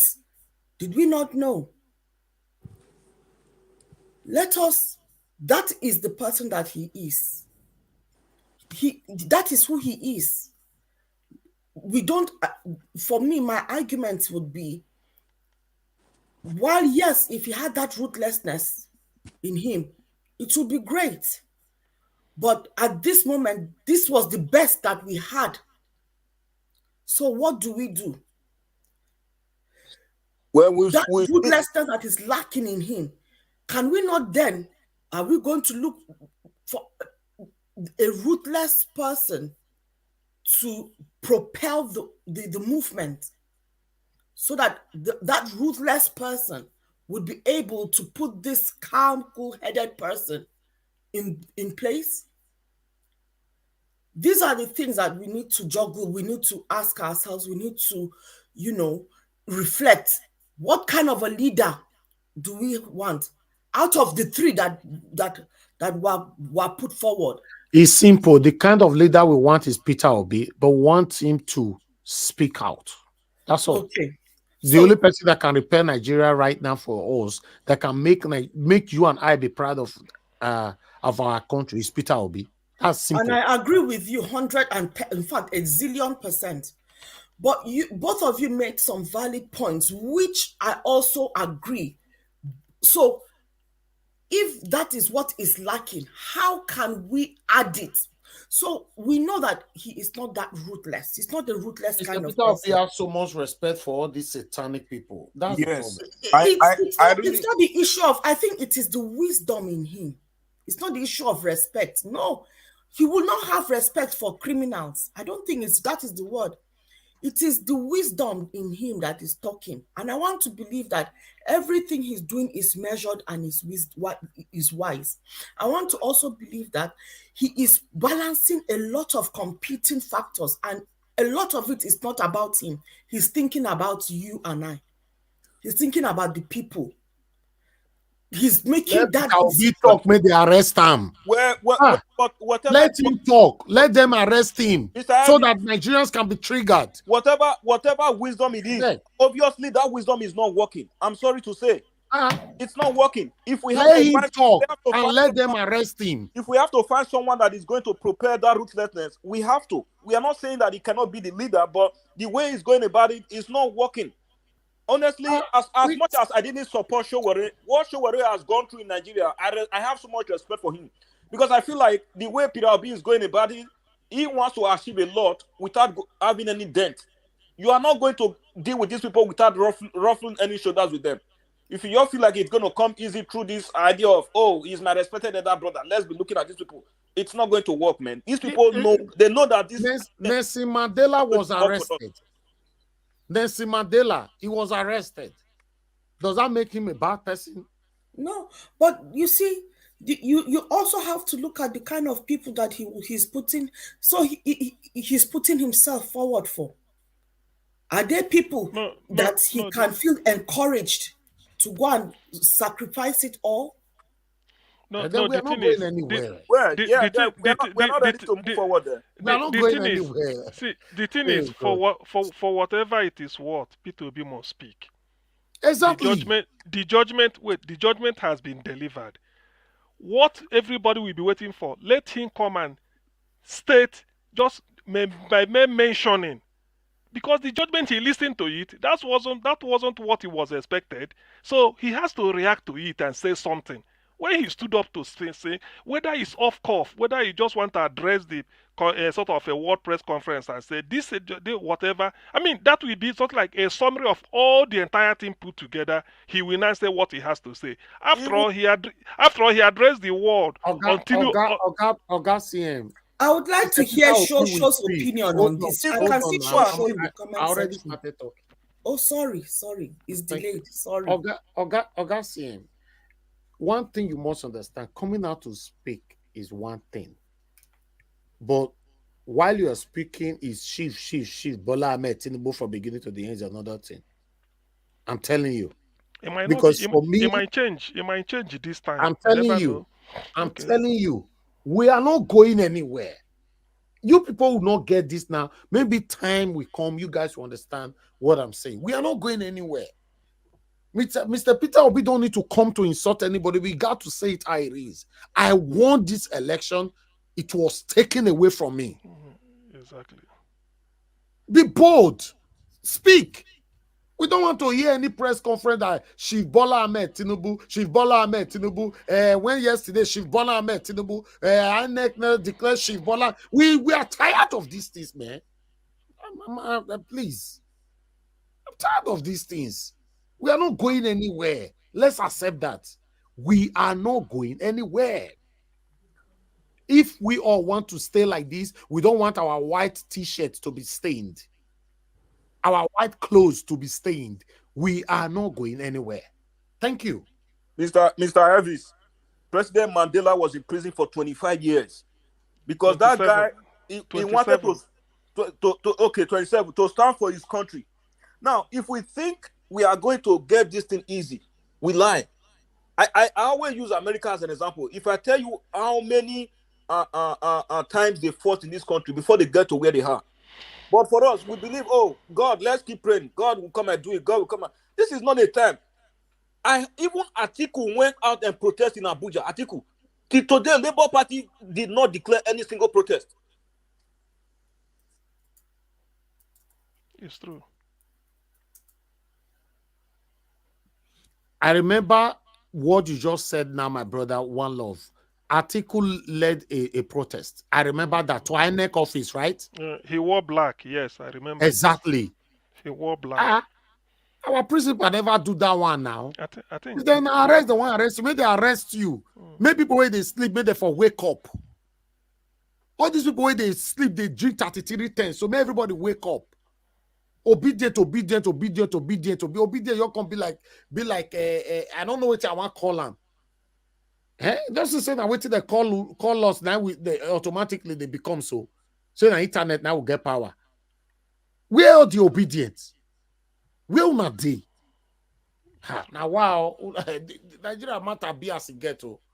It really be as it get. To be honest, we need to round up this show, man. I have show. Show. Thanks for joining us. Please talk to us 5 minutes. Yes, sir. Salute. I greet everyone. I've not listened much. I only literally started listening about 5 minutes ago. So I think if I understand, you're talking about Obi coming out and addressing the public. My assumption, if you ask me, would be that he's probably waiting for his lawyers to advise him on what to say. I understand that people would love to hear from him, and people would love to hear from him direct from the heart. But that comes with a bit of risk. You know, I'm not saying it's right or wrong, but I think we all agree that the northern elite have a privilege that the rest of the country does not have. And it's part of why we're trying to change the way the country is run and the way it's structured. But the northerners, the northern elite, you know, let's make that clear, not every northerner, because even in the north, the child of a poor man wears some sort of dress at a wedding, she will be stoned. The daughter of a rich northerner would wear it and nothing will happen. So the north is even, you know, based on if you're an elite or not. Look at what Dati Ahmed said on channels a few months ago when channels were sanctioned. If Obi had said it, he wouldn't have gotten away with it. What Atiku did that we're highlighting, I like the fact that Atiku went and led the protest. And I also like that he went to that Chicago thing. But even look at this Chicago thing. Atiku was the one that went to Chicago. Peter Obi was the one that was getting the flack.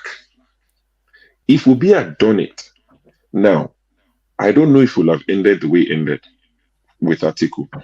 And we say he should get arrested. Mandela got arrested and all of that. But are Nigerians where South Africans were at the time? Are Nigerians ready to go the full 9 years or whatever they call it? Are Nigerians ready? Because, see, it is easy to lead a people who are ready. If you go and lead the people who are not ready, it is suicide mission. They will lock you up and everybody will go about their business. That's what I'm trying to say. So Obi has to take a calculated gamble. If people are saying go, the ordinary people that can't go and protest. You are saying that people who are ready, the same people who stood by Obi and he won the election with the last slide.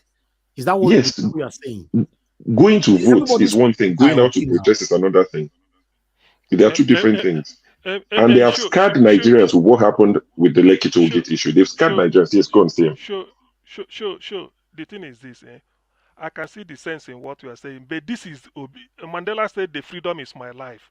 This is the high point of Obi's political struggle. He must come out, even if he's to be alone, that even if people will desert him, he must come out and speak like a man and say, like he said, no, I'm coming. Look, not about speaking, I'm coming.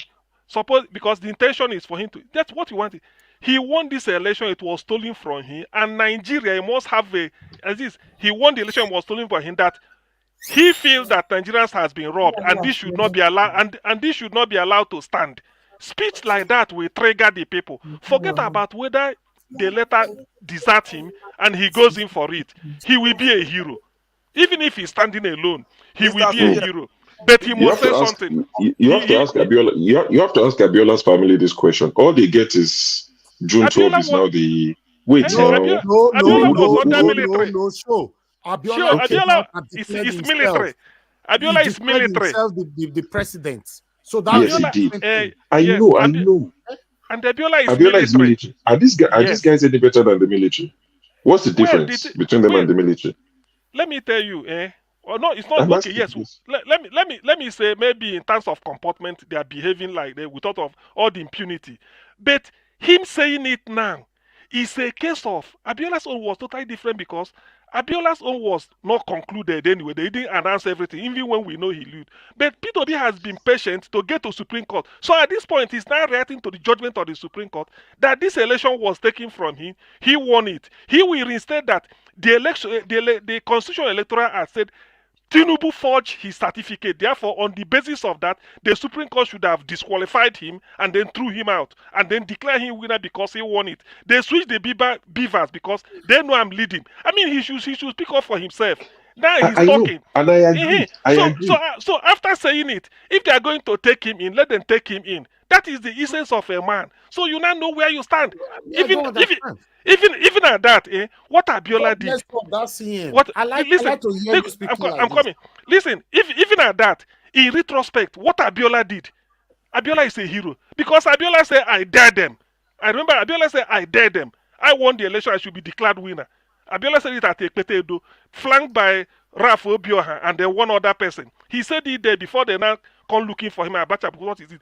Peter Obi has. I mean, if he says it, and so what is the purpose of a man? What he has come of age. He have to say it and stand by it. What will happen? And before you know it, FBI will be released because whatever he's saying, he said this election is flawed. That FBI, CIA, they will release all what they have, according to Hyundai.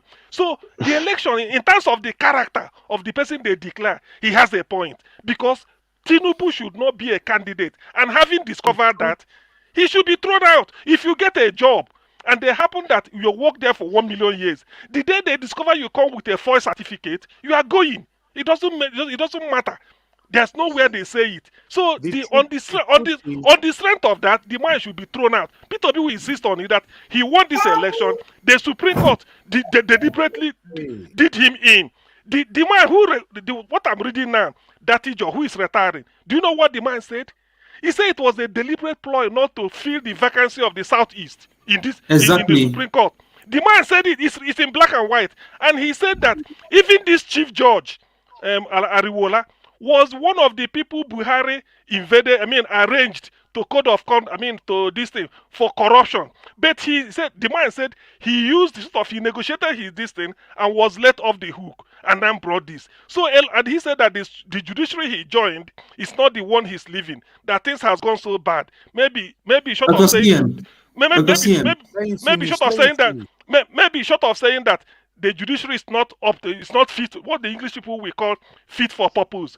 Nigerian judiciary is not fit for purpose. So Peter Obi has a lot of political capital to come out smoking and say whatever he wants to say. Let them get him arrested, then Nigeria will bomb. It's as simple as that. It cannot happen because the man is clear. Tinubu forged certificate, and when you forge certificate to get a job, no matter how long you work in that office, the day they discover that the certificate you presented for you to come in for the job, you are going. If they did not prosecute you, at least they say just say, please, off you, we don't need you here. How do you know a false certificate? All of us are working. The moment the university says, or this certificate you tender, they say it did not come from us. That ends it. You don't need to third of 19. I challenged all the justices of the Supreme Court when I said it the other day.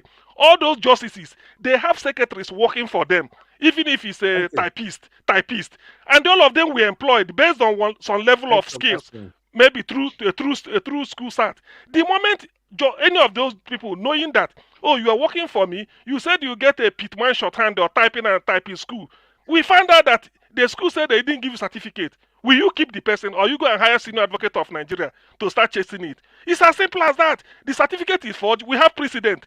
Salisu Buhari, the first Speaker of House of Reps, 1999, first certificate, he left. Mesoma was flashing whatever is flashing. Jambu said it's not from us. That was it. Everything ended. Why not Buhari? Why not Tinubu? So all these things are just, Peter Obi can make a case for himself. It doesn't mean. Let them get him arrested and let us see. So that is the issue. He should stand up and speak for himself. That's all. Thank you for that wonderful submission. At least hearing this is good. Communities, everybody, they pretend. And I didn't expect that from Oga CM though. It's a good argument. For me, I'm all for superior argument. And I see the sense that you are making. But at the same time, I think decisions need to be strategic and targeted, you know. So maybe he might be this seed that would have to fall and for others to germinate. Maybe who knows? Like what show said that Peter Obi will certainly come and address us. That's not what we are saying. Obviously, I know he will come out to address us. But when you come out, are you coming out to tell us that Tinubu is a chief? That's what I'm asking. Those ones are diplomacy then. So as at now, no more diplomacy. You have to say it the way it is. Yeah, no, that one can be permitted then because he was telling Tinubu, come and tell Nigerians who you are, be playing it, at least as they are still contestants because they all contesting then because it hasn't been concluded. But this case, you've had everything from beginning to end, which means all those evidence you tendered, you must say it because this is, with what this retiring Chief Justice said, Datijo, I didn't know somebody can be this blunt. He openly accused the Justice of the Chief Justice of Nigeria for being corrupt and for deliberately, because of the power he has, not to fill the position, 3 positions reserved for Southeast, since it had been vacant. Right. Why? That is what he's trying to say. So there are a lot of ground for Peter Obi to poo-poo the judgment and then, fire on top cylinder. After all, what which means of what use is this life? If at Peter Obi's age you're a billionaire, you can stand up and look at the followership. He stand up and say what it is. Let the heavens fall. Let's see. It might not really be like that. Thank you. Let's hear from Mr. Alvis. Yes, let me quickly just say one thing to 30 seconds. See, the thing is, Obi had the opportunity from day one. I bet you, if Obi had been arrested from February 25th, Nigeria would have not remained the same. Nobody should ever think that if Obi had been arrested, that everybody would have just been so docile and go sit in their house. Everyone was so ready to go out there and protest. And it's even gradually dying down now. That time would have been worse. They were always waiting for him to just make the move like, hey, I won this election. We are going to make sure we got our freedom back. And since February 25th, we've been waiting for him, waiting. Okay, well, let's keep waiting. We've seen over and over again that what we've been relying on, the law, the judicial process, is not working. It's going to take more than what we've been doing, because if we keep doing the same thing, this is pure insanity. It's not working for us. Look at the Roman Empire. Look at the French Revolution. Look at what happened in Portugal during the time of Napoleon Bonaparte. A lot of these things are not going to come under to us. We have to fight for it. That's why Abado come. They keep looking at us. They are laughing. He actually said it. He said power is not served I don't know, whatever he said, a la carte or whatever it is. It's true. You're not going to just get it easily. You have to go for it. That's what they are doing. And we are here sitting and waiting for God. We are praying. So people are saying that God will go help us. We are praying. At the moment, so people are still fasting safe. Let me hear from ECBD. ECBD, thanks for joining us. Good evening to you. Please, you have 3 minutes to talk to us. 3 minutes. Yeah, okay, thank you, Mr. Niger Watch. Well, I don't know if you can hear me. Yes, sir, we can hear you. Go ahead. Oh, okay. So, like the other brother said, to be honest, I think we should stop looking at this thing only from as if we are dealing with politicians or political elites only. We have to understand that the division in Nigeria is beyond. Those people have succeeded over the years to embed that same mentality of division in the people. because we can all testify that during the height of this political campaigns and everything, we had people that our friends that we grew up with, that many of them were there shouting for their own respective candidates. So Nigeria, to be honest, has not gotten to that point whereby, as much as there are people, we can say many of us, especially from the, from the, if we're using region, maybe from the southeast. I wouldn't even say so much of the southwest. You know, behind, solidly behind Peter Obi. We have to understand that the groundwork has not been totally done. So if Peter Obi is taken today, you come out and protest in Abuja, and some other people come out and protest that Peter Obi was a traitor, they are happy is now jailed. Didn't we see what happened during all those protests against what is happening in Abuja? You find that there's counter protest and everything.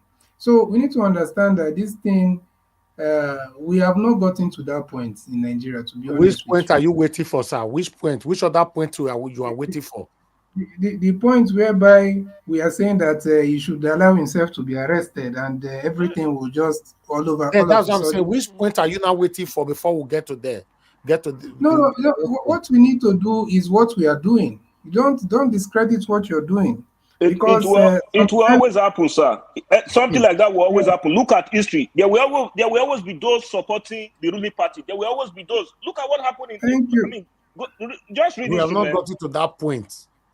Yeah, no. Get my point, please. I'm saying that what we are doing, you might feel like it's taking too much time, but that is the most important part. Because when we find these people coming out, even if they are from the north, saying that they don't support some of those corrupt politicians from there, then that is progress. It's not compulsory. It must happen overnight. To be Okay. honest with you. Thank you, Oga CBD. Mr. Peter Obi, I beg, if you are ready to address us, just come out and tell us the final title of Tinubu. Let's move on. That's it. Since I say, They will hold that man, and everybody. You did the same Nigeria. You said something not too long ago that today is Friday or whatever, and people are drinking whatever in the. That is they will hold that man today. Nigerians will say we talk am. Make una no come out and not you might that, be and right people because will just go. Nigerians are betrayers. So, so let's move on. They will betray you. So for me, una matter don't tire me. All of us, our matter don't tire me. To be honest, because the whole thing be as it gets, we cannot be here talking, there. The whole thing be as it gets, But man. I'm but just but but reserving but my but, but, but Niger Watch, the fact that today somebody is telling me that petrol will get to 1,000 naira a liter before the end of the year. Say it's possible. You just say make I go mark am. Now, are we waiting till dollar hit 5,000 naira? It's so suffer. No, even if without Obi, with suffering is people come out and protest because of high cost of living in so many countries. Forget about it. People come out to protest. High cost of living, they can't endure it. The fact that they close down one major road or people protest. So how can Nigeria the science for Nigeria to is so much, even if without Obi, All the right. cost of living is okay for Thank you. Nigerians to say, look, this man Thank must you. leave office. Thank you, Oga CM. Let me give opportunity for everybody to speak. Oga ECBD, thank you very much. It's good to hear from you. We have F. Emmanuel with us in the building. Good evening to you, sir. It's good to have you here. Yeah, my brother, thank you. Thank you, sir. You have 3 minutes as well. Thank Guys are angry. Why am I angry? Because of inaction. Nigerians have the opportunity to arise and act according to what is happening on ground. Let me submit it to you now. Right now, it's rather too late. Why? Because at the stage where this man is still dilly-dally, is not too sure of his mandate. At the point where Agbado is still not too strong of his mandate, he's not even too sure. He's still wallowing in fear. when Nigeria is supposed to stoop to the streets and follow it up. They went and be drinking 3310 according to you. Even David in the Bible asked God, should I pursue? And God said, go ahead, pursue. That is God. Too much. I was just thinking. Sure, this afternoon, my wife and I were just thinking, say, if this thing were to be wicked, that they stole this Monday, that wicked so that he won, I guarantee you, Abuja would have been on fire. That I can tell you. That I can tell you for free. Oh, guy, nothing happen. If now wicked, they still a Monday like this. The Nigeria, they don't turn Nigeria outside. I say Nigeria for their fire. If now this thing say that wicked win like Obi win, and it's evident that wicked won, I guarantee you, Nigeria for their fire. Say they rig them out. Which part of Nigeria will be on fire? Leave them. I'm just telling you, two different personalities now. See, let me tell you. You can't even confront Gumi. How will he confront his mandate? We stay abroad, just they give a flimsy excuses. The righteous is as bold as a lion. That's what the scripture said. Once you know you're right, you know that this is what it is. So is wicked righteous? No. I'm not saying wicked is righteous. I say if assuming this position where Obi is wicked with his kind of personality, right? But that is why we went for Obi. No. So if you wanted that kind of personality, that kind of vile, what I'm saying is that my busy brain. What I'm saying is that as per how to confront situation and get result. That's what I'm trying to say. I'm not saying arrogance or nothing. How to follow things through to make sure that he get desired result. That's what I'm trying to say. Okay. Yeah. You sure we cannot go accept money? They not go settle them if it one talk. They say. Thank you. We know we are using example of somebody that turned around from his own camp, went to another camp just because of the position that he is currently occupying right now. That's the person that we're using as a standard. The man can be assured that he can be brought over. Can I say something? Okay, when do you think is the best time for Nigeria to react? With all the series of evidence. Let me answer in CBD. With all the series of opportunity they've got to go out. Guys, CBD. Mr. Ivis, 1 minute. Even in the midst of this election and Abuja problem we are passing through, Mohbad died. Nigeria people stoop to the street. Didn't they come out? They come out? When people use Mohbad example, sorry, let me just quickly clear that. I've heard people say it a lot. Mohbad protesters were APC, PDP, and LP combined. I'm not making excuses. This is a valid argument. It was APC, LP, and PDP combined. It was what you're saying is you want LP people to protest, and I agree. We all agree they should protest. What people are waiting for is Obi to trigger it, which tells me people are not ready to protest. Obi is not the one suffering. Obi can buy petrol at any price. The people that are suffering does not need any trigger to go and protest for what is theirs. Yeah, somehow that is where I agree with you. If I have to respond to Mr. ACBD, nobody is comparing Obi and Wike here, so don't divert it. Wike with it work for exactly. We are talking about if you steal from Wike, we will not let you go. That's what we are saying. Nobody. Yeah, but there's still the PDP primaries for him. Waiting to do. You know, see what Atiku could do for primaries. It's true. Yeah, but he paid back now. He did not pay Atiku back now. What are you guys saying? Atiku steal from her. He pay her back now. That's true, sir. He go from G5. Exactly. We can show PDP Pepe. Exactly. And he made Atiku cry. Wike made Atiku cry. He made Atiku cry. Guys, they do another competition. He could only do that because PDP is not the ruling party. Sir, that's the only reason. That's the advantage he had. Just a minute, ruling, sir. Wike will not allow you to steal from him and let you go. And they tell we are not doing comparison between Wike and Peter Obi here. we want to talk about integrity. You don't mention Peter Obi name close to Wike because the gap is too much. We are talking about stealing for Wike and stealing for Peter Obi. Who we talk among the two? Exactly. See, let me tell you one thing. Apart from Obi, let's remove Obi in this situation now. Let's assume it's just APC and PDP, and this same thing happen. I guarantee you, Wike, as soon as he would have made sure that Atiku didn't go anywhere because the thing didn't go according to plan. So he made sure that Atiku didn't go anywhere. I'm not putting Obi in this equation now. Just APC and PDP only now in this equation. You understand? So Wike at the end, he was the one who made Atiku to lose election. Otherwise, Atiku would have won this election minus LP. All right. Minus LP. Atiku would have won this election landslide because already people are already disgruntled with government of APC. Atiku would have cleared it, but it is Wike that kept Atiku in situation that he is today. Okay. Let me give opportunity for whoever that have not said anything. I mean, okay, everybody don't talk for here. And I believe Mr. Alex wanted to come in.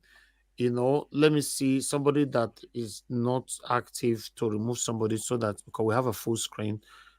But the thing now, Mr. Alex, let him come. Let me check out. Okay. Are you sure? Can I check out? I can check out so that you can come in too. Okay, give us a Amanda. You stay. Mama want to go. Thank you very much, Madam Ame. Thank you so much. Okay, Mr. Alex, try now. If you go reach your turn, and with the time where you take come in now, you first go to eat pandedian first. You know. Maybe so saying game money now. to see the one pandedian for Nigeria. Okay. You know, so and that is true. To see that is very, very true. If you can afford pandedian in Nigeria now, you are a billionaire. You are a billionaire. It's true. You see, and I talk, you see, a black pattern now don't go from window enter. Not be because of you see, and we they call now you cause why you know fumigate the window. If you fumigate now me want fumigate you don't confess now. Me, I don't have a problem with anybody coming through the window as long as it's not trying to clean the house. Because you know jump window come to clean the house.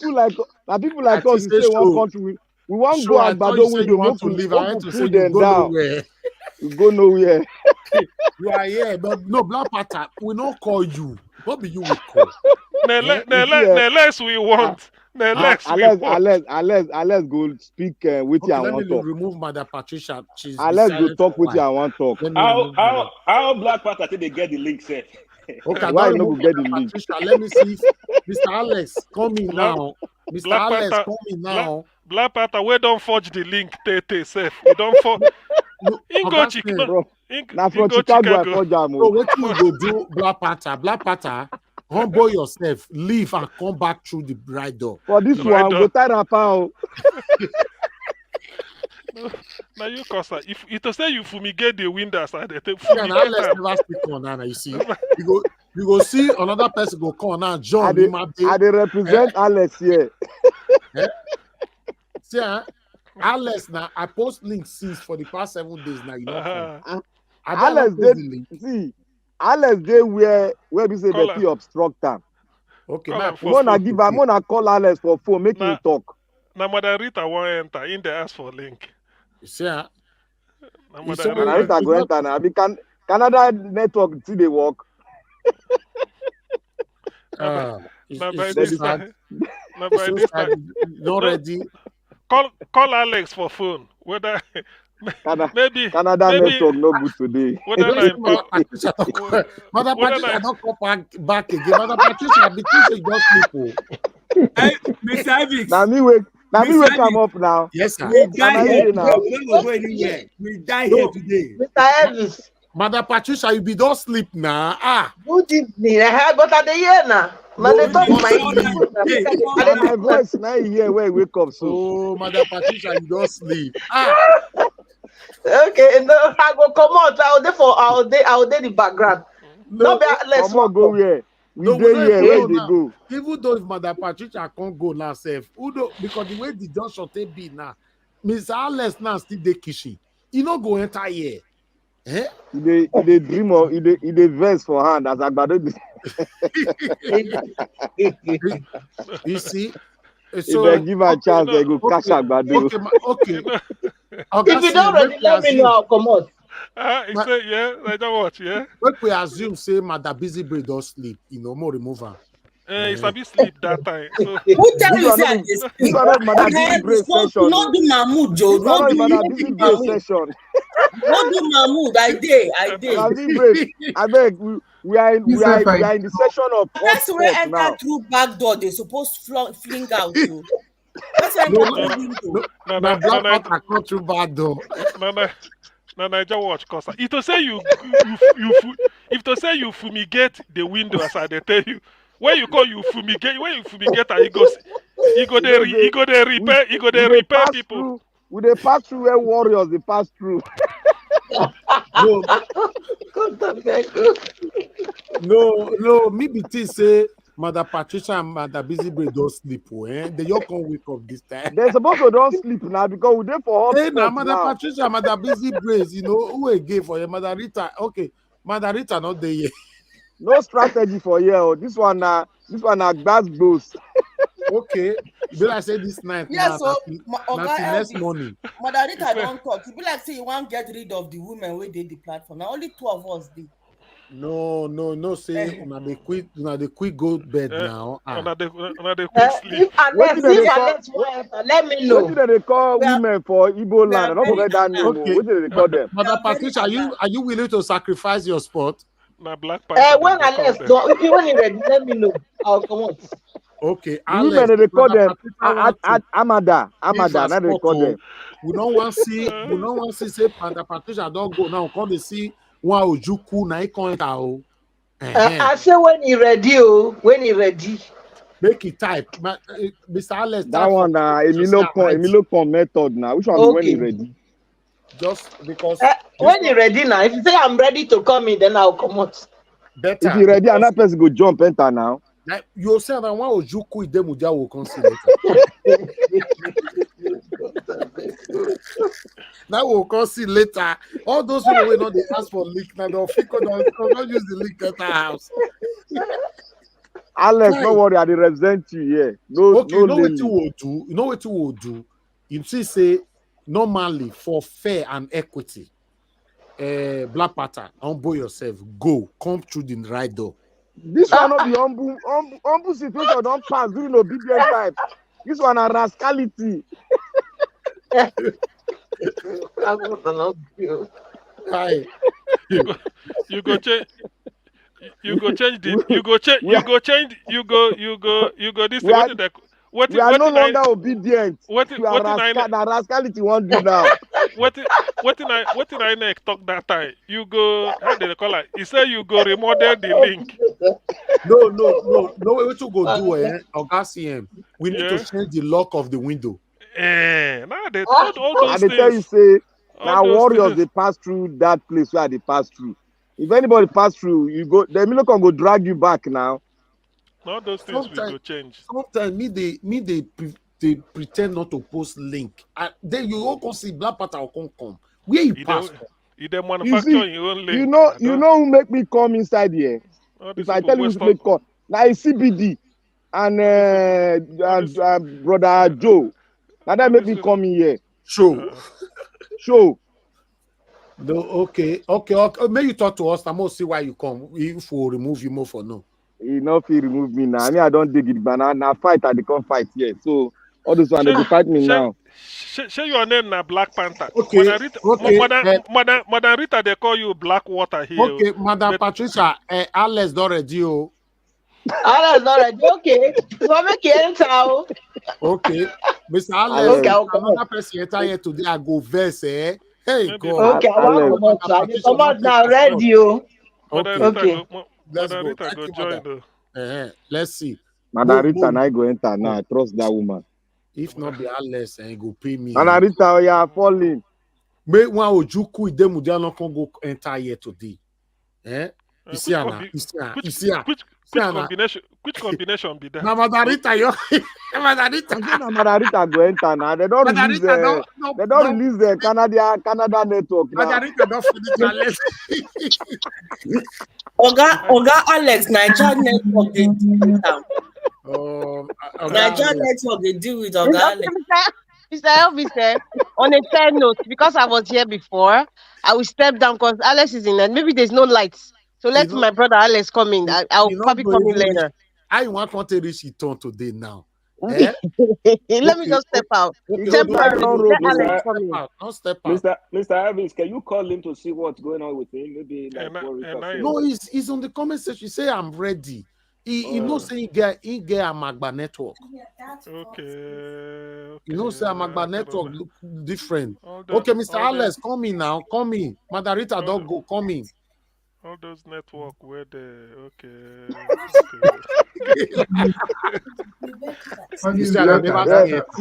TM, they talk. You know nothing I say OV before. You know, Mr. Alex never stay enter. You see, we are still waiting. We know the network. You know the thing is that make we block other loopholes so that only Alex. We go declare the next 30 minutes for Alex. 30. No, Alex never still join. No, we declare state of emergency for Alex. Now, what Ojuku here just now? Ojuku Stephanie, and I go join just now. Alex, where you did? That kind of combination. Wahala. This is okay. You see, Alex not join. No, Madarita, you come back. You can not see Alex. Alex is nowhere to be found. Madam Rita and Alex, they can complement each other. They are all fire for fire people. Fire. No, we don't. I think we don't hear Madam Rita today before. That's what they are saying. No, Madam Patricia sacrificed her spot for Mr. Alex, and Mr. Alex they eat pandedian for somewhere. Okay, finally the one na herring.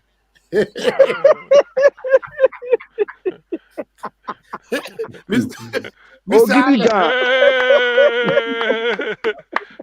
Alex. Yes. Mr. CM. They don't release you. You are welcome to local Abasha. They don't release my brother. I'll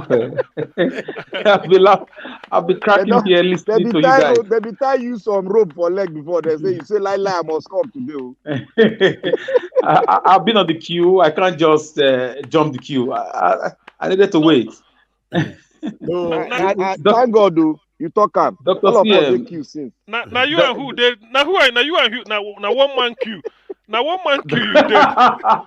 Dr. CM. Yeah. Since I had the club, I'm happy to see you, Shad. I had the club. Dr. CM. I'll lay there for that queue. Before anything, Mr. Alex, before anything, you need to appreciate Madam Patricia. Now she sacrificed her spot for you. I mean, before the now your position Black Panther take. We first create position for you. So so fight Black Panther with all that you have. Now you take your spot first. Now my brother, me and him are the same thing. Okay, let me. I want to appreciate Madam Patricia for giving way. I'm really grateful. I feel so loved, and I thank all of you for the work, for the good work you're doing. Naija Wash, our media Pichichi, thank you so much for everything you're doing. I don't know if I'm allowed to just. Because you give me now. Our media top scorer. It's the Spanish word for top scorer, anyways. So, if I'm allowed to just verbalize my verbosity, I'm not sure if I'm the person to speak now. No. Okay, I would just I would just wait on this Syria. I would just wait on the line. Before I will allow you to speak, we need to start a second segment. Because this one this segment will start. So now they call talk and go and sleep. But you know that if you do respect Mr. Naija, but if you start again, many people are going to lose this particular link. They may not be able to come in again. They will not. They just need to refresh. Okay. If that's the case, I'm not a software engineer. You know better. Yes, they just need to refresh. So that's all Don't we tell want. let's come here now. You know, so today mark and 2 years, I never reached here now. You don't forget media procedure. Be coming down. Agbado hold am down. Say the situation of Agbado now don't they affect top people like Alex now. Alex talk at that day. He said no fuel. Yeah, of course.